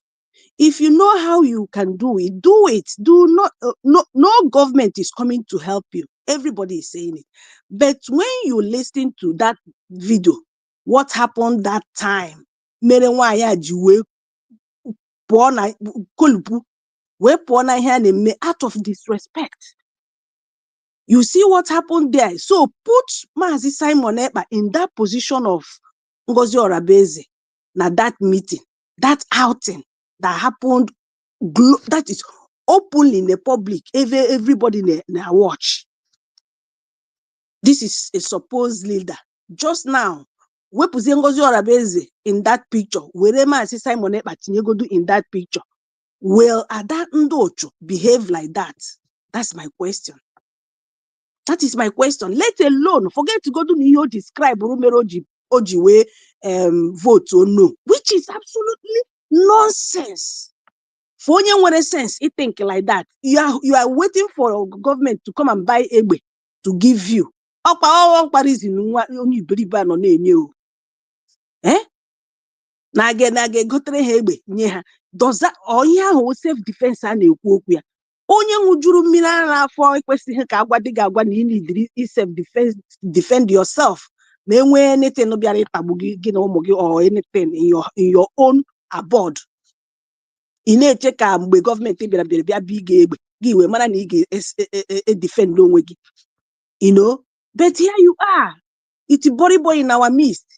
Iwe ya awụ gịnị na gọọmenti ọ ga-azụ egbe were na-eme openly na-agwa ndị mmadụ discourage people to defend themselves, na-agwa ha na ihe awụ bill ga-eji gbuchasịa ụmụ ajana, ihe awụ bill a ga-eji gbuchasịa, a ga-eji nye gọọmenti gịnị want to come and kill. Imagine that is amamihe dịkwa expensive, to be honest. Then why I said remove Ngozi Orabeze in that picture. Mazi Simon Ekpa tinye. So tell me, if at that point in time Mazi Simon Ekpa call attention of Ada, see, wait, can call just like you saw what happened, you had what happened in that video there. Ngozi Orabeze see Ada na ya chere ka ọkọwarị something. Why akọgheri na-aga arrogantly, in arrogant way, with iwe na ọnụma. And now wait, so gwa m na ọwụrụ Mazi Simon Ekpa was calling her attention for more clarification, so that ọ ga-aghọta ihe mere eji na-eme ihe ahụ. Nwaanyị adị arrogant na akọgheri with iwe na ọnụma. So that thing enyere ya, that suspension ahụ enyere ya is well deserved. Well deserved. So that is for that one, because all normal Simon Ekpa or gahe behave like that. Oga get chant, like I said before. O take go to Mazi Simon Ekpa 1 hour plus to explain whatever thing not or email Adoche explain. Adoche get wait happily, and after everything, or the explanation, Adoche will end up by shouting, before yes now. So now, all because Ngozi Ohemeroji we dey like that. Mana nsogbu ade. Ana aga n'ubi ji anaka. Okwa ọhụ na nke tọrọ biatina. O jizoni ya were mata na ono into a mess. Ya ma jizoni ya na testify and na confess. So that is for that video. Umunne, please. Another one awuru nke mara. I remember one time enwekwere amụma mara bukwere, maybe nke ahụ favor ya a little bit. That one ọ pụtara mgbe ahụ were egwu na-agbakwa egwu ahụ mara nọ na-agụ mgbe ahụ, you know, and she analyzed her video happily. Now this one sounds like anachi gwazia ono ima that mara prophecy now on Ngozi Orabeze shows that na ihe awụ another leader ama globally now replace take the position of Mazi Simon Ekpa until he comes back to join us. That's why this lady were very bitter when they may analyze. When I say in all those courses, is because that thing now is showing that this is Onyama as the next leader now. after Mazi Simon Ekpa. Ịghọtago ọ ihe mere o ji na-ebe akwa ahụ ọ na-ebe na platform na-akọsụ the lady. Because tell me why ahụ oge nkere. Tell me why ahụ Imam Mmadụ mana onye a na-ahụ ogene Dr. Ngozi Orabieze. That will tell you that we have only one government led by Dr. Ngozi Orabieze. All others are established because of jealousy. Those ones are just established because of jealousy and destruction. Keji make a situation and confusion. Keji confuse Omu Biafra. On here those other ones no for. But the only government is Dr. Ngozi Orabieze. And that is why in here Maga Kureba Jina Agba Adocho Kai Nanti. Because so sure that this is only an illegal now with Dr. Ngozi Orabieze and USB redeclared. If we go. So that is by the way for that one. Then the appeal and amazing now. None of them is talking about appeal. Guam, if at all now this freedom outside onya like remo onya na like it. This appeal, I will talk of the town, talk of the day in every platform. All of them, Mankesino will go too for nonsense. Why is it that it's not talk of the town, talk of the day in every platform? All of them na abasaga dia. Rafael Ajere ndi nke chokwara n'ikwu ya ekwu. He bido by use ya to scam Biafrans, calling it sowing a seed for what they cannot explain. Not until the thing up was a fire na social media. As they add the Simon Ekpa. Tell me why they should be hiding it. If that thing seed is for that cause, for appeal. Why would they hide it? Is it an offense or is it a taboo to seek for public fund for the appeal? So why wouldn't they be specific? Or no, for that thing, for that reason, Kahajina, I made that sowing seed there. But that will tell you that none of them is talking about the appeal. None of them, except USB, Dr. Ngozi Orabieze. That first time that on the 1st of September, Dr. Ngozi Orabieze bidoro uwe here. She's the only one fighting for the release of Mazi Simon Ekpa and then Nnamdi Kanu. She is the only one, no other. No other. This appeal now, Kwesiri will talk of the day, will tell you all you need to know who is doing it right and who the group, the government to follow. Because I don't even want to add these people, see these people as a government. They are all groups. The only government is USB redeclared. Ugo 247 video, which I gave me, I think that one will take a full program. Ugo 247 because he here ordinary too much. He is banned in passing wrong messages, default messages, nonsense messages to Biafrans. Because a lot of Biafrans saw him as somebody see from inside the web. That means the inside of you can't even tell. Only to come out and be talking nonsense, fallacy. Now I heard it Ugo 247 na video call me last. Na igano na shout Biafra freedom. No na onwe na group nke no brig CRC USB Ugo 247. Now I ask you, are you nailing yourself or are you preaching to who? Who is that person you want to be in that place? Also again, again one cause you were on I don't know. Then Ugo 247, are you talking about yourself? Because last time I checked, you are not in any group. You said was the same thing now. Last time I checked, you said you are not in supporting any group. Then who are you preaching to? First of all, preach to yourself. You have to belong to one one group or one government or because Ugo 247 sees all of them as three governments. He said, then when the three governments, you can't be shouting freedom when you are not in any of the governments. Here, what advice Ugo 247? Now I am asking Ugo 247, are you in any?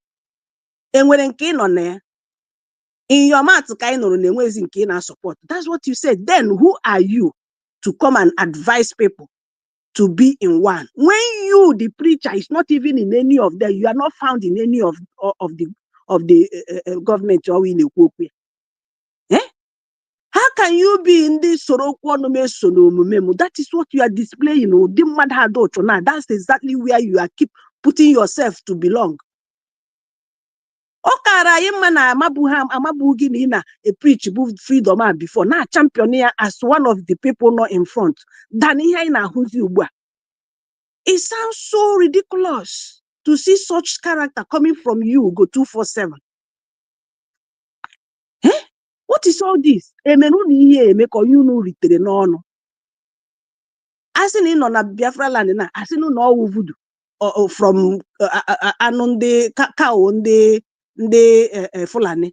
But Lenny no kwaneba, he will betray a la pacharanya name again. Why are you bent in confusing your fellow Biafrans? Ndị ka na-push ike gwụnụ gị pụọ n'ụzọ nna m ọwụ by force. Ọwụ by force. A preach is in a bad or messages that would demoralize ndị ike na-agwụbe. Ndị capture this freedom more than you.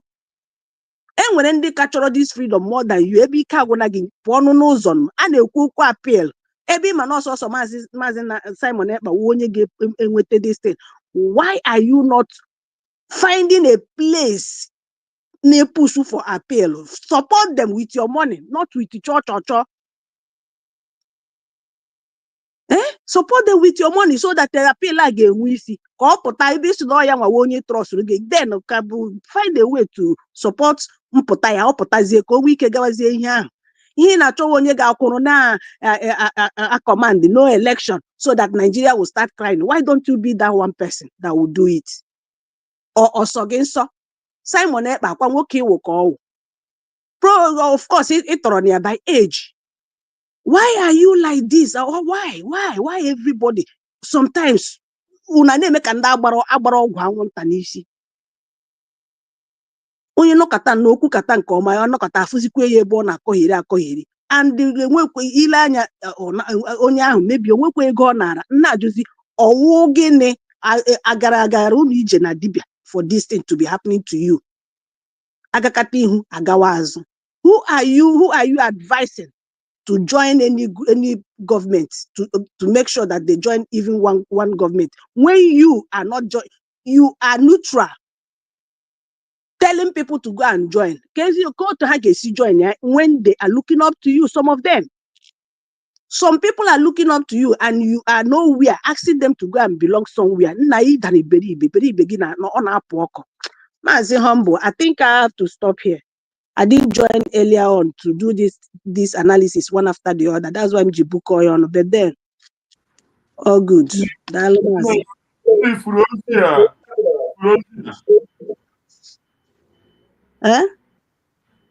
this was here on this screen here.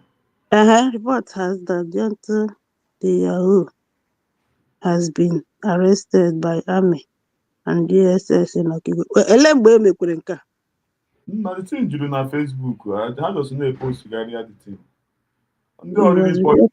Capture.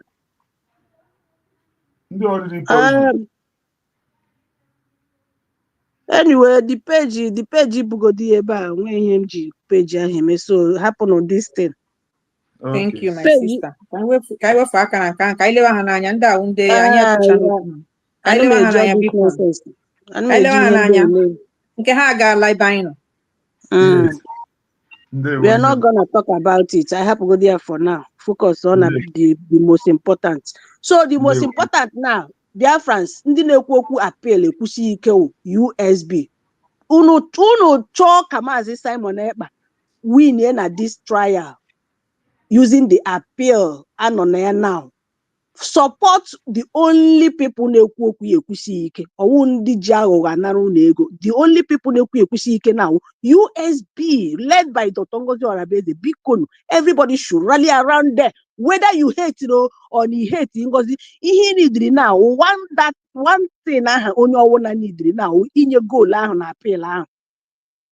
I mezie nke ahụ onye ọ na-aga chozi ga your separate way gazie your separate way pay for this mission na everybody kwetegoduru na that Mazi Simon Ekpa must not be seen serving that 6 years or whatever years or but going to prison is a no. So if this appeal would the only one thing now only one thing now all of us will come together and do it as ugwu mmadụ, you know, anyị eme ya mepụta nke a ọ ga-ama mma. Pụtazie ebe ya nwaka unu kwenyere, then do something. Ị gaghị anọ n'akụkụ na-asị emene ya abandon when you know that there is something going on to bring him out and you did not support that thing. Echigi say emene ya abandon, then know that you are the one, you are the person mere ya abandon in real life. Maazị Ndewo.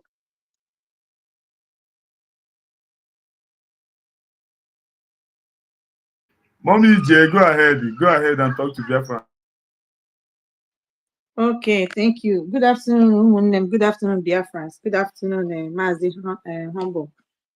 Udo dịrị gị n'ezinụlọ gị. Ajọsụrụ mbata mgbe our brother na-ekwu okwu nke brother ya kwuchara before our sister. So my submission is going to base on their points that I have heard a little, you know. So the first thing in chọrọ ikwu we go 247. Ama m na ịmaghị ihe maka ọ bụrụ na ịma ihe eziokwu ị ga-eji ada ochomụkpa akụ but ịmaghị ihe. You know, today Adaochu ji ọnụ ahụ o ji rie ji n'ede na-asị na ya regretted. And this is just the beginning of her regret. Ọ ka ga-regret more because ebe ọ dabara ọ ga-afụtafụ n'ime. And mgbe ọ na-adaba this place agwara ya agwa. Agwara m ga-agwa wa ezigbo ọrị, agara m ịgwa gị wa ajọ ọrị. Agwara ya agwa si ya shi ebe ahụ pụta. Ọnwụ na ogere ntị that time ọ gara adapụta n'ime ya kịta ọ mara na si ya emejọọla. Ọ gara ahụ room to come out and agara ahụ space dowe ebe nwere ike idowe na-ele ya anya ya kurugo dịka ume. But now that room adịghị ya nwa na onwe ya ji aka ya pushie eli ya. So nke a will go 247 ka na-agwa this thing.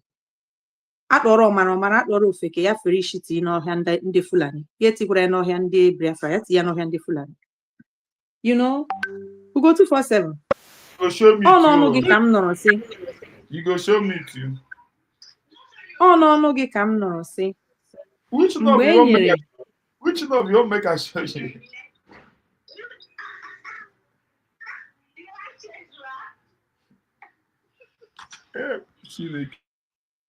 Okay, ngwa. Unu anụ ihe m na-ekwu? Yes, go ahead. Okay. So, mgbe ogo 247 ọnụ gị ka m nụrụ sị mgbe e nyere Adaochu this very ọchịchị ọkwa n'ihe e nyere ya n'ọnụ gị nwa dị ndụ taa mụ na gị bi n'otu ebe a gwara m sị n'ọnwụ Dr. Agi moved that motion which that suspension of Wansak deserve ya 105%. You know, no Dr. Agi moved that thing. Na Dr. Ngozi jụrụ ajụ ọnụ gị ka nọ ya na Dr. Ngozi jụrụ ajụ si no hapụ na ya kenye ya time. Dr. Ajụ si no unu niile vote si na ọ ga-apụ n'ọnụ gị nwa dị ndụ taa ka m nọ that thing. Then eleghị pụtara na na-ekwu. What are you telling Biafrans? We go 247. Ọkwa enyere gị ọkwa our sister, wonderful sister, the mouthpiece of the God Suji. Ihe awa ọkwa gị before because na meeting I think ọkwa ahụ mgbe anyị na-ajụ gị gịnị mere na-abịa meeting. Ihe abụ ihe iji ya excuse ijikwara n'eke ijikwara okeke ndị home. Now iji ele ọkwa ahụ ihe a na-ekwu dị sef ọwụ na onwe bụ ọkwa ijiri na this very government since o bidoro from ọbata obi the same you pụtara na-ekwu na the same government enweghị ọ na-eme. ka njikere gị go 247 mgbe iji ọkwa ahụ ka ihe mefutara. Because ọ bụrụ na o nwere ihe mefutara, you will not come and say na onweghị gọọmenti na-eme. At least nke na-eme oke gị na onwe gị your own department enyere gị mefutara. That means gị nwa na onwe gị wụ a big failure. And other failure ewu ka the gọọmenti hụrụ si na ịbaghị uru ka e were ya nye onye bara uru. Iwe wewa gị. Iwe wewa gị. Because ị na ebe ahụ dọrọ.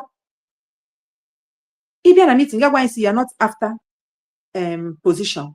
But ihe niile sega na opposition, yet you have position, you didn't deliver. You never delivered there. If ọnwụ nwere ihe deliver, bịa gwa anyị because ọgwụ agwara anyị si na onweghị gọọmenti mega. So ọnwụ ihe deliver there under that government, let us know. Because you didn't deliver. If you delivered, you won't come and sound the way you are sounding. And if you delivered and you see that place growing, onwe ga-achụfụ gị. Achụfụkwanụ gị, you hit your head. Ke ọnụ iji na-ekwu na onweghị gọọmenti, ị gara isi mmanụ nga ahụ lee ihe mere na ka enyere m. Then ndị ka enwele ihe ha mere. Nothing. That means you are a total failure. That is ishi n'elu ọjị, ọ n'elu nkwụ. N'elu ọjị ka ishi kwụọ n'ala. Jekwa jee mara onwe gị. Ichi ịlaba ga alaba ichi ọhụ. Ada dị ọra mma ga-aka gị mma. I yield my mic.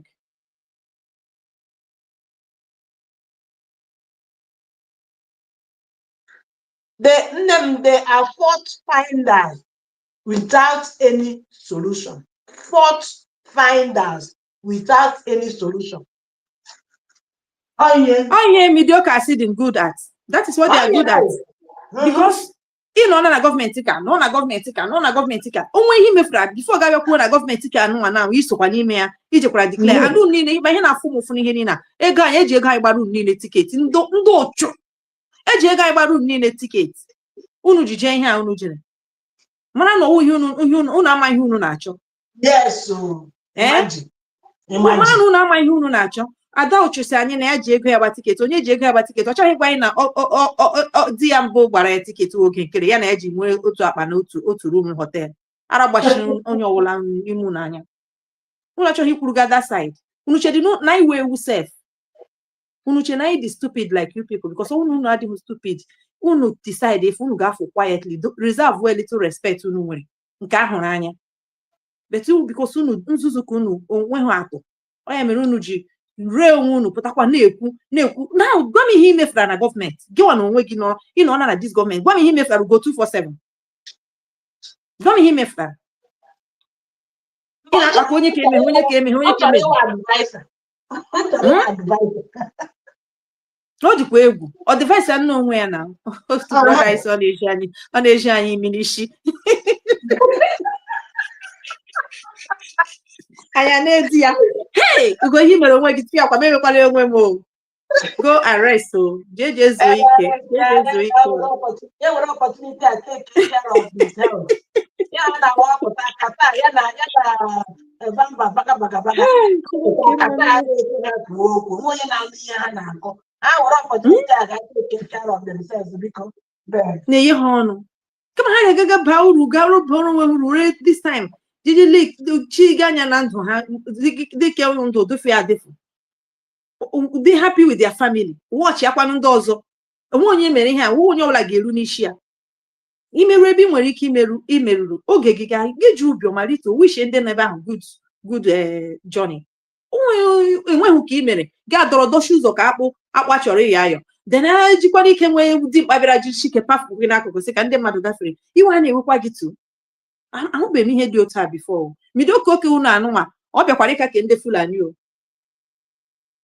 Eziokwu m niile. Unu akpakwa agwa ka ụmụ Igbo a tọọla ọ dịtene. My sister say mere unu ihe eme ka o nwere ebe unu ritara. I ask the same question. That o nwere ihe mmadụ ga-eme ga-echesi. Ndị a kwere m ugwu bifo ele ihe ha ga-ekwu ma ha anya. Ezinụlọ m ele ihe ha ga-ekwu ma ha anya. Ndị na-akpọ m in confidence na-ajụ m ihe gbasara this gọọmenti ele ihe ha ga-ekwu ma m kwucha ihe a.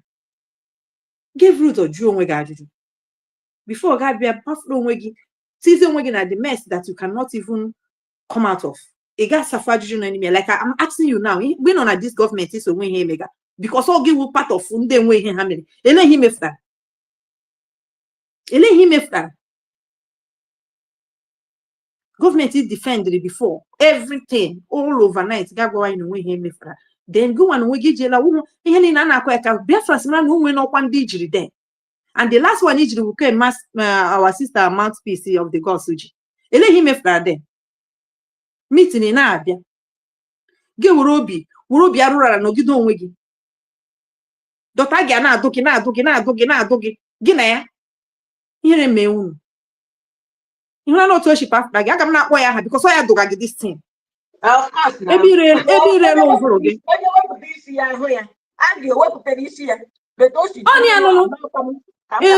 Ewu so na na esusuari. Ekucha ya bia n'ime ya maybe ye nye 50 euro and I don't know.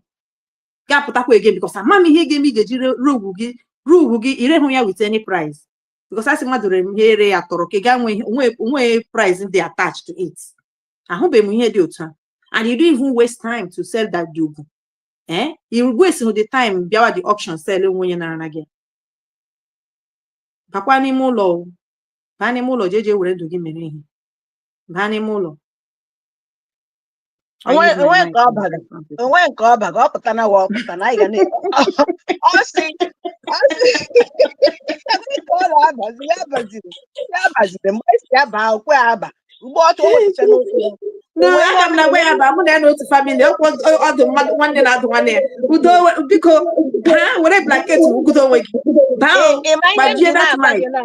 Imagine ji na agwa gị na ugo nnem de go don't na. Ihe nji na-agwa gị wụ na ọwụzi omene ihe a na-ekwu mmanụ kwafuru akwafu mkpokọta adịghịzi enwezi mkpokọta nwanne enwezi mkpokọta ugo mezuru onwe ya na because ọ bụrụ na ọ gara mgbe ahụ ọ carry get to this level now omene people amara na ka uche ya people amara na ihe na-ewe ya people amara na onwe ihe o ji about Ngozi because ihe ndị o kwuru na-ekwu shows no sense. No sense at all. No sense at all. No sense at all, my dear sister. So apụtago. No sense at all. I'm not doing we get. When you all butere. Let me go 247 if you are enye ndị mmadụ advice. When you yourself you are not even you haven't even advised yourself because ihe na-ekwu ihe dịkwa ihe na-ekwu ị na-asị ndị mmadụ dị na-eme ọkwa ihe gị nwa megekwe.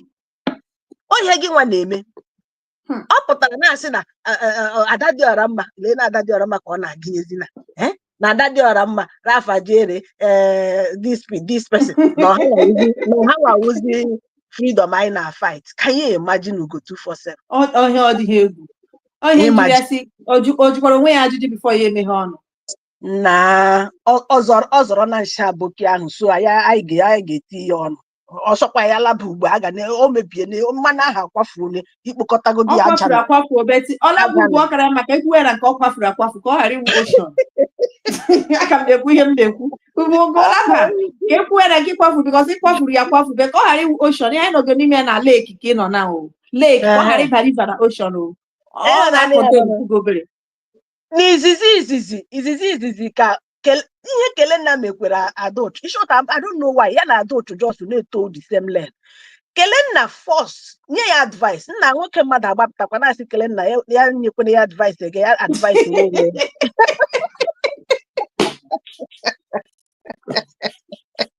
Hey,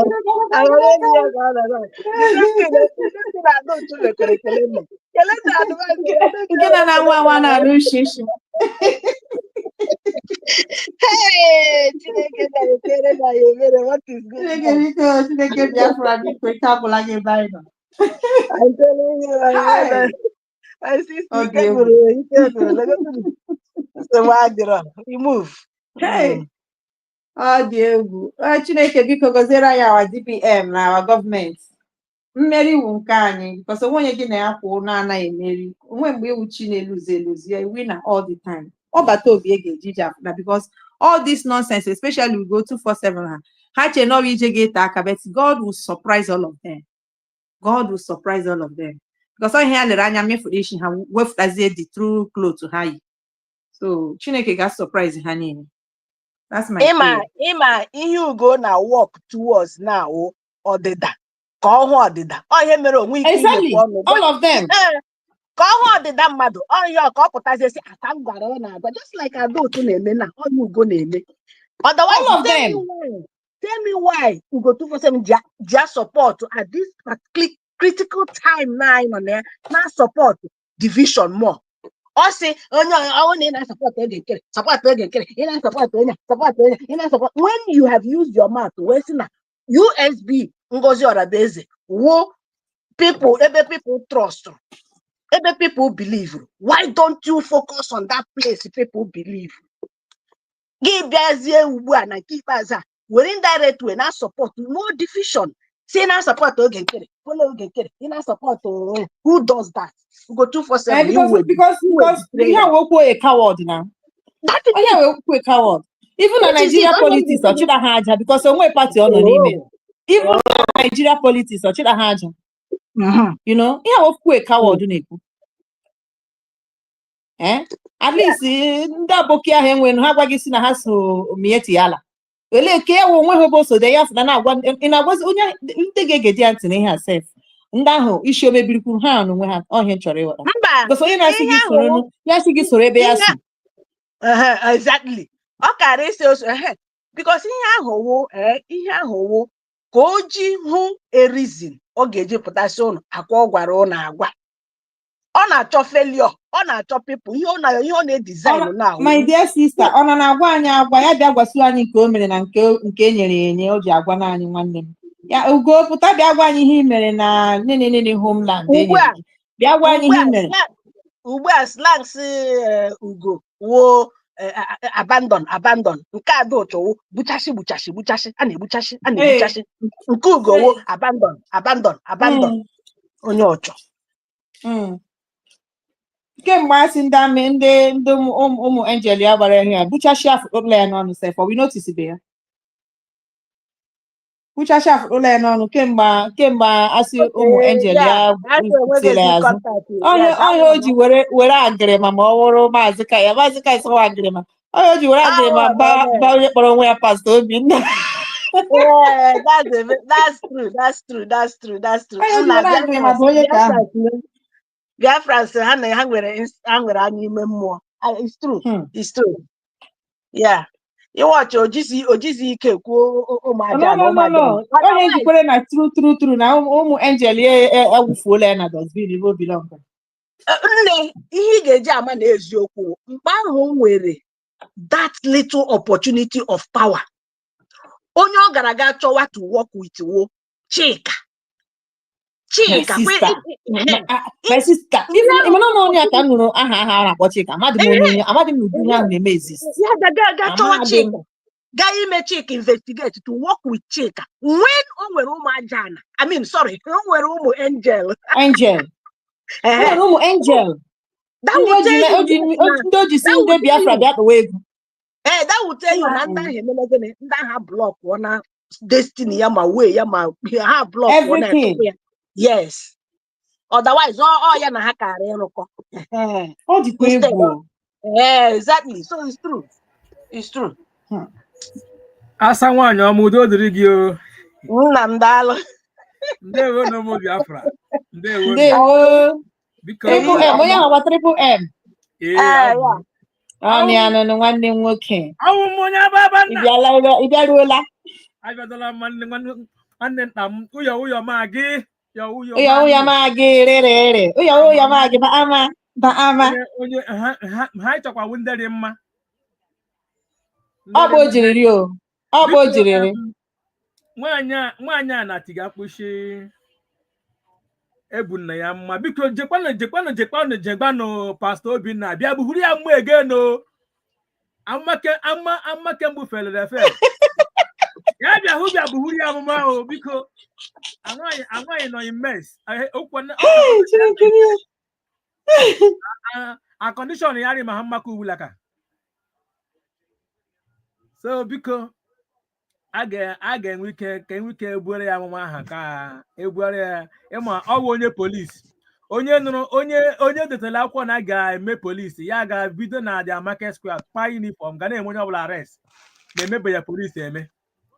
Asa ga-efe ya Pastor Obinna bụrụ ya mma na ga-efe ya efe n'ala Biafra ka gos waka n'olu ya Yes, Ngozi ya mepere television na journalist mepere television mepere radio journalist ya ma no amụma eburi ya n'ara. I am telling you, oh, journalists. So the amwafel na the thing na wash our brain. Even the pastor one buzikwara ya amụma ịgwakwaga eziokwu pastor si ya amakwa na ya buziri ya amụma nna ịhụ na confused dịkwa ma everywhere. Oh my goodness. Ya were kwa na agree ma ba ya. Iche na wa ga be chetara gị ya.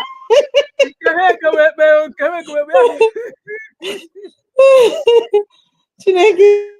Anya ka m gwara Maazị Kelenna this morning na program. Ya si ya hụbekwe program na ya hụbekwe nke ahụ na ọ ga-aga chọọ ya. Na so na tinka tiela the woman. See even ọ ka bidoro ebido tinka ka ube kara amụ na etiri ya dakpa ada na ihe etiri ya na-atụ eke ya. Ọ gakwa na-ezu ike. Then Kemazi Ugo ọsụ template o ji template pụta. Ịma onye ọbụla asị mgbe ọnwụ ga-egbu nkịta ọ ga-ekwe ya n'uchechi. O ji template pụta. Ugbu a wuzikwa template ọ wụzi abandon. Maazị Ugo echekwana m also I learn a lot from Maazị Nnamdi Kanu. I learn a lot from Maazị Simon Ekpa. Nwanne ihe ejikwa na-aga amụta ihe n'aka mmadụ ọ bụ ha ịbịa gị iti ya n'ọnụ ọ dakweji ya amụta ihe n'aka gị. Maazị Ugo, what are you doing? What did you learn? Teach us. Bring it up. Tell us. Let's know what you learned.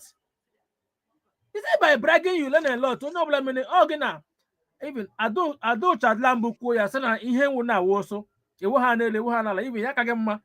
Ya nwa kwetere na ya nwara n'ime mes mana ya ka gị mma. So amazịrị m ebe onye isi na-edu onye isi amaghị m ega their condition. I don't know what will be their condition, honestly speaking, because for ya nwe ime admit that na ya nwa aka Maazị Ugo mma na onwe ebe ya wakwa. Yeah, international comedy ka ndị Biafra bara n'ime ya. Yeah, international visibility. Ebe ndị shamo na-eriri na Chineke m onye kegburu ofe. Ụmụ ama na ya nwe na onwe nọ imesi bịa gbawuruzie Maazị Ugo na-ejigo nye example Maazị Ugo alakapta ke ya ịma initially ha fili na Maazị Ugo ji information bịa vama eburu ka ya bịa hey Ugo nwanne m ịmara m na gị kwara nwanne oh nobody should curse him, nobody should talk down on him, nobody should do this. Maazị Ugo is my brother. Expose this woman, this evil woman, expose her. We know what you can do. Supported. Heche na onye isi nkwụcha nwere ihe o ji pụta agba na ọwụ ofeke ọ bụ aka ọwụ onye gba ọtọ ka ọ bụ ndị agaba aja mbene chee ya otu chee ya bụ ọwụ ihe gbagapụta ha ofeke amara mgbe ekele ọkwa. I am telling you, Maazị Ugo Agwesi, I am not here for saga. I am not here for saga. You don't expect me to come and be doing saga with you. So I am disappointed. I am disappointed in you, Maazị Ugo. I respected you before. Now, I will not respect you again. Onye ha mara nkapịa. Onye na-enwekwana ihe ogbe nwe ihe ọ ga-akọwa. Akụwa nwe ihe ọ na-akụwa my brother. Onye nwe ihe ogbe nwe ihe ọ kụwara atọ. Onye ji ezi obi ya bata n'ihe a anyị na-achọ inwe. Chineke nna makwa aka ga-ebi ha n'ala. Ịhụnanụ LASUBA akwa ogirigiri onye a anyị amaghị na ọ bụ onye Sudan nwunye onye Sudan LASUBA. This morning now our brother Humble enyopukwele bam onye Yoruba onye Benin ọwụkwa ha onye Igbo. Ewo anya nọ na amaja ha Benin ọ ma na ọ kpọla before na ọ kpọla before mara na ya achọrọ m iwere aha ahụ dowa n'isi nke nna akpọzi ya dị aha because ọ ebe o belong. When Maazị Nnamdi Kanu tell you that the people trying to spoil our freedom is not 100% Biafran, gị kpọ ya egwuregwu o ji na-ekwekwu DNA ma Biafra they fully restored. That man knows what he's doing. He works in spirit. Just to check here now, bring it down now to many of the DOS members in Ghana with ndị na ị ga-ahụkwa na ihe ahụcha ndị Fulani tụrụ ime ha bụrụ aka enwe na-ewetara anyị n'efu ndị ahụ ndị na-eburu Igbo wu Igbo ahụ ọjọọ The real Yes, Biafra. manya alaru ụmụ ọjọọ. Mana na nke ikpeazụ a their body go tell them okay ozugbo na ha chọga ga ya we are gone Ha tọrọ atọ na nke ikpeazụ a, ha tọrọ atọ na nke ịtọ a ka ọ tọ ha n'isi.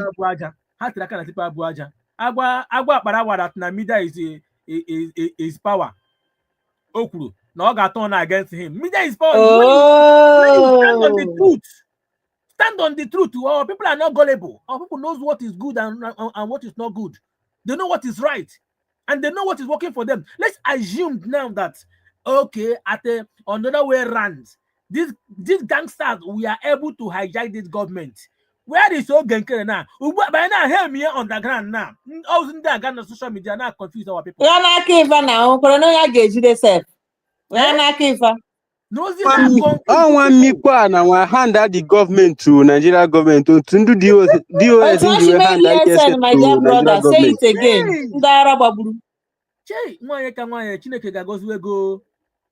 If not for nwanye ka nwanye nwanne nepe wele ọkụ tere ọmụ ya wokele nna. Nepe wele ọkụ onye ọbụla ga nọ. Ọkụ onye na pe. Anyị na-aga in that igbula ka onye nke azụ onye nke nna ha afọ ya sị na kulolo dan. Aya na wonder DOS. No wonder Walid Amasnani Kalo prayed. Say, God, if you want me to continue this battle, let me know if you are the one that called me. And God proved himself. That's the prophet of our time. Chineke anu ekpere ya no akwan ahụ obere na public. Ya si Chineke ekpegide na ihe na secret. Achọrọ m ibe na public. Oh God. Achọrọ m ikwu ya na public ka ụwa anọ mere onwe gị aha. Chineke mere onwe ya aha. I have made a prayer here before. If it is God that called our leader Mazen Kano, nothing will happen to him. It doesn't matter the rumor they brought out. He is not okay. Yes. Nothing will ever. If Mazen Kano die in that particular place, yes, he can never. He can never. Yes. Nothing will happen to him. Nothing. Poison will turn to. Nothing will happen to him because I don't know what going to happen. 8 days in Kenya, one year may born. One all around, and honey, not be shame. God is with us. Why is now going fertilize or that or they measure where they boom money no? I don't know who they pay yourself. Just look at them. Mụnne ka anyị na-aga n'ihu udo dị ya bụrụ ma ọrụ a anyị ga-arụcha ọrụ a kwere dego na anyị ngoro ifuru ha sị na anyị nwa ga-agba ọsọ na social media na they go run where are they today they go run leave social media they go run and they have still running because enwezi nothing they are not presenting anything kedu ihe a na-epe kedu ihe a ga-ewute na bịagwa ndị Biafra na-asị lekwe ihe ha na-eme 18th ụkwa nwanne echi o akwa kengwe na aga na Washington DC oga say picture 18th one nechi we want to hear their discussion there tuku mebre ya gagwa ya ka gwe ga ebe ahụ all in the name of Biafra ya ga wure ha ga discuss ya all in the for the good of Biafra exactly Biafra because I be kwana ya present chagode dey akwa achọwazie na okay elende Biafra he have nothing to stand as a Biafran onwe document oji angbaga si angbano ka ebe unu medro ya si no brigi but ajemo so kwa Finland yes our spirit ya gara meanwhile our DPM go do document USB is no longer making noise my cast no you know question in the dogologo ngaji it go shock them when the Camel's back will be broke. Oh, just one statement. Even of course, alogo in aha ya ahụ record ya George Ekpeli ikpe n'obi ya sị ha ele the country ekwugo okwu ya ha about ka ya gba nkịtị nke ya ji dị civilized ka ya ga-echa because a ugboro ụlọ gara mkpọrọ ga-afụta nụ nga ahụ before ebido the last one ọ ga-aga they want to use no ATM alogo aha like this George agbakọrọ si oya bịara criminal case ka ya bịara ikpe ndị na-azụ obodo these people they plan can Hajo get destroy this struggle because I said Biafra is a sensitive matter And once you are coming for it, already Mazinani said it, you must be whiter than white. One name, a lady, or the color, yeah. Eh? When you get to get a system, you're not danger, red. Rainbow, what color? Go ash. No, actually, On a destroy this. hash. They want to destroy this freedom. Oh. They want to destroy it automatically. So you guys are learning. How did you do our DPM? I say, Maranonia Wonya. DPM Garcia, Mahia, when I'm Bob Garcia, there is a Biafra, Sorai Finland. That is it now. I say, Marania Jajuga, Wonya, DPM Garcia Maho. I say, because he didn't know this the whole state, Evo Garaparo, oh, convict 10 times. And ex-convict. Can you If you say, Ota Biafra case now is a sensitive issue. The Biafra case now was sensitive matter. Oh, my boy, yourself. Ele case yanya amuni amuboya. Exactly. Because our case is a sensitive case.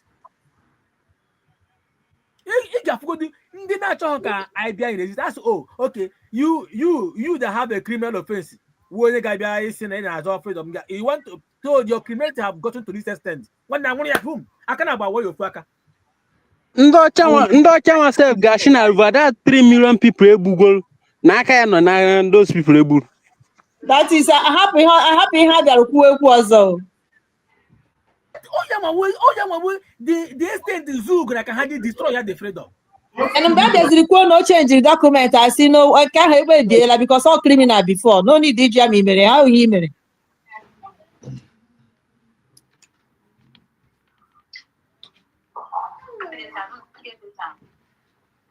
Don't you know that this man was many times an ex-convict? DPMC Amaho.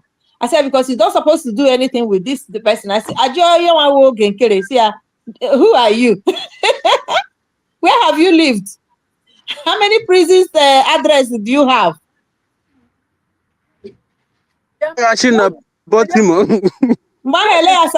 Was a criminal live here. What they don't understand is that once you are doing something, you present you elay your profile. I think elect your cabinet because they believe government elay your cabinet, check your cabinet. Don't want they will citizens in the country, check their profiles. Your profile will speak for you. If our leader Simon with this kind of record of even first day I got one of first day I got one of exactly. First day need the call. A will be for Dominaga, the crime you hate for Japan. Oh, Biafrans are not even understanding that now in the international community itself, in the Western world, in our baby as I get check your biography right from your family, your primary school, your lifestyle. Before I'm the kind of office may be eligible to contest. Like zoo system. Only she yesterday, criminal yesterday, Gabia was present today. And now worship here. Only person Gabia already a chief police officer. Amazing innocent arrest. So one 18 next tomorrow, I got his share. The depend on one hand, Jimara work and carry then up where they had the Aqua who Gawa house. They from that one. Impersonation. Criminal. Okay, the case will next tomorrow. No. Also, when Biafra here in Washington DC with the Briggy government. Now, with yourself, with these people, congressmen, they have meeting with the congressmen in Washington DC. With that ATM. He's trying to blow hot. Anyways, Zoo biriego ya je meto gara ha biriego ya je me gara eji bi ego ndị ka ha ya nwuchiekwana ya tu o kwesịrị ime gara because ha na watch ya. Yes, my sister, if this will go 247 could go 419. ego kenkere nyeri or return go that money back. Akwa juju ụmụ Biafra kwesịrị onye na-arị ya isi na onye na ya bịa gwakwu anyị onye na-arị ya isi. You see Biafrans, there is something. Biafrans, they can trollate you. It doesn't matter your attitude, they will tolerate you. Could you imagine that now? Age is equal. Every go, get on a program here every time. Oh, and the Biafrans are tolerating him because oh man, hear the man way. That's kata gashino kata ko kwara inji vam. How many months now? That's the same thing bunji koge.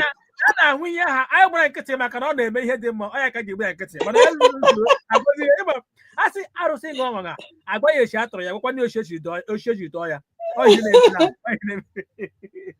You touch ere ha na ho na gwa ha ka ala obodo ha nọrọ na ezuzu. Yeah, there is something I want to bring out here. Yesterday, yeah. My brother Kelena name a program. So somebody wrote something na comment section. You know, oh my God, Ugo 247 na kohiri na emere mazi Simon Ekpa abandon. Emere abandon nke ọzọ. You know, now enwere somebody a na-akpọ Cho Ayaba ejidekwere ya otu esi wee jide maazị Simon Ekpa. Cho Ayaba in fact everything concerning this thing now with the same thing because Cho Ayaba awụdịghị the leader himself. Yes, the leader nọ na Cameroon like Maazị Nnamdi Kanu, exactly the same thing na exactly and mara na Nigeria handed over to Cameroon ọ gbara ọsọ bịa Nigeria ndị uchere ya uche na ọgba ebe ndị ọma na Nigeria wụ obodo were ya kuri eje ka ịga ndị Cameroon n'aka. So now Cho Ayaba now wee nọchite anya the main leader nọ na prison just like our onye ndu leader nọ na DSS, right? Yes. Now Cho Ayaba na ebuzo we may arrest before eme Maazị Simon Ekpa arrest. Cho Ayaba today, ama ihe decision nke ha na Norway and ọkwa Europe kwa. Exactly, Norway na si Finland na niile na akụkụ ebe. Yes. Ọwụkwa no African country. So the same fate ha na-face ka anyị na-face. But now look at our own at least anyị anọ na judgment. Ndị nke ahụ ka jikwe Cho. Mana nke anyị anọ na judgment. Then one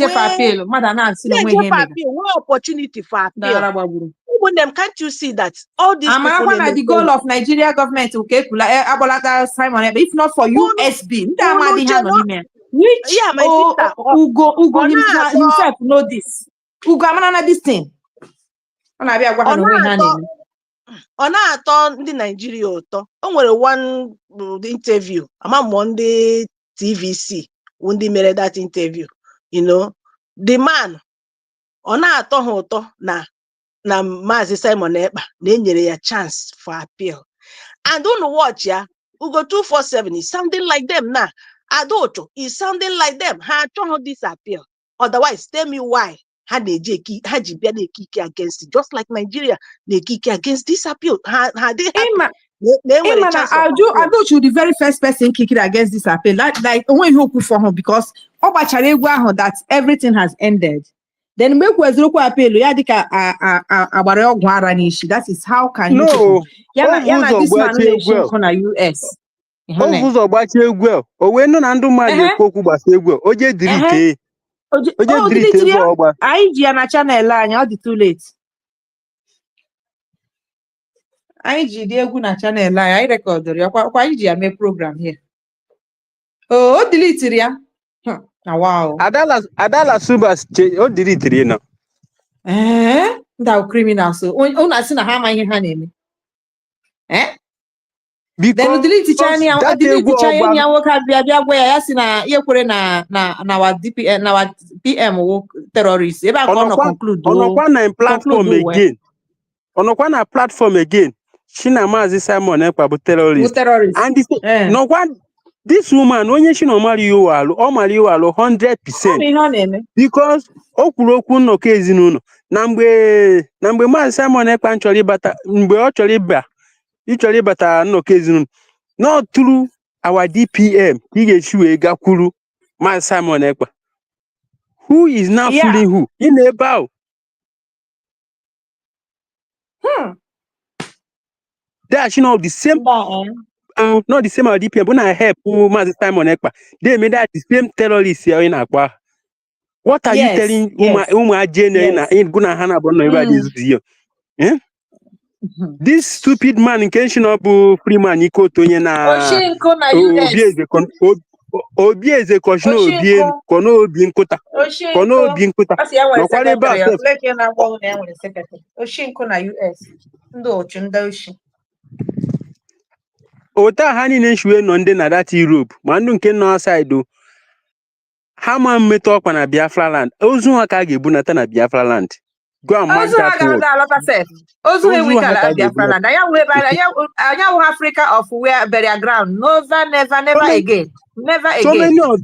So many of them. Anaga mapu re complete. The ground will open and swallow so many of them. Ota hanchwe nonde na that Europe. They crystallize. Mazi Simon. They know that's why they don't want to rest because forever. And I get one in from A to Z.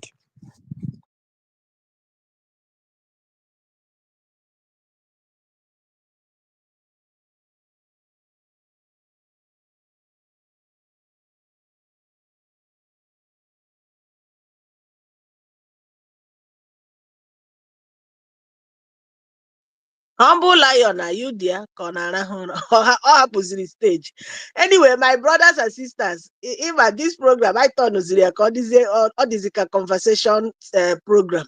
Or this you can submit live by one after the other. Humble lion, the Ghana break.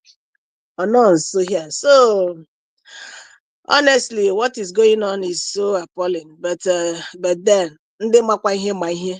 And I thank God na majority my here. Kara ndị na-ama ihe. It's a pity no go 24 nonsense. To go 247 I join ananda ahụ na-ama ihe. Wee na-akọgherizi akọgheri. To the extent that Asati ekene na mu no. The goddess. Ndewo. Goddess herself. Mama no. Amaru no ma. IJ na-enyekwa isi n'Igbo 247 ise ma gị nwa n'onwe gị.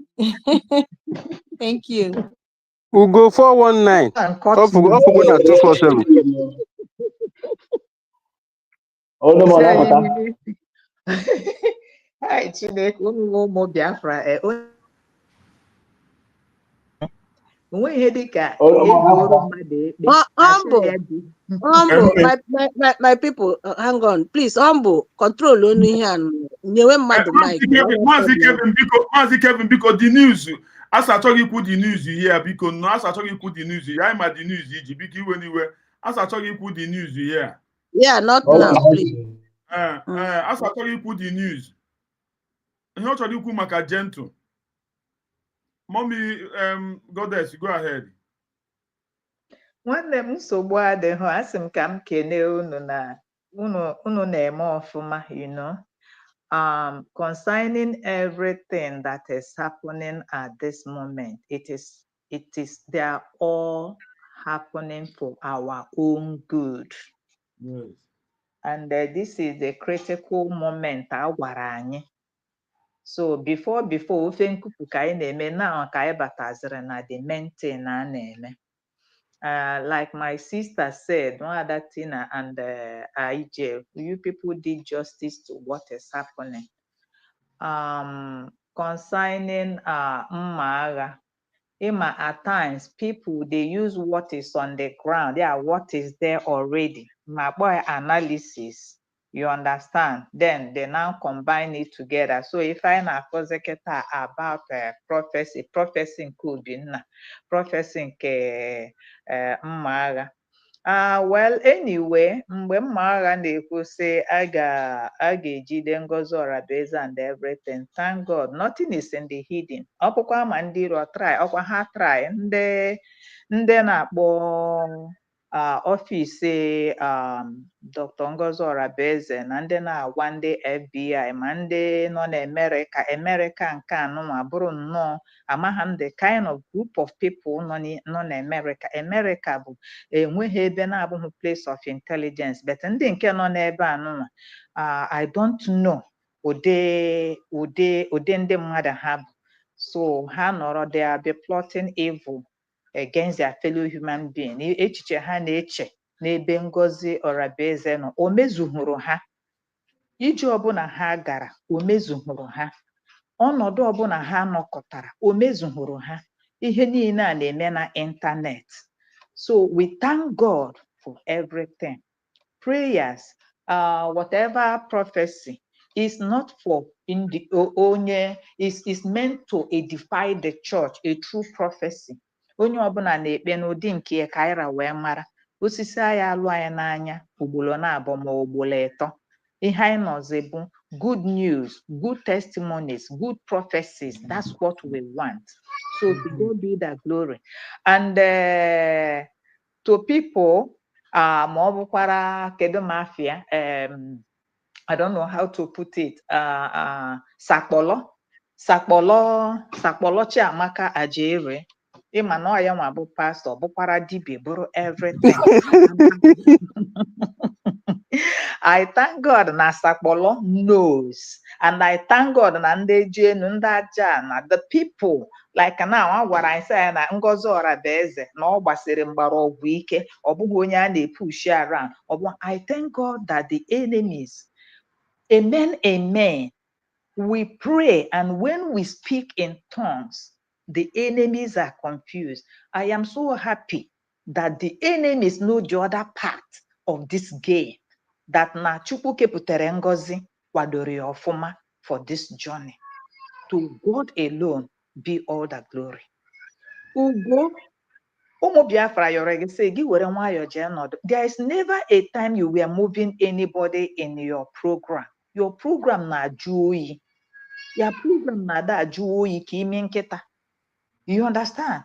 So when you look at the people that were following you, or maybe when you look at your viewers and when you look at your likes, then that is when you will know if you are making impact.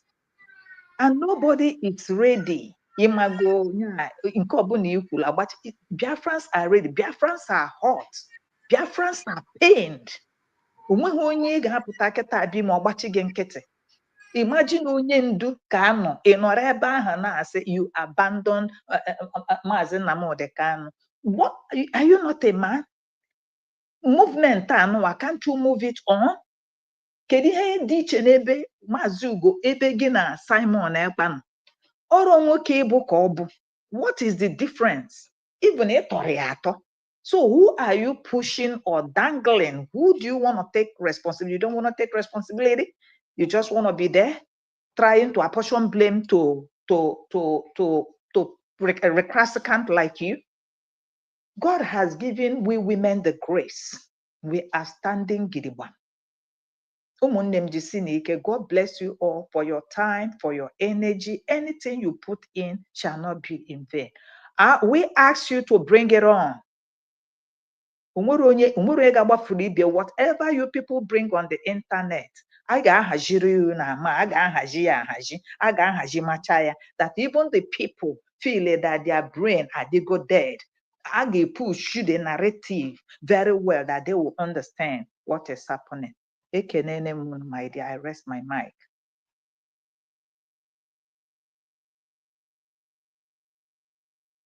Anybody in the house? Yes, ndewo, mouthpiece of the gods. God bless For you. your ndewo, mouthpiece of the God, for your support and your encouragement. This is the time everybody kwesịrị itinye anya n'ala. even the Janjaweed himself, even the UK, that the same United Kingdom, and every one of them, Njumu Chukwu Okike, every one of us can see what is happening in their places. Maazị Nnamdi Kanu buru amụma na UK gada, and what are we seeing now?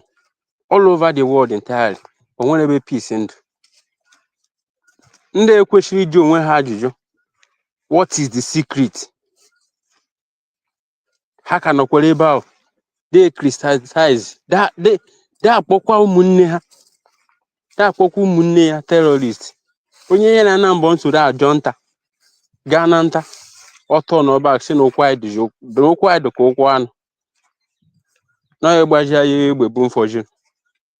But the God of Chukwu Okike, the God of ụmụ Igbo, the God of Biafrans, nọ ndụ. And every one of us na-ahụkwa. Maazị Nnamdi Kanu, ọ Chukwu Okike bụ ndị nyere n'ije. Amụma niile a na-ebu n'isi ewu, ma nke a na-ebu na ha dọrọ ya, ọsọ okwe ha nye poison n'ebe ahụ. Ihe megiri Maazị Nnamdi Kanu ejiri onwe nwụọ na Kenya, ha vugide evulute ya Nigeria, buride ya n'obodo anụmanụ. O nwere mmadụ ọbara na-agba n'ahụ ndị emewu Maazị Nnamdi Kanu anything. Ha nye poison, that poison ga-aghọ fertilizer na ahụ ya dị egbuji mmiri nnọọ. Ihe ọsọ kwuru ha nye, the same thing applicable to Maazị Simon Ekpa. Nkata ọbụla onye ilo na-akpa n'isi ha na-abụ nnọọ. Ọ Chukwu Okike bụ nshi ya gawa n'ije a, and I kwenyere ya, because ụmụ Biafra bụ na-eji aka ha choose onye ga-eri di ya. You are not going to Iman were onwe gị bịa tinye ya n'ihu si na bịa sowe. Nke many of them na-eme na social media today. N'onye a na-emete, n'onye a na-emete. We all know that United States of Biafra has declared. And onye ndị the mantle of leadership now, onye mụpụtalụ United States of Biafra n'ahụ, or Dr. Ngozi Orabieze. And every one of us, both fall back and fall in, every one of them not there today. Amanshina ha nọrọ mgbe Maazị Simon Ekpa, ndị nyere former wife, see ya Dr. Ngozi Orabieze, protect this mandate, protect the mandate. That mandate a na-ekwu okwu enwe. That mandate, ọ bụrụ ọsọ that declaration. That mandate, ọ dị so many, o buru ibu nnọọ. Ọ bụrụ one ka o ji buru two. Onye nwere anyị ime mmụọ bụ ngama yes. Na akwa ọrụ be na-enyeri. Which is every one of us makwa.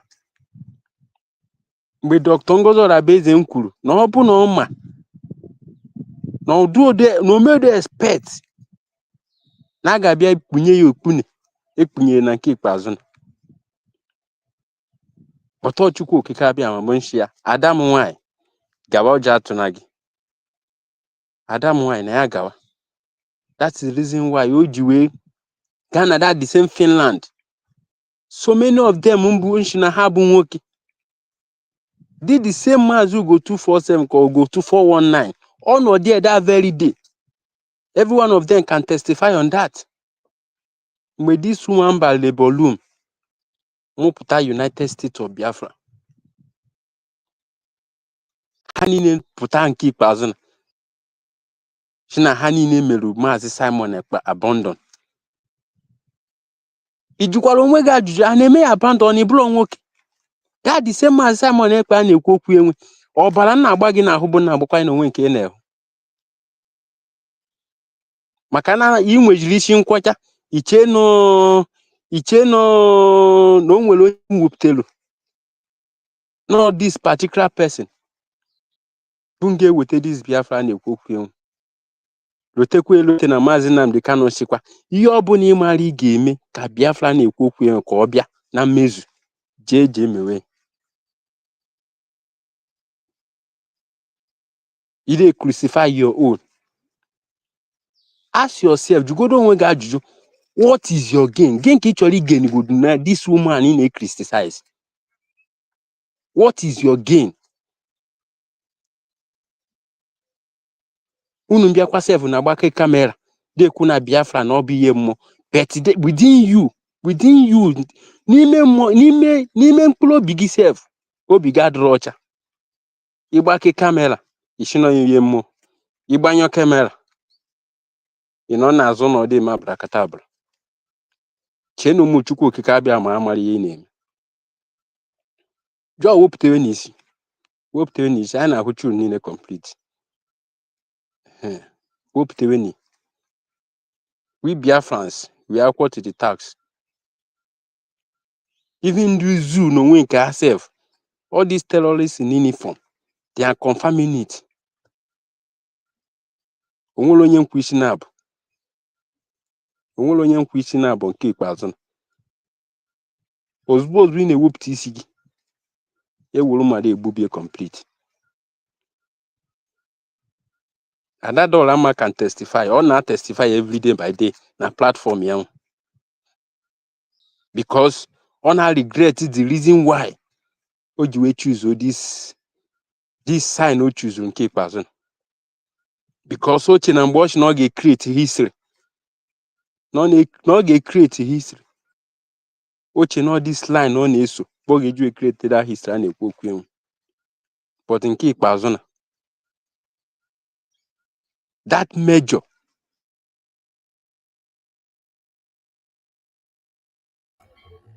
Nwanne kem before you na-ekwu okwu eweli iwe.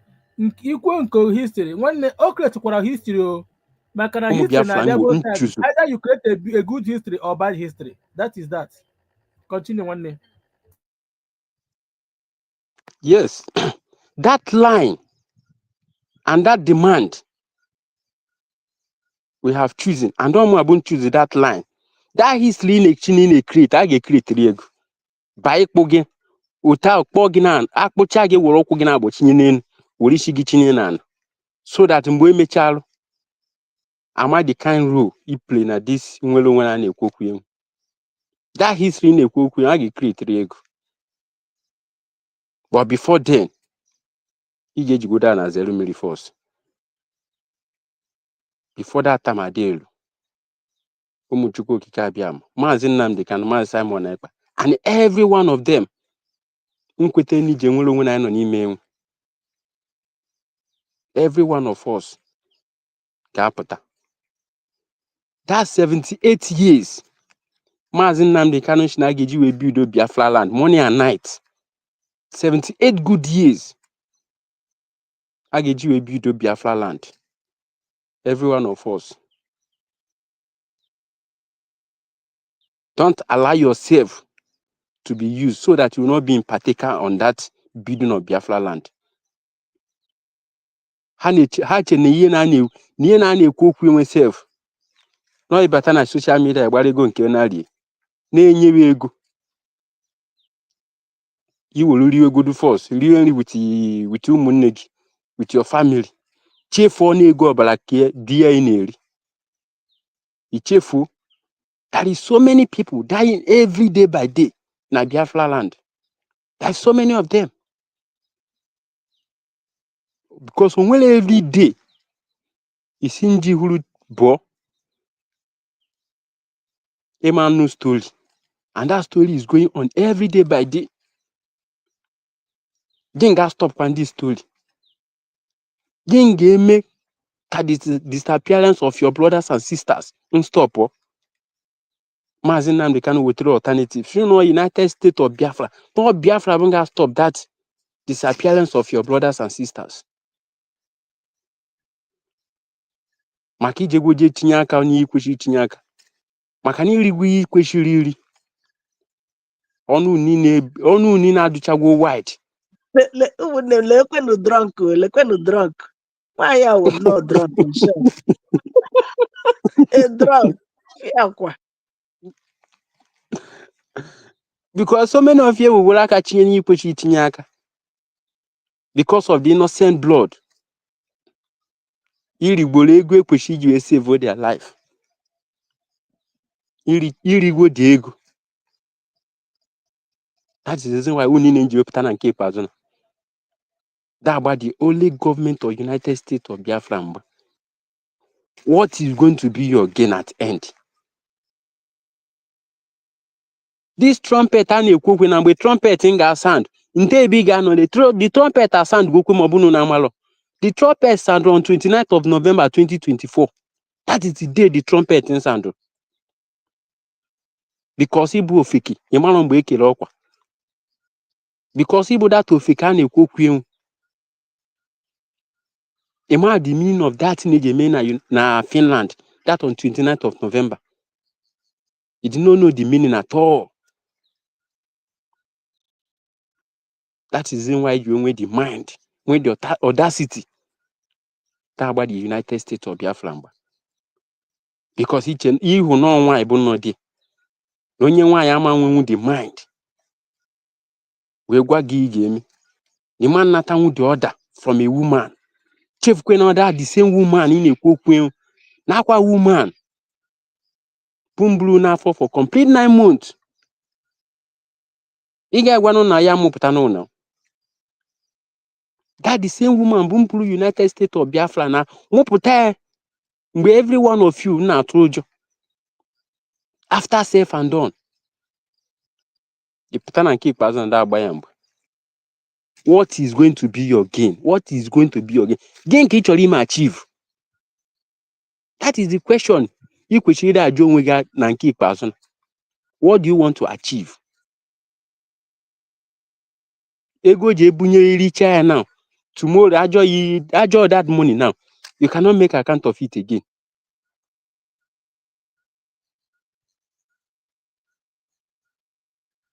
Chefu ni ma enu wa no n'ime na abukwa ahia ka obu no. Onye nzucha nke ya nawa. Enu wa no n'ime bu na ahia. What matters? Otishu ezo ahia nke gị mgbe ị nọ n'enu ụwa. Akwa aka ga-eji elote gị tomorrow. That is what you're supposed to ask yourself. This critical time I don't email. Because this dangerous time. That end time I need with that end time being I need with now. You are now in end time. Onye obuna je chilute ebo. Ebu onye obuna je dinala anya ebo he salute na keep person. Because United States of Biafra has declared. And that is the only government. Without United States of Biafra, Mona Gaman never de Koku today. And that is the only hope I'm going to keep person. Thank you so much.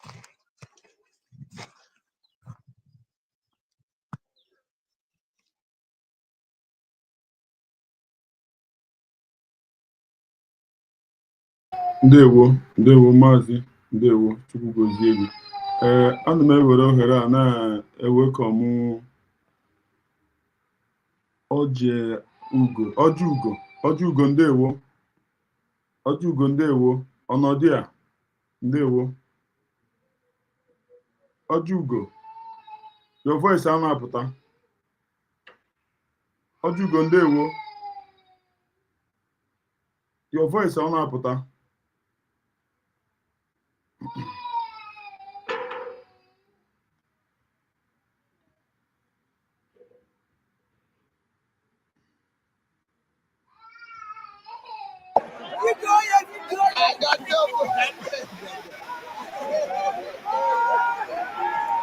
Ada LASUBA.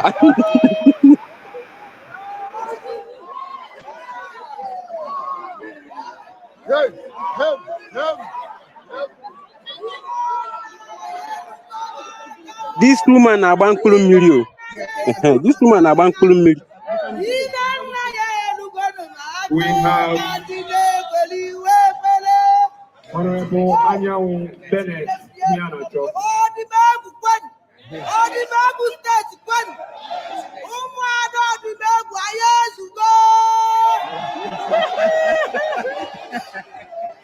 We have the next Honorable Anyanwu Bennett. Otimpu special. We have Otimpu special na bankuru mmiri. I'm telling you. Just imagine the distraction there. Now,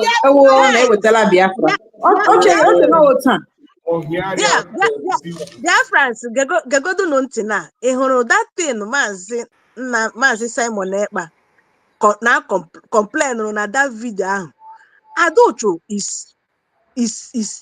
is fashioned to be like this. Ụmụnne m, ihe awụ karakta ya. Unu mana nwaanyị a ntị ya nọọsụ dị na ihe a na-eme. See, you have tiene mkpu ahụ na stage na that podium there until you climb all the way down. Somebody now that is controlling this program a na-eme on that day, you know, is talking. Ya nwa gbadатachakwa n'ala ebe a bidokwe na ashatụkwa were voice ya na akọva nke onye na-eme program, which she's supposed to realize that o tiene mkpu ahụ na stage there. Coming down here, you have to shush. Now somebody is talking. But rebel. Rebel, ka nwaanyị ahụ. Onye kpọ nwaanyị a ga ije dị ready for mmebo. Dị ready for mmebo. Ndị lụrụ ya ji gbalaga.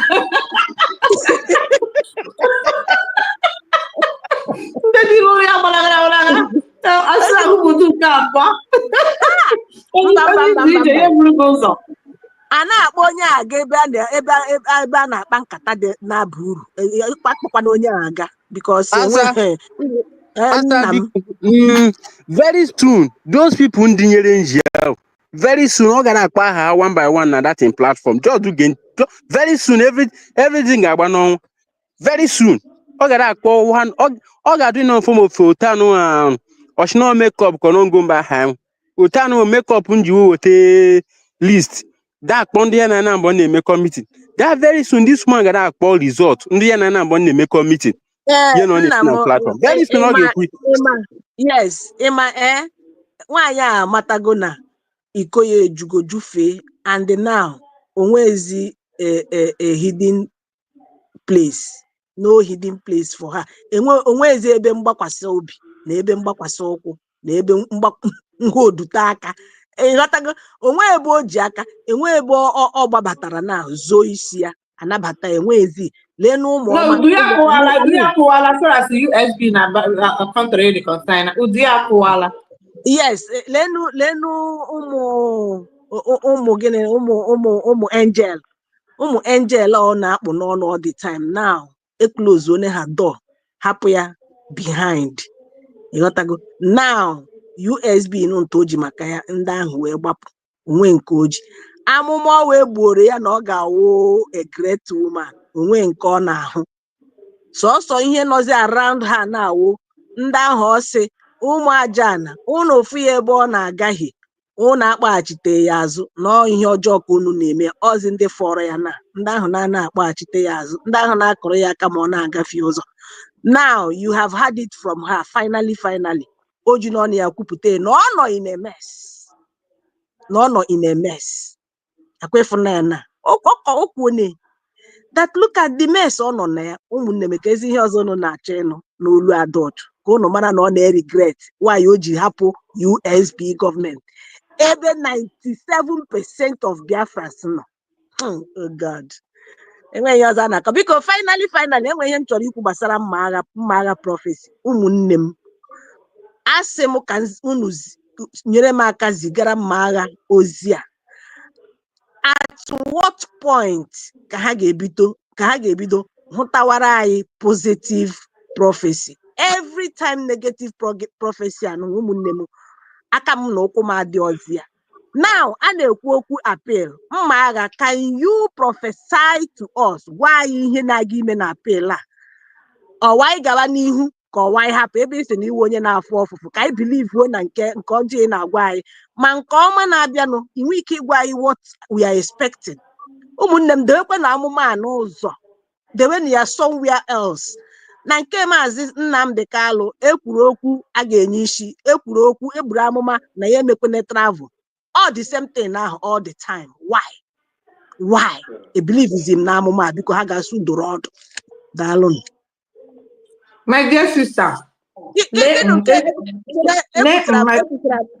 my dear, ekwuchara m Maazị Nnamdi Kalu chezo Maazị Simon Ekpa na nke Maazị Simon Ekpa the same thing ekwuru okwu isi kwukwu okwu na ya emene travel ụmụnne m awoda ihe a ka anyị pụtara ị na-anụ are you noticing what I'm noticing? A ga-azụrụ ike biko daalụ my sister, yeah, uche onye adịghị ya njọ, but one thing anyị ga-amata a genuine prophet anaghị ezi ozi ihe shi ya n'obi ma ozi ihe o chere ọ ihe agwara ihe eziri dị ka ị ga-eji.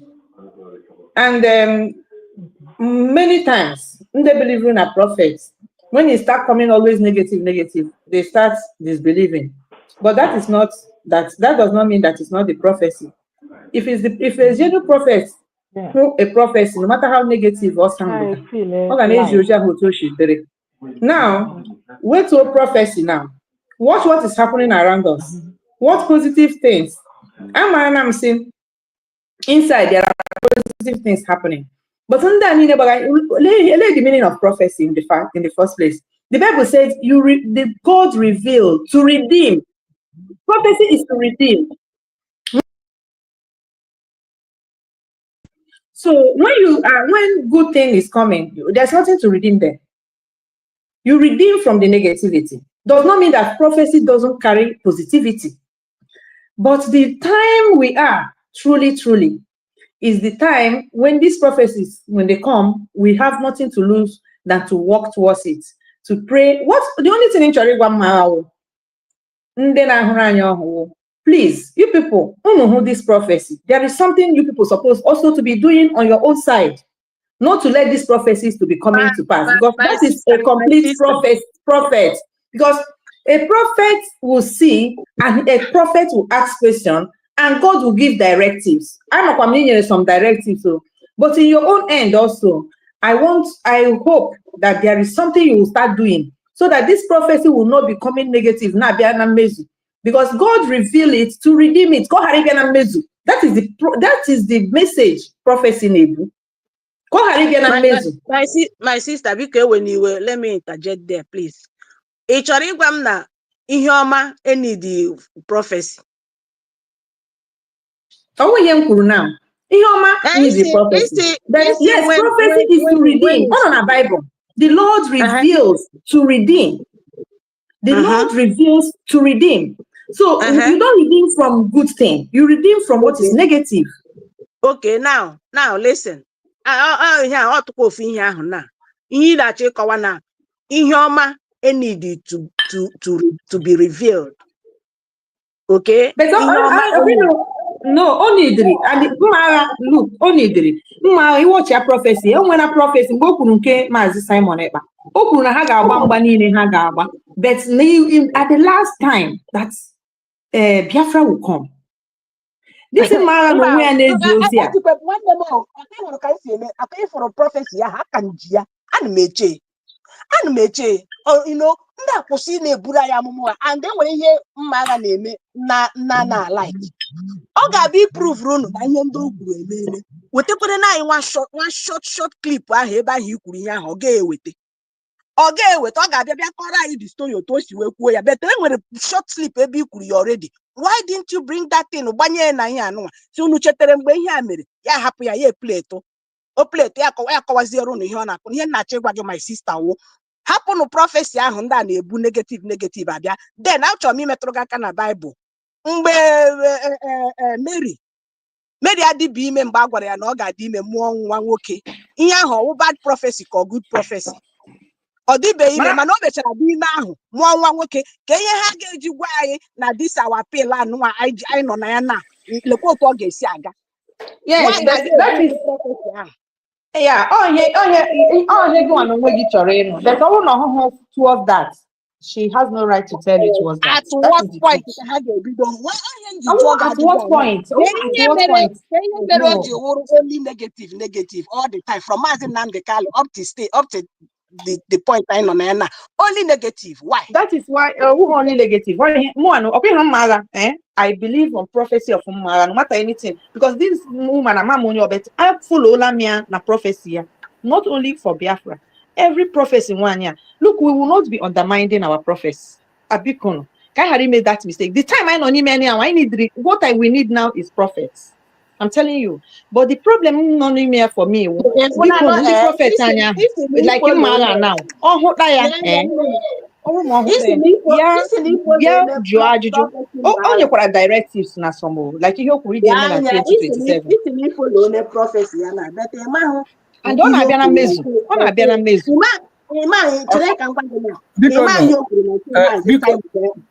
before ma apụ nwanne m nwaanyị before ma apụ ka m na-ekwute obere before ma apụ biko nụ nwanne m nwaanyị na-ekwu okwu prophecy ọ bụ eziokwu that na oge ikpeazụ taa a ga na-enwe many prophecies and which we know that mechanic a na-ekpesa ya ma ndị bụ ndị ara our sister mma agha ịgwago eziokwu at least adịkwara m aware of this one mgbe o buru ama maka nwaanyị ga-abịa take over n'aka our PM na a ga-ejide ya na nwaanyị ga-etake over mgbe ahụ sef onwebeghị anything like that so yeah ekwukwere that na the coming back of the PM ga-we disastrous ihe aha Nigeria na-asọ asọ ga-eme by then our PM is still in charge aka na atụ the vote that the self referendum our PM na-enye update ịhụla ya so sometimes ịma ignorant na-eme anyị at times ya na my brother ya ekwukwene n'ihe a before even ụmụnwa Maazị Kevin chọrọ ikwu okwu nnọọ ngwa chere just ka m kwupụ ofu ihe a na because enwe ebe m na-aga even enwere mgbe anyị mere ihe a na live you looking at how things was going mgbe ahụ Maazị Nnamdi Maazị Simon Ekpa nọ ya ajọ oge onye ga-eteke over mgbe ahụ gị nwe ị gaghị ekwu ya based on ihe na ị gaghị ekwu na Ngozi na ọ na-awụ a na-eme meeting ọnwụ na anọ na fundraising ma Maazị Simon Ekpa nọ ya onye ha na-akpọ achọ Maazị Simon our PM anọ ya okay ngwa our COS my dear sister but all your own view. It's not bad, it's your own stand, you understand, but it doesn't work like that. I'm telling you the truth.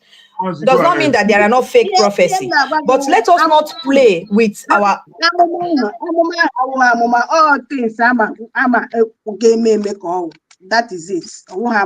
Which go ahead, Mazi. Go ahead.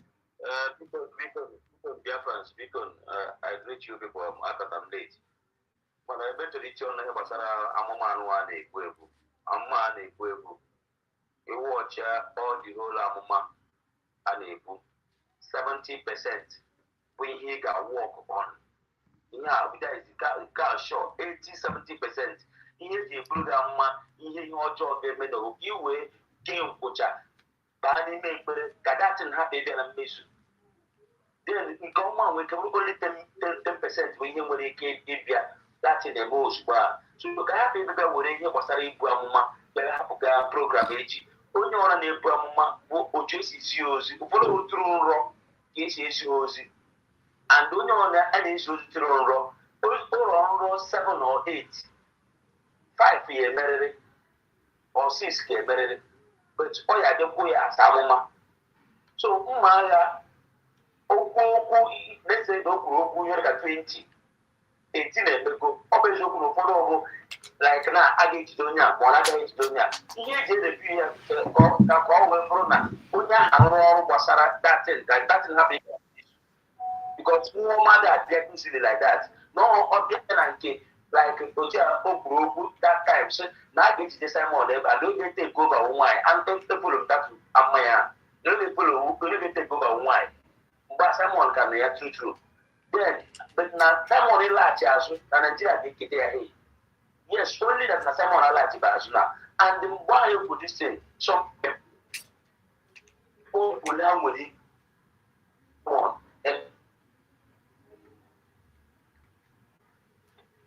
What do say? What do the last 5 go well for that? So, can I be better for you? Because I'm on your own. Abraham 20, 15 years. And I had a blame on how they go out your job or your job and they go my one as a Christian, as a woman to make able. You will you will still go then you was a we will make that happy very much more culture. But no matter the solution that again. In that run again or even that to say so I got another different thing. Only on the Sahara, Mana, like the had the seal news. Like this is a better one day chapter and church. Just no amazing casing here game. The car happens Mana only before that in the possible culture. Yeah, I will say it's common. That is my case. ofu ihe ahụ ka ọ ka wụ amụma ahụ ha na-egbu ofu ihe ahụ when they check at the situation at the time ha kwuo ka mụnwa n'ebe a onye ọwụna na Ngozi have to take precaution of so many things ma ebe ọ na-aga ma ebe because ọ ya onye a na-elegara anya na you need amụma to know this one you need onye amụma to tell you na possibility of onye iro itinyere ya ihe n'ọdịa possibility of ime ya arrest otu esi mee Maazị Simon Ekpa arrest n'ọdịa you need ha amụma to tell you that ha chefuo that part abeg is her own opinion anyway likewise this one is my own opinion nwa amụma ọwụ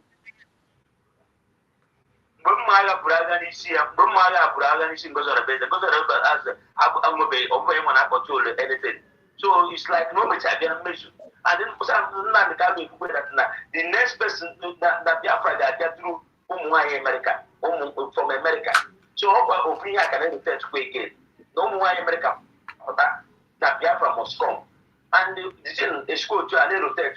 So can I be blame one day if we are on that day? I want to why a fight for our own safety. Okay, my brother Kevin, isi na Ngozi Orabaeze a control over anything. Ka m werezi example nye gị. Biafra is my home. Mgbe anyị mere ọbata obie welcome na Biafra is my home. Onye control ya from onye control ya entirely wo Ngozi Orabaeze. Ya ahụ Maazị Simon Ekpa kwesịrị ime. Ngozi Orabaeze mere because Maazị Simon Ekpa nwere meeting here and there. Or just breeze in and breeze out. Ka onye take it over. Ngozi have been controlling right from the beginning. Oh, yeah, mere all these efus. Amahụ that onye ọ mara by default Ngozi Orabaeze. This is by default. Ọwụ by amụma.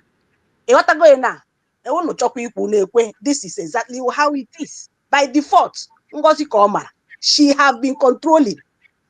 Mgbe ahụ, achọ Maazị Simon Ekpa ọ wụrụ na ọ nọ na another meeting. Who controls it? Ngozi Orabaeze. They take charge of everything. Go and watch Biafra is our home. Mgbe anyị nabatara Maazị Simon Ekpa. Onye mere ihe onye control ya Ngozi Orabaeze. What does that show you? Awụrụ na achọ ya ma ahụ ya by default ọwụ by amụma Ngozi Orabaeze. I rest my case. First amụma ọbụla ya na amụma bụ omenala omechame ka omero. First amụma ọbụla ya bụ maka iwu anyanwụ na ndị otu abi the former nwoke anụmanụ nke ndị aka ha so n'ihe mere Maazị Nnamdi Kanu ma Ifeanyị Sineta Ifeanyị Ejiofor ka Ọchịnọ Sineta Ngonubu Azaza nke okay, now somebody go keep bucket and don't keep the bucket. Mụnwa ekwuo dem na somebody ga-ekiki but based on what I see surrounding and ihe a mechara so amụma ka m gburu na akwa ya amụma ka m kwuru hapụ ya ụmụnne m but anyway achọ m ijele nwanyị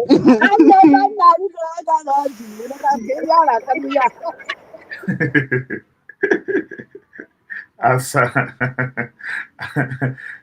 ijele nwanyị biko enwere ndị nọ hịa biko ka m wetetego ọjọ ugo biko ọjọ ugo a na-awara eze. Good morning. Good morning, Humble Lion. Yes, the first time you called me, I was still background, It didn't let me in on the platform. So that was the reason. Yes. Sorry. It's okay. Go ahead. It's quite interesting, I think I was in Kelenya TV because I do follow him a lot and can report. But I was in the Kelenya TV this morning and they made mention of the program that you hosted. So I was like, well, okay, let me check Humble Lion out. And then I came in there. I saw all the ladies and gentlemen, and I'm extending my greeting to each and every one of you. You're welcome. You're welcome. Thanks so much. So, in fact, everybody, we're all saying the same thing, and there is nothing I'm going to say now that will be different from what everybody in this platform has said. But we can't give up, and we'll have to continue.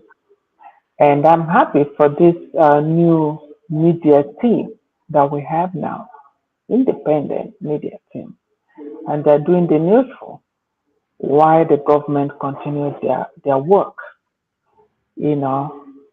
So they cut off this distraction from the government. So you guys are doing great job, and I appreciate each and every one of you. Um, when you come to, let me say, prophecy, like that's the last talk that we have at hand. For me, I hardly believe in all those things, but the only one that I have believed in is the prophecy of Namdekalo. I'm a very difficult person when it comes to prophecy and all this prayer kind of a thing. So, but when Mara said that, all we need to do is, just be careful. That's all. Just be careful what you eat, where you are. And I mean, Dr. Ngozi said, I don't think anybody needs to tell her now to be careful because she knows that she has to be careful. Exactly. Because enemy, and let's not forget that she's been in politics in Nigeria. So all this happening now is not new to her. If you can be a politician in Nigeria, politician, come on. So it's not like she's new to the system now. But we thank Mara for at least reminding her and us to be careful. So I put that by the side. And then I hope Go 247 will hear this.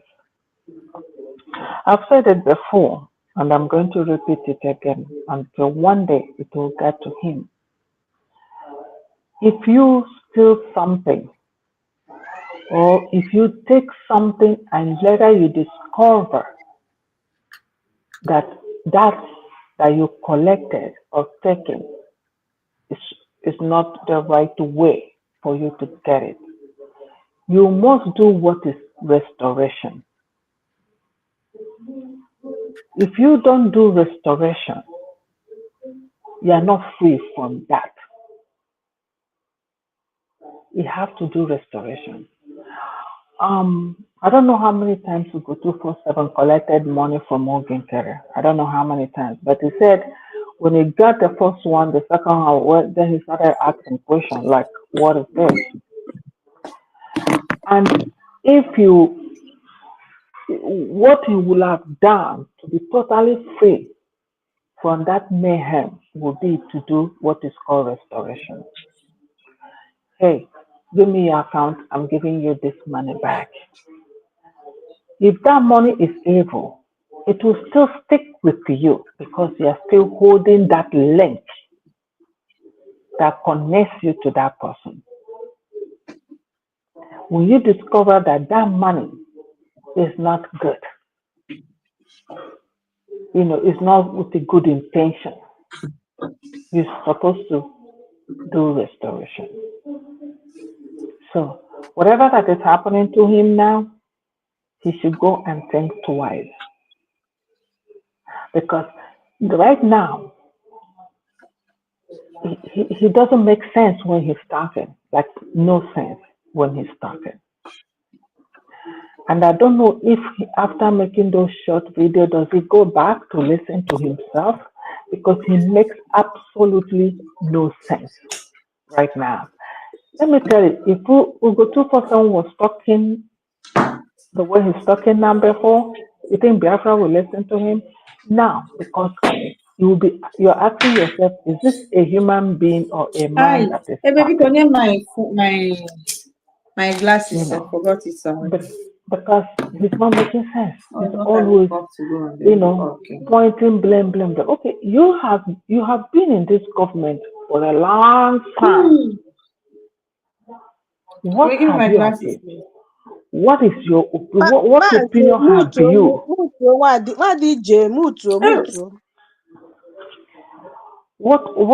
has been your opinion? What is your suggestion? What have you suggested? Because you're limited to discussion, it becomes a problem. If you are getting a manure and it's not helping you to grow, are you going to continue to put manure, waste your manure in that plant? No.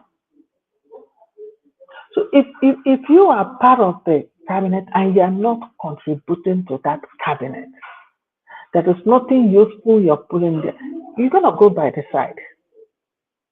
And this cabinet is government, not struggle. These are two different things. Government communication department say apply. Have you applied? When you applied and your application is rejected, that's a different ball game. That means you are not qualified.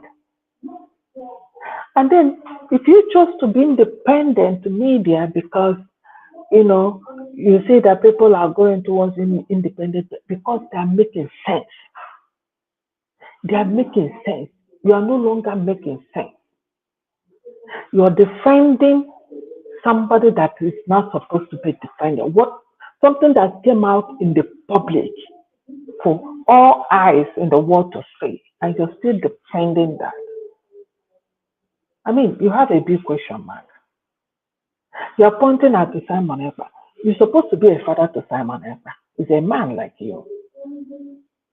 You're supposed to have more wisdom than himself. Because I thought that the older you become, the more wisdom that you have. Okay, now we're looking for a way, looking for money to this person you love, to bring him out, to go for, do whatever that we can do since we have been given this precious opportunity to appeal. What are you doing towards that? Is it just to find fault? Government is not doing. Government are talking. Dr. Ngozi Odabeze, a woman, you're a man. What can you use that your platform? If maybe there are one or two that are still listening to you, organize something. Organize something. Even if it is $30, $40, say, hey, take this. Since you guys are going for that, because it's only this government that is going for this appeal now, and no other government. So what you will do is to say, oh, okay, I have this my small platform, and the platform did this in the name of Simon Ekpa. That your money will not go to Biafra. It will go to that appeal direct. That's what you should be doing. How am I participating? And then you come out and you start fooling yourself, an old man like that, that's supposed to retire and go rest. What do you think that qualify you to be in the media? Some people don't know when Biafrans give them, an opportunity at all. They overlook it. Are you qualified to be in the media? We're talking about country. We're not talking about struggle.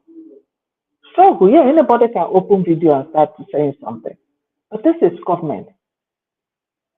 They're not going to take anybody anyhow to to come in the radio Biafra or Biafra TV. No.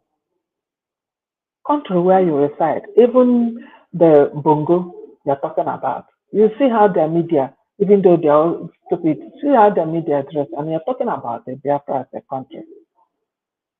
So that's by the way. And this alert of it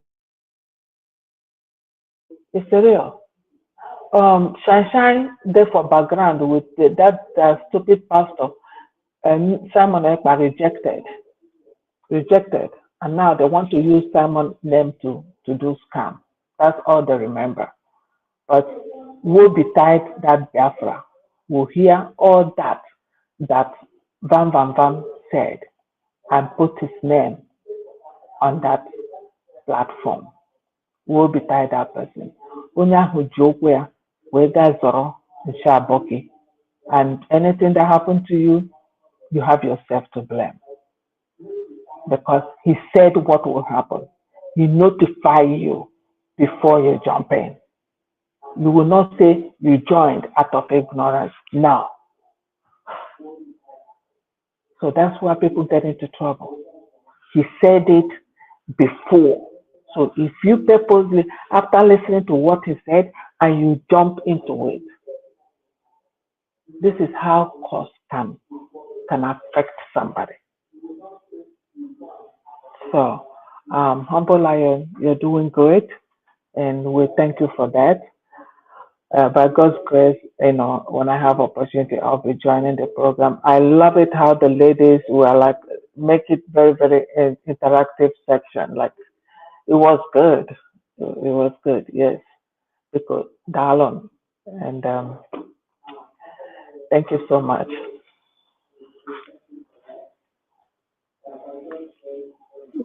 Mazi, Humble Lion, I don't think he's around here. My dear sister, Akwa Madam Origin, thank you so much for your wonderful submission. No, this is Ajugo. Oh, Madam Ojugo. Oh, my dear sister, sorry. Olugina Origin, the she mix it up our sister with Madam Origin. They speak so calmly. That's good. I am on the shouting. I so much each other. You know, I know. So, Madam Ojugo. Yes, thank you so very much, my dear sister. Thank you for the wonderful submission. Olugi, honestly. Negeya, you, River Goddess, and Madam Origin, your submission are the very, very on point. When you listen to it, game around that intelligent person is talking. Thank you so much. Actually, enwere point ime gbasara Ugo 247 ebe ahụ ka m chọrọ ịtouch. Humble Lion announce. I would have used him to confirm this thing. In this particular platform, we said it. I particularly said, I want to bring that point. I said, these people, yes, it's good to realize now that Egahu Ogenkere Nenyuno, from his own personal pocket. No ego Mubiafra. Having known that, having established that, please make haste. Make it a thing of necessity to return that money in full or half. Mega immediately at once. One day, pay it by installments. Otherwise, he get pay for it. And the punishment God severe. I said it here. Program here that time. We confirmed this thing. Now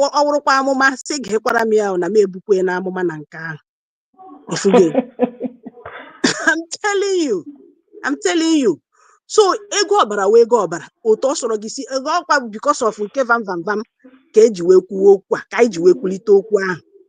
Then na nkinyekwa Ugo 247 si at that time please my brother Ugo 247 anyị nụrụ na isokwe wee nara once, I think all once ka ya nwa nara that money. The second one he reject is say biko nke ahụ ị nara make sure you return it. Ị nwere ike kwụọ ya 100 times ma ya wụrụ na ị kwụrụ ya atọ kwụcha ya. Yes, they have to return it. Yes. Yes. Otherwise, o nwere repercussion because ihe a bụrụ ego, gị ego ọbara. Yes. Ego. So thank you so much, my dear sister, for bringing that thing up. Ụmụnne m, ihe anyị na-eme wụ ihe mmụọ. And otu a ka ọ dịkwa. Otu a ka ọ dị. Daalụ nwanne m, daalụ my sister. Maazị Humble, ọ gawa n'isi nri. Ọ gbakọba onye ọ hapụrụ platform ya. So ụmụnne m, onye nwekwara ihe ọ ga-ekwu, ya burukwe mic. Onye nwe platform ahapụrụ na anyị ozi discussion line. Nwada Tina, ịma na m na-akpọ gị my atane the atane. Ọ na-abụ ọgbaji ụdọrọ ọgbasị ka ebe atọ dị nọ. I thank you for ụmụ nwanyị ndị n'ebe a na this platform. You guys are trying so much. That's what make you people mothers. And when you come out to reason, imagona asina orejiene.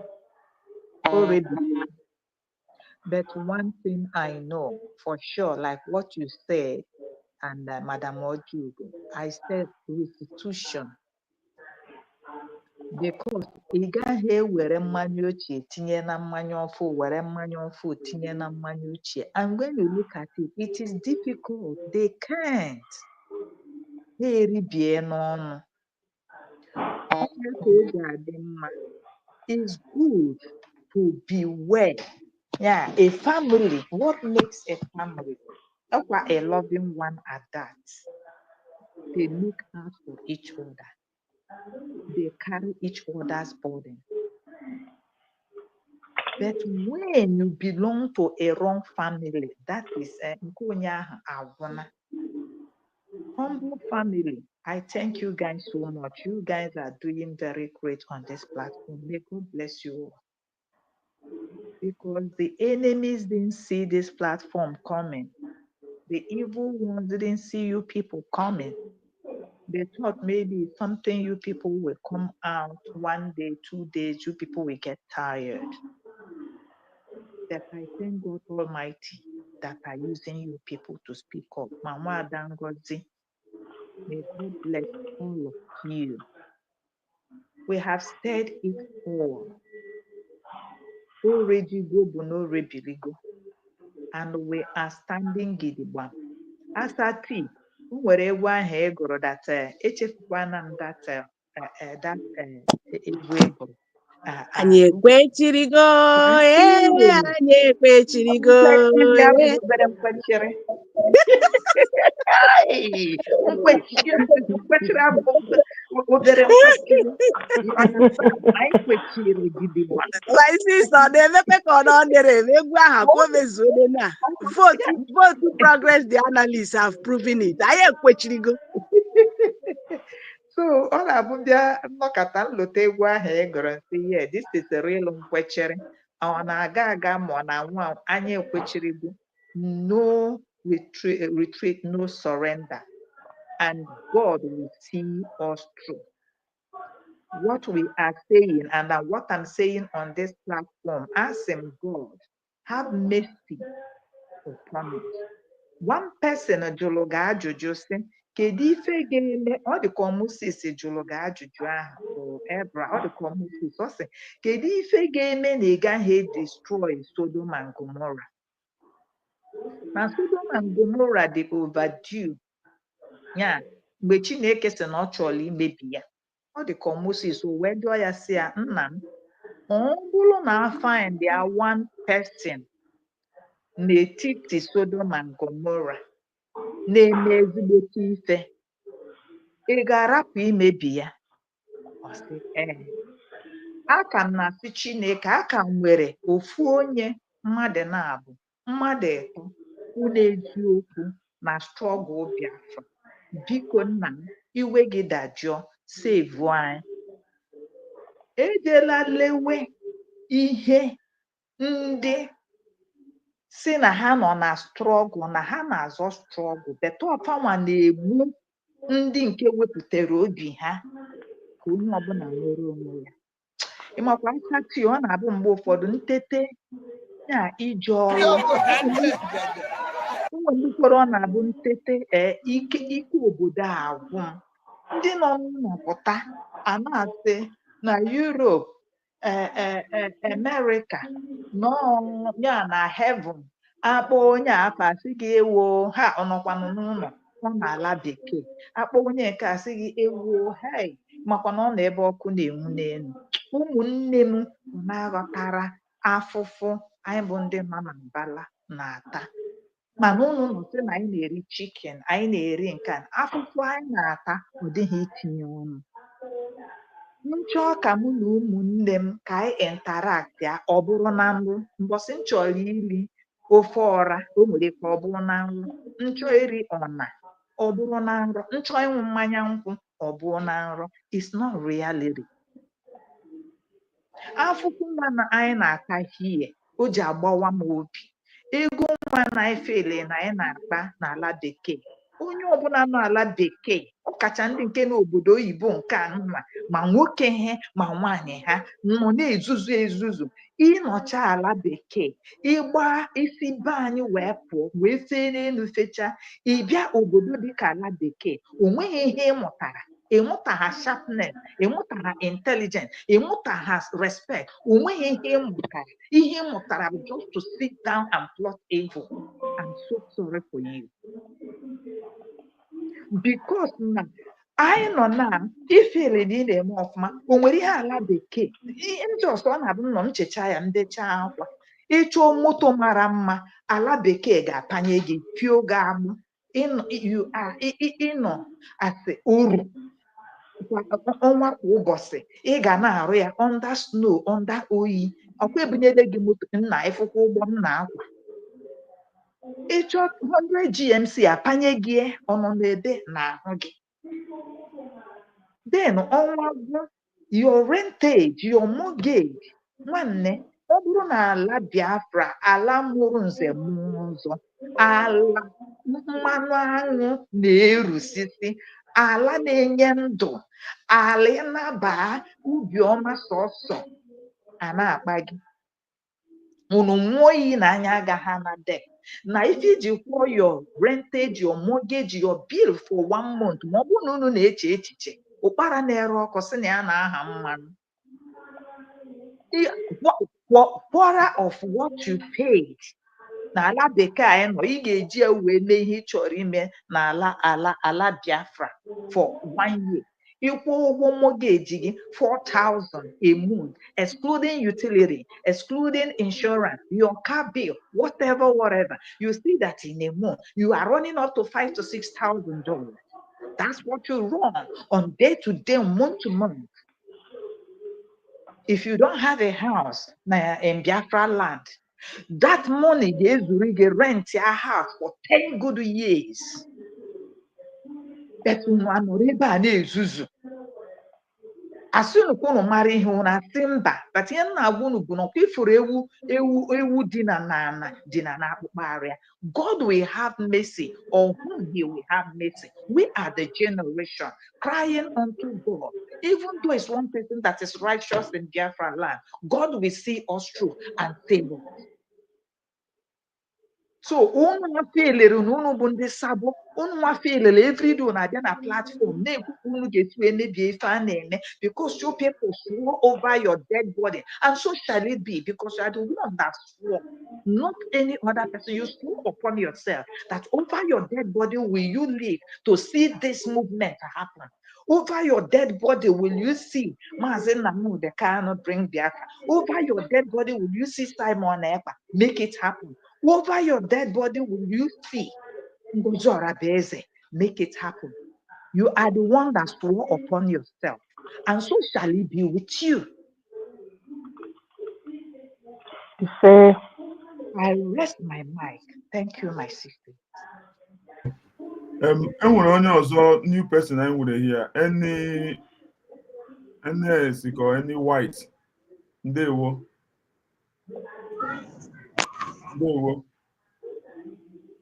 Ndewo. Ndewo. You can unmute yourself and talk to dear friends. Okay. Okay. Yeah. When I know them. Yes, Mazi. And make a leg, Mazi humble lion. Ndewo. Ụmụnne m ndị Biafra ana m ekele ụnụ biko udo dịkwara ụnụ. Ma gị kwadokwara gị. Ọmụ abụ enene ya nwe ite ọgbanyụ ọkụ.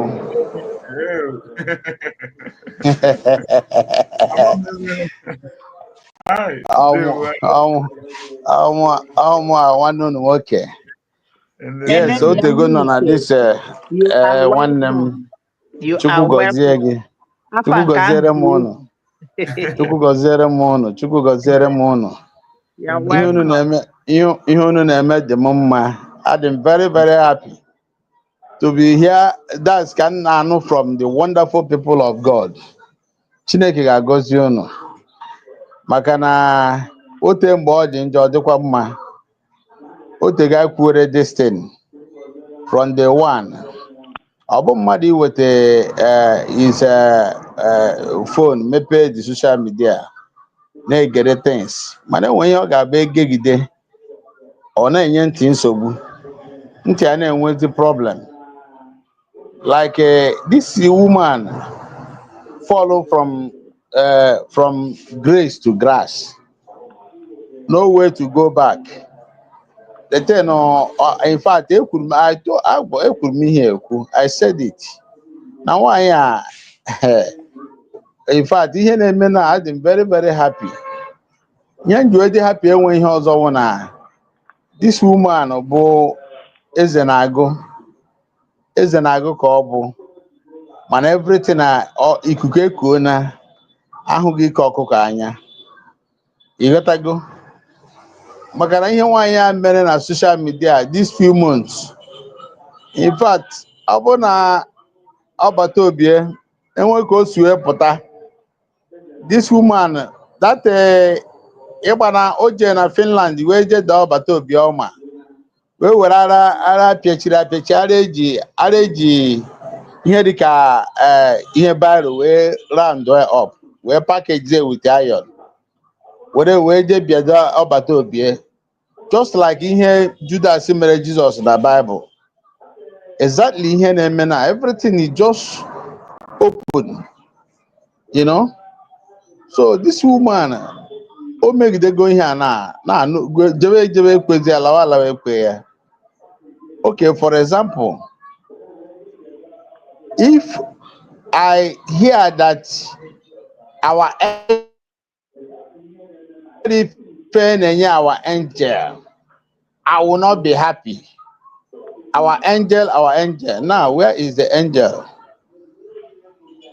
Angel aha na-ekwu ka ebe ha nọzi na. The angel ọ na-ekwu na kedu ebe that is this woman ama ha ebe ọ bare.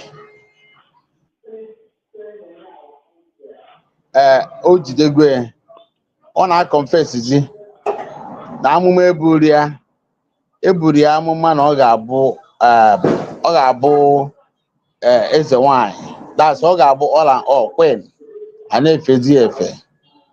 Mana this amụma na o mezuru past prophet na-ebu fake. N'ezie n'ebe nnọ kịta, look at me now.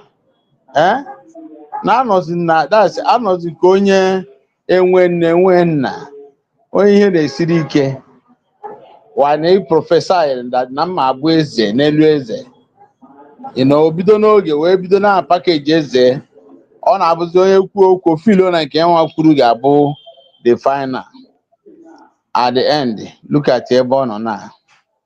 Ịma na okwu kpọkọtara Ngozi Orabaeze n'ọnụ mụa wee mitie na platform one on one wee yọọ biko ada asị gị na achọzi nke ghọrọ the prime minister ka anyị nwa afụkwa ka isi arụ wee sobe gị ọgba ọsọ ị chọghị bụ prime minister. Mana other people na try ka mee one or two things, you are against them. Onye abụọ, that is onye enwe ha akwa ịhụrụ amụsụ nke onye a na-aṅụ ọbara, ọ na-aṅụ ọbara ojii, black blood ka ọ na-aṅụ. Amụsụ nke gbara afọ ọnụ, that's gba afọ ọnụ, afọ ọnụ ndị red there. That woman dị very evil. Mana ọ Chineke wee ga-akpọ ọkụ, Chineke wee ga-enye oke nke ya. Back to our brother Ugo 247. And on the platform of our brother Biafra Exodus. When you advice, I talked to him and I advised him that to go 247 now. He make the ike agwụna get resign go. Oga, ngwalakpo n'imulo. Go and face your family. And go to him about Biafra, ekwu on a very calm and neutral way. He won't respect you. O mecha agree, no kata mapta kampioro. That man will be an idiot. A man all the while on a program. Na ihe ọ na-eme anaghị amasị ndị Biafra by the onye make the program, ọ na-amapụ imi na-eme tiam. All those things ọ na-eme is disgusting. Mana ndị Biafra just na-abute ka asị yes, ka a ghara ịsịkwa na asị. O filugo na enwe abụ champion. Ọ na-ekwu na we abandon agbata obi ya. Nyanwa bụ Ugo 247. Aka ya ọgbajiri agbaji. Let him create his own group. Fight ya for agbata obi ya. Ebe ọ na o filu na ndị na-eme anaghị emete ya. And nyanwa na also ga Finland oge declare this our Biafra declaration. On ebe ahụ, he was there. Nwaanyị amalie je na podium, take a charge. Mee ihe ụmụ nwoke emenwu. All the whole ụmụ nwoke niile n'ebe a emenwu yanwa. This lady made this thing. Mee ụwa niile. In fact, I'm very proud of her. That very day, aṅụkọtara mmanya chefu. Na-ata ihe ọtụta. Be very happy na Biafra abịago. Ama na enwego ndị bunch of Saborians nọ somewhere na-achọ ka Africa this thing will fall. Mana glory be to God. Chineke na-eme n'ebere anyị nwere ebe akwụ na onye ama na Dr. Ngozi Orabueze na ihe ọ na-eme bụ a great thing. A very very calmly ọ na-make noise. Ọ nọ dị na social media for 1 minute just like our Obatobie. Onye ọ nọ inside just na-eme things a na-afụ ihe ọ na-eme. Enwe mgbe a na-ekwu sị where is your whistle now? Where is your whistle? Akwa whistle apụtago. Ahụgo whistle. Mana before asị na enwe whistle ogoro, where is your whistle? Ahụgo whistle. Enwe onye ama na ahụgo whistle. So that woman, Chukwu ga-agọziri that woman. In fact, the only thing mere this ihe a na-eme ga-enwe isi na-abụ all this our independent media, just like our brother Humble Lion, Kelenna TV, Kai, and the Biafra, all these people, before also Batobia na eme that thing. Oge Vamba ha na-eme ihe a na-eme gang up against Batobia, against Ekpa. Mana kita look at anything pụtara na ewere that's a grand wụpụrụ ha idea. Gọọmenti a na-aga. So ana m ekele ụmụnne m ndị Biafra niile, ndị dị genuine. Enwe ihe, in fact, enwe ihe ga-adị complete. Na-abụ anyị nweta Biafra, lakpuo n'ala Biafra anyị. Anyị lakpuo all this nonsense. Ịhụrụ ha na-eme anyị, enwe ebe onye Igbo gara. Common Ghana ebe a, asị chọọ ndị Igbo, Igbo must go. Ebe ọ na-achụgharị ndị Igbo. Mana ọ bụ na anyị nweta awa Biafra, ị ga-ahụ ha ga na-ayọ anyị biko. Na anyị bata biko, because anyị bụ ndị dị ngọzi, ndị tere mmanụ, ụmụ Chineke. You know? So mana these people now na-eme ihe niile ha na-eme ka anyị ghara ịga na our place, our holy land. Ọ Chineke wee ga-akpọ ha ọkụ. Chineke wee ga-eme ha ihe akaja. Ana m ekele ụnụ ụmụnne m ndị ụmụ nwaanyị anyị, olu na-atọ m. In fact, this program unu na-eme achịkọtara m ọchị. O mere m my day adị very very sweet. Nne-ege unu voice unu a na-abịanụ na-abịa. Ọ na-abịa in a very in fact ke amam oyibo unu nwere ike boro m oyibo nwere ike use for ka dị attractive for ụmụ nwaanyị. Ghọtago?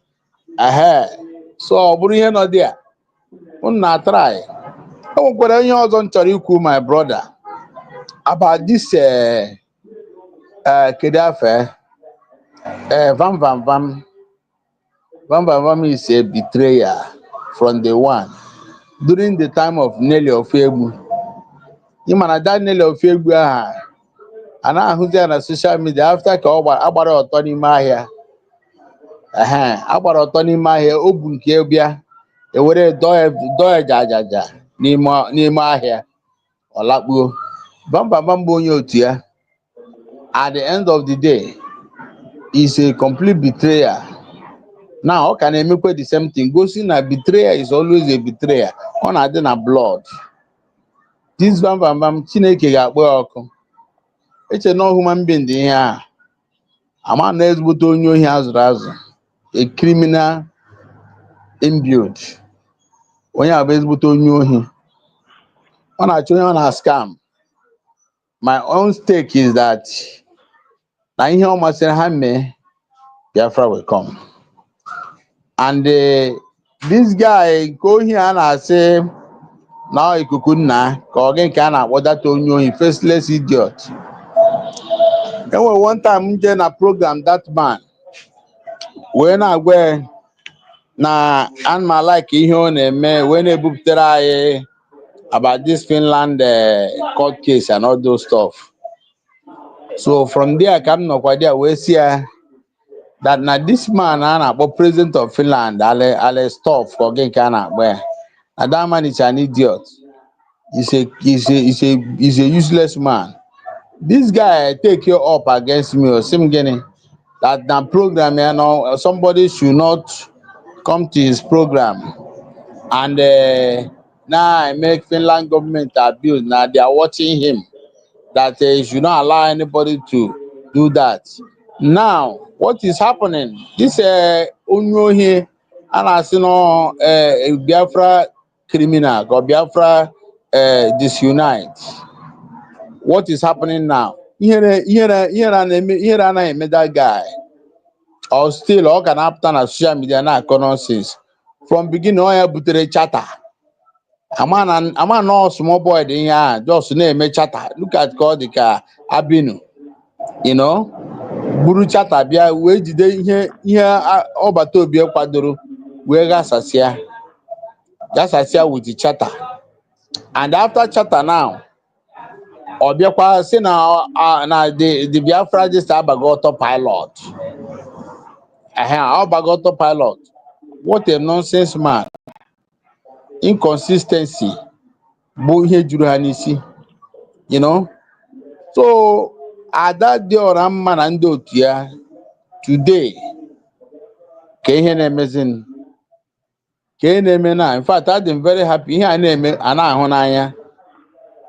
Just like etu oge Moses jekwuru Pharaoh wee say let my people go, say whose side. At the end of the day, ebe ha nwetara onwe ha na resi, etu a ka ọ ga-adị Nigeria na ndị otu ya. Etu a ka ọ ga-adị ha. Nke ebe ha ga-enweta onwe ha bụ na resi nke a ga-enweta onwe ha bụ na mmiri ahụ na-agba ọ na-awụ ha ọkụ. Maka ndị emego arụ. The onye ohi na-achị this obodo ụmụ anụmanụ. Onye ohi a na-achị obodo ụmụ anụmanụ bụ Tinubu na ndị otu ya. I'm telling you the fact that na that man corruption nke that's onye ahụ abụghị onye Nigeria sef, onye abụ onye ọ bụghị Yoruba, onye abụ onye Guinea. It's a Guinea man.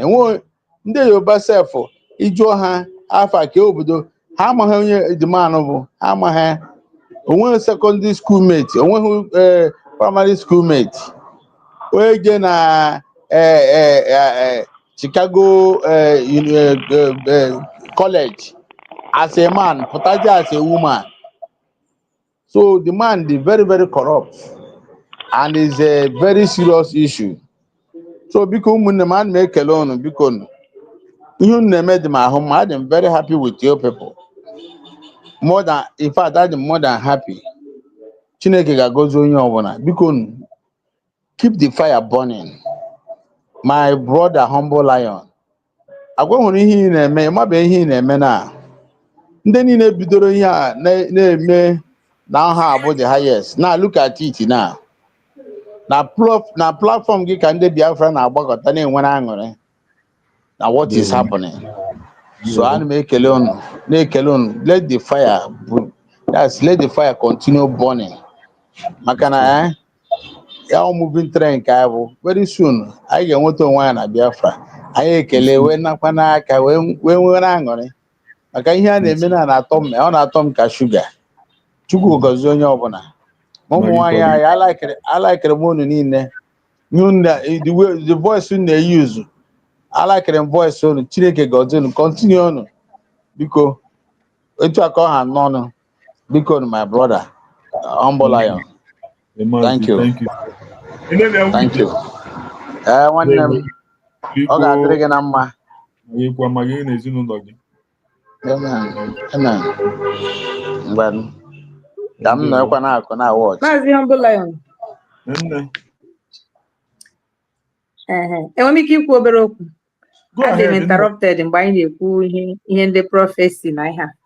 Our brother kwuchere okwu kịta Chineke gọzie gị. Chineke anyị gọzie gị too. Ụmụ nwoke anyị too unu na-agbalị. Ọkwa unu na-akpata ihe anyị na-eri but unu wepụtara that time mara na future of ụmụ unu nọ at stake. Wepụta that time a sị na ọ dịghị bịa soro na-eme ihe a na-eme. Chukwu ga-agọzichakwa unu niile, you know. So ihe nchọrọ ikwu that prophecy anyị na-ekwu because abịa nwee call tara mere m interrupt. Our sister, that prophecy mana I'm a member of Author of Fire, or Author of Fire, NSPPD. 4 days, if not that week, our DPM invites, our PM invites. Now this case on email. Okuya barana Pastor Jerry prophesy about it. Boy, Simon. Iji God very tough. But the Lord said, you will come back victorious. In here, we did in our platform, they know NSCP, and even know they send the prayer na exit our PM because on around few days that time. So in here, pre how kai harina undermine our prophecy. Time I know now, I'm an anjojo prophecy in Jojo, but he will the sign spirit. We are the right prophecy, and you have to work towards it because that is the purpose of prophecy. Maka I get away na okay deceive lying too much. Move for the head serious and yet we are the same agenda, which is very, very bad. This man na actually obodo man. Emi hanya gi in the spirit ruo kita waga jahana chiche na ha na ebe ahụ na nkịtị. Iche na ihe ndị ezu na-eme ka ndị nzuzu iche na ọ na nkịtị ka ọ na-eme. Ụkwa na nkịtị o. Agwa ga aja achụrụla ndị ha ka ma achụkwa. Do onye ọbụla no under the pit. Bible saying n'okwukwe na-enweghị ezi ọrụ nwụrụ anwụ n'onwe ya. But anyị anaghị aghọta iche n'okwukwe na-enweghị ezi ọrụ nwụrụ anwụ n'onwe ya gị kechie isi dịka onye ara onye hụ gị asị gị na ịkpagburu onwe gị ahụ anyị na-akpagbu Chineke n'efe. That is not it. Everything Chineke kere nwere purpose o ji kee ya. When you are praying, there is a work to do towards that prayer. Look, let me tell you, I na-ele ya now na enyere our PM 6 years. Then I calculate and this and that and that. Then all because of election. Onye ọbụla na-eweta analysis nke. Look, let me tell you. Ekpere gara ije na this thing. Ekpere gara ije na this thing. God had prayer. Not many people, including Moana Wageha, we know how we prayed. And that prophecy of God must come to pass. Because Chineke say, oh God, it's tough. And that is where we are. But in his bazoo, he gave away the victory.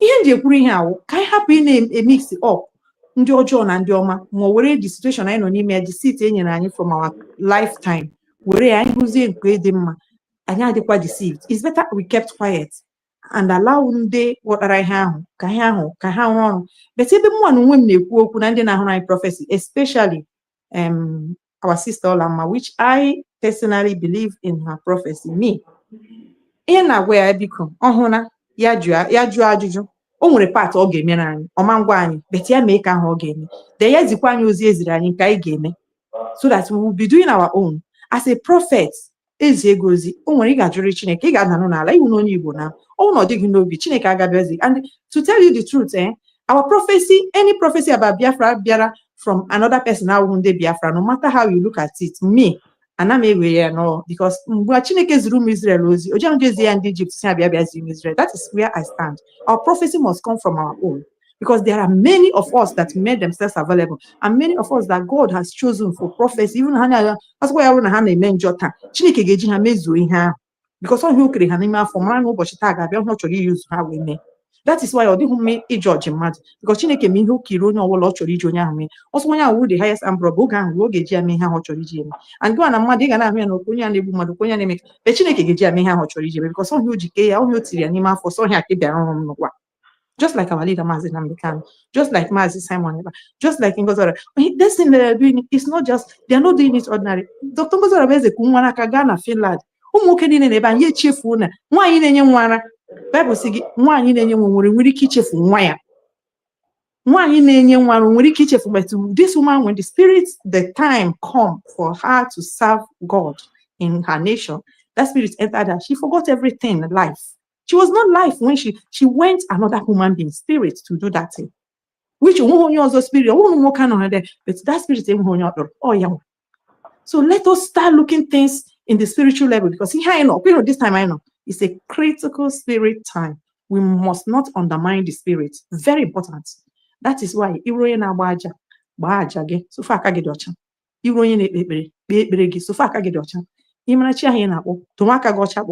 because this is the time I know. No Chineke ga-abịa na mmezu, because in the spirit I keep telling you people, it is already existing. On more job, no more ekwensu no here. Actually, the manifestation room Chineke, and it's our responsibility to fight it out, because Chineke mena na mwanya wa hige bia na mad. So only when we say no, they will go and rest, because they will never rest. So, but if we say that they have never rest and we go to rest, then we have lost the battle. I yield my mind. Ndewo nne. Ijene one. Asa. Maazị ndewo nna m. Ha na how many this our program already kwene. Media is power. Media is power, my dear brother. Ike agwụ ike ọ na-agwụkwa na anyị n'ọrụ a mba nọ. Onye ebe ike gwụrụ onye ndị ọzọ continue ọrịa. Anya iji wee sị anyị ekwechirigo n'ije a, ma na-ejeje ma na anyị ekwechirigo, and we don't rest until ihe anyị ji maka ya na-ekwu okwu arrest ya, whether in peace or in pieces. That is it. We can never rest until ihe anyị ji maka ya na-ekwu okwu arrest ya, whether rest in peace or in pieces. That is it. Okay. Soldier comes, soldier goes. Barrack must continue functioning. So munem ebe anọ na-awụ gịnị? Ebe anọ wụ appeal. Ihe ọwụ n'ọzọ a na-ekwu unu egekwana appeal ka anyị ga-focus on it now. On it na appeal ka uche onye ọwụna kwesịrị ịdị now. So ọ bụrụ na ị na-eribu 3 square meal nwanne m, ọ bụrụ na ọ ga-ekwe gị omume, which I know na ọ ga-ekwe gị omume, maka freedom a ọka that food mkpa ọka ya save 1 na-erikwe 2. I say that man shall not live by bread alone. Ọ bụrụzi ihe Bible gwara anyị ndị na-agụ Bible ọrụ ya. I think ekwu otutekwa na m ya right. So ihe a na-ekwu maka ya ihe a enwere ihe dị mkpa in this life. Your freedom, I think, must be the first. Your first priority should be your freedom. Onye na-enweghị freedom dị ka onye ndị ahụ a na-asị ọ dị ndụ ọnwụ ka mma, ndị nwụrụ anwụ na-aga ije. All those stuff statement wụ maka ndị na-enweghị freedom. Ka ị ga-esi nọrọ n'ụwa nọrọ mmadụ yet ị na-esi mmụọ, you know. So ihe anyị na-ekwu okwu ya na appeal should be in everybody's mind, lips, ka anyị nwee ike onwe nnọọ ihe appeal a ga-ewetara anyị, ka anyị nwee ike mee ya achieve, ka ọ ghara ịbụ na ọ because na ya sọpọtụ mere ọwọkụ. Bikonu. So my dear brother Humble Lion, I think you know my time schedule daily. This is the time Nejikare I draw the curtain in everything.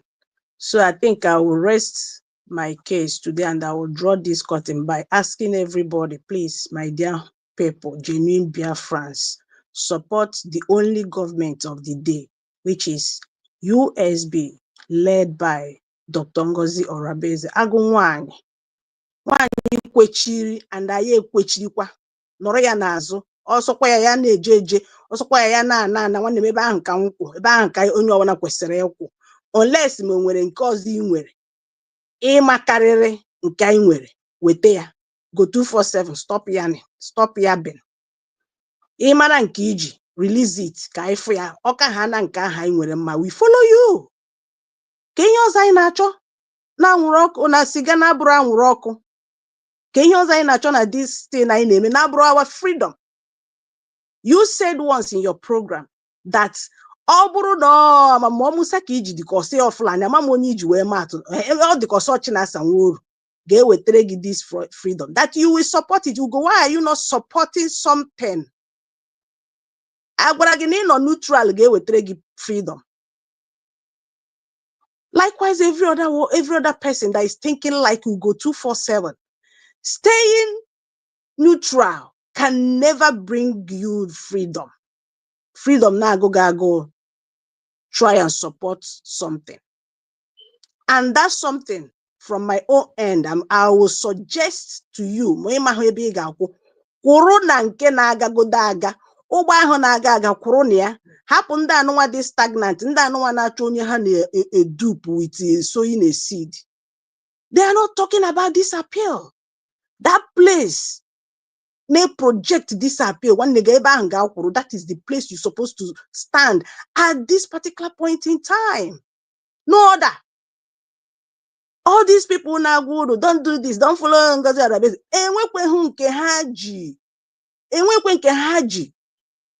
Ask them.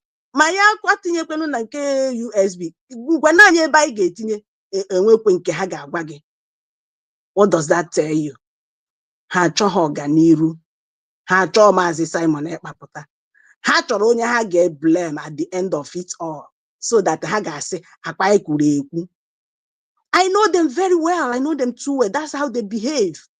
So long as maybe that particular person, they will push the agenda that will make that person to fall, so that Haga say, yes, that is how they roll. So do not listen to any of them. They are riffraffs, as far as I'm concerned. They are riffraffs. How undo bin subu ndi mgbu ọhịa na-akpọ ụdịnda ndị mgbu akụkọ ndị mgbu ọhịa ugo na-akọzina akụkọ ndị mgbu ọhịa Adaocho na-akọ already. Ọ matago na ụgbọ ekpugide na-edi a, ọ matago na ọ nọ in a mess. That's why o ji esizi ya na ọ na-apụta ifele eme. So Biafrans, bikonu, let us do this for our Obatobi.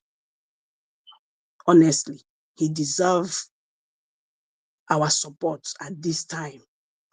So, Mazi Humble, thank you so much at KBC. I think I will yield from here.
Only Kamasi Humble not around. So my people, can I support our government? The only government we have, and everybody can see, the only one in existence. And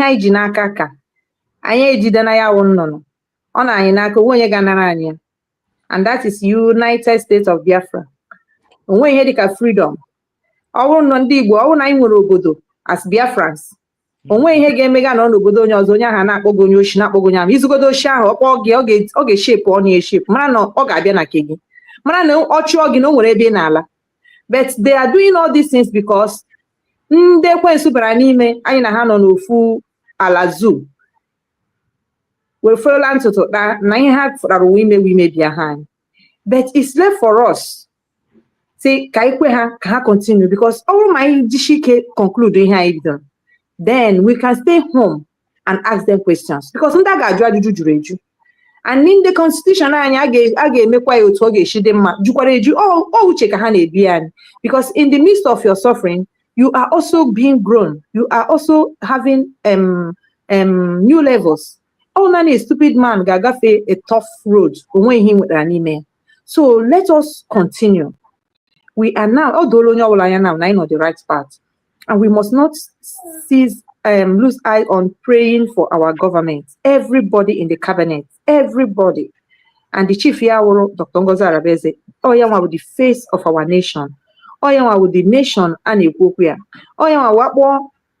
United States of Biafra, but to me, who know with that United States of Biafra, we talk about the face of the nation.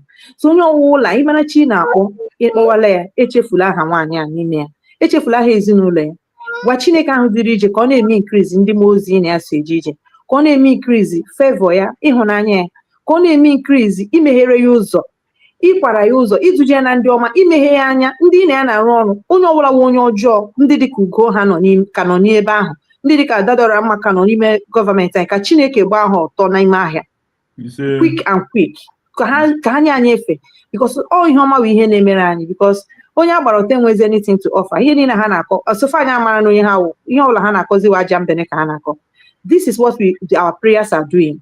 So onye ọbụla onye ka zoro ezo nwe agenda na-ezo ebe a Chineke nna biko gbaa ha ọtọ quick onye ọbụla anyị na-enọ ya na-achịrị anyị ọchị ma na-eri anyị ọkpakara otula ma ọrụkwa master profit Chineke nna likwa onye ahụ ọkpakara otule. So ụmụ Biafra, let us go. We can do it and we are doing it and we must conclude it. N'aha Chukwu okike ọbịama.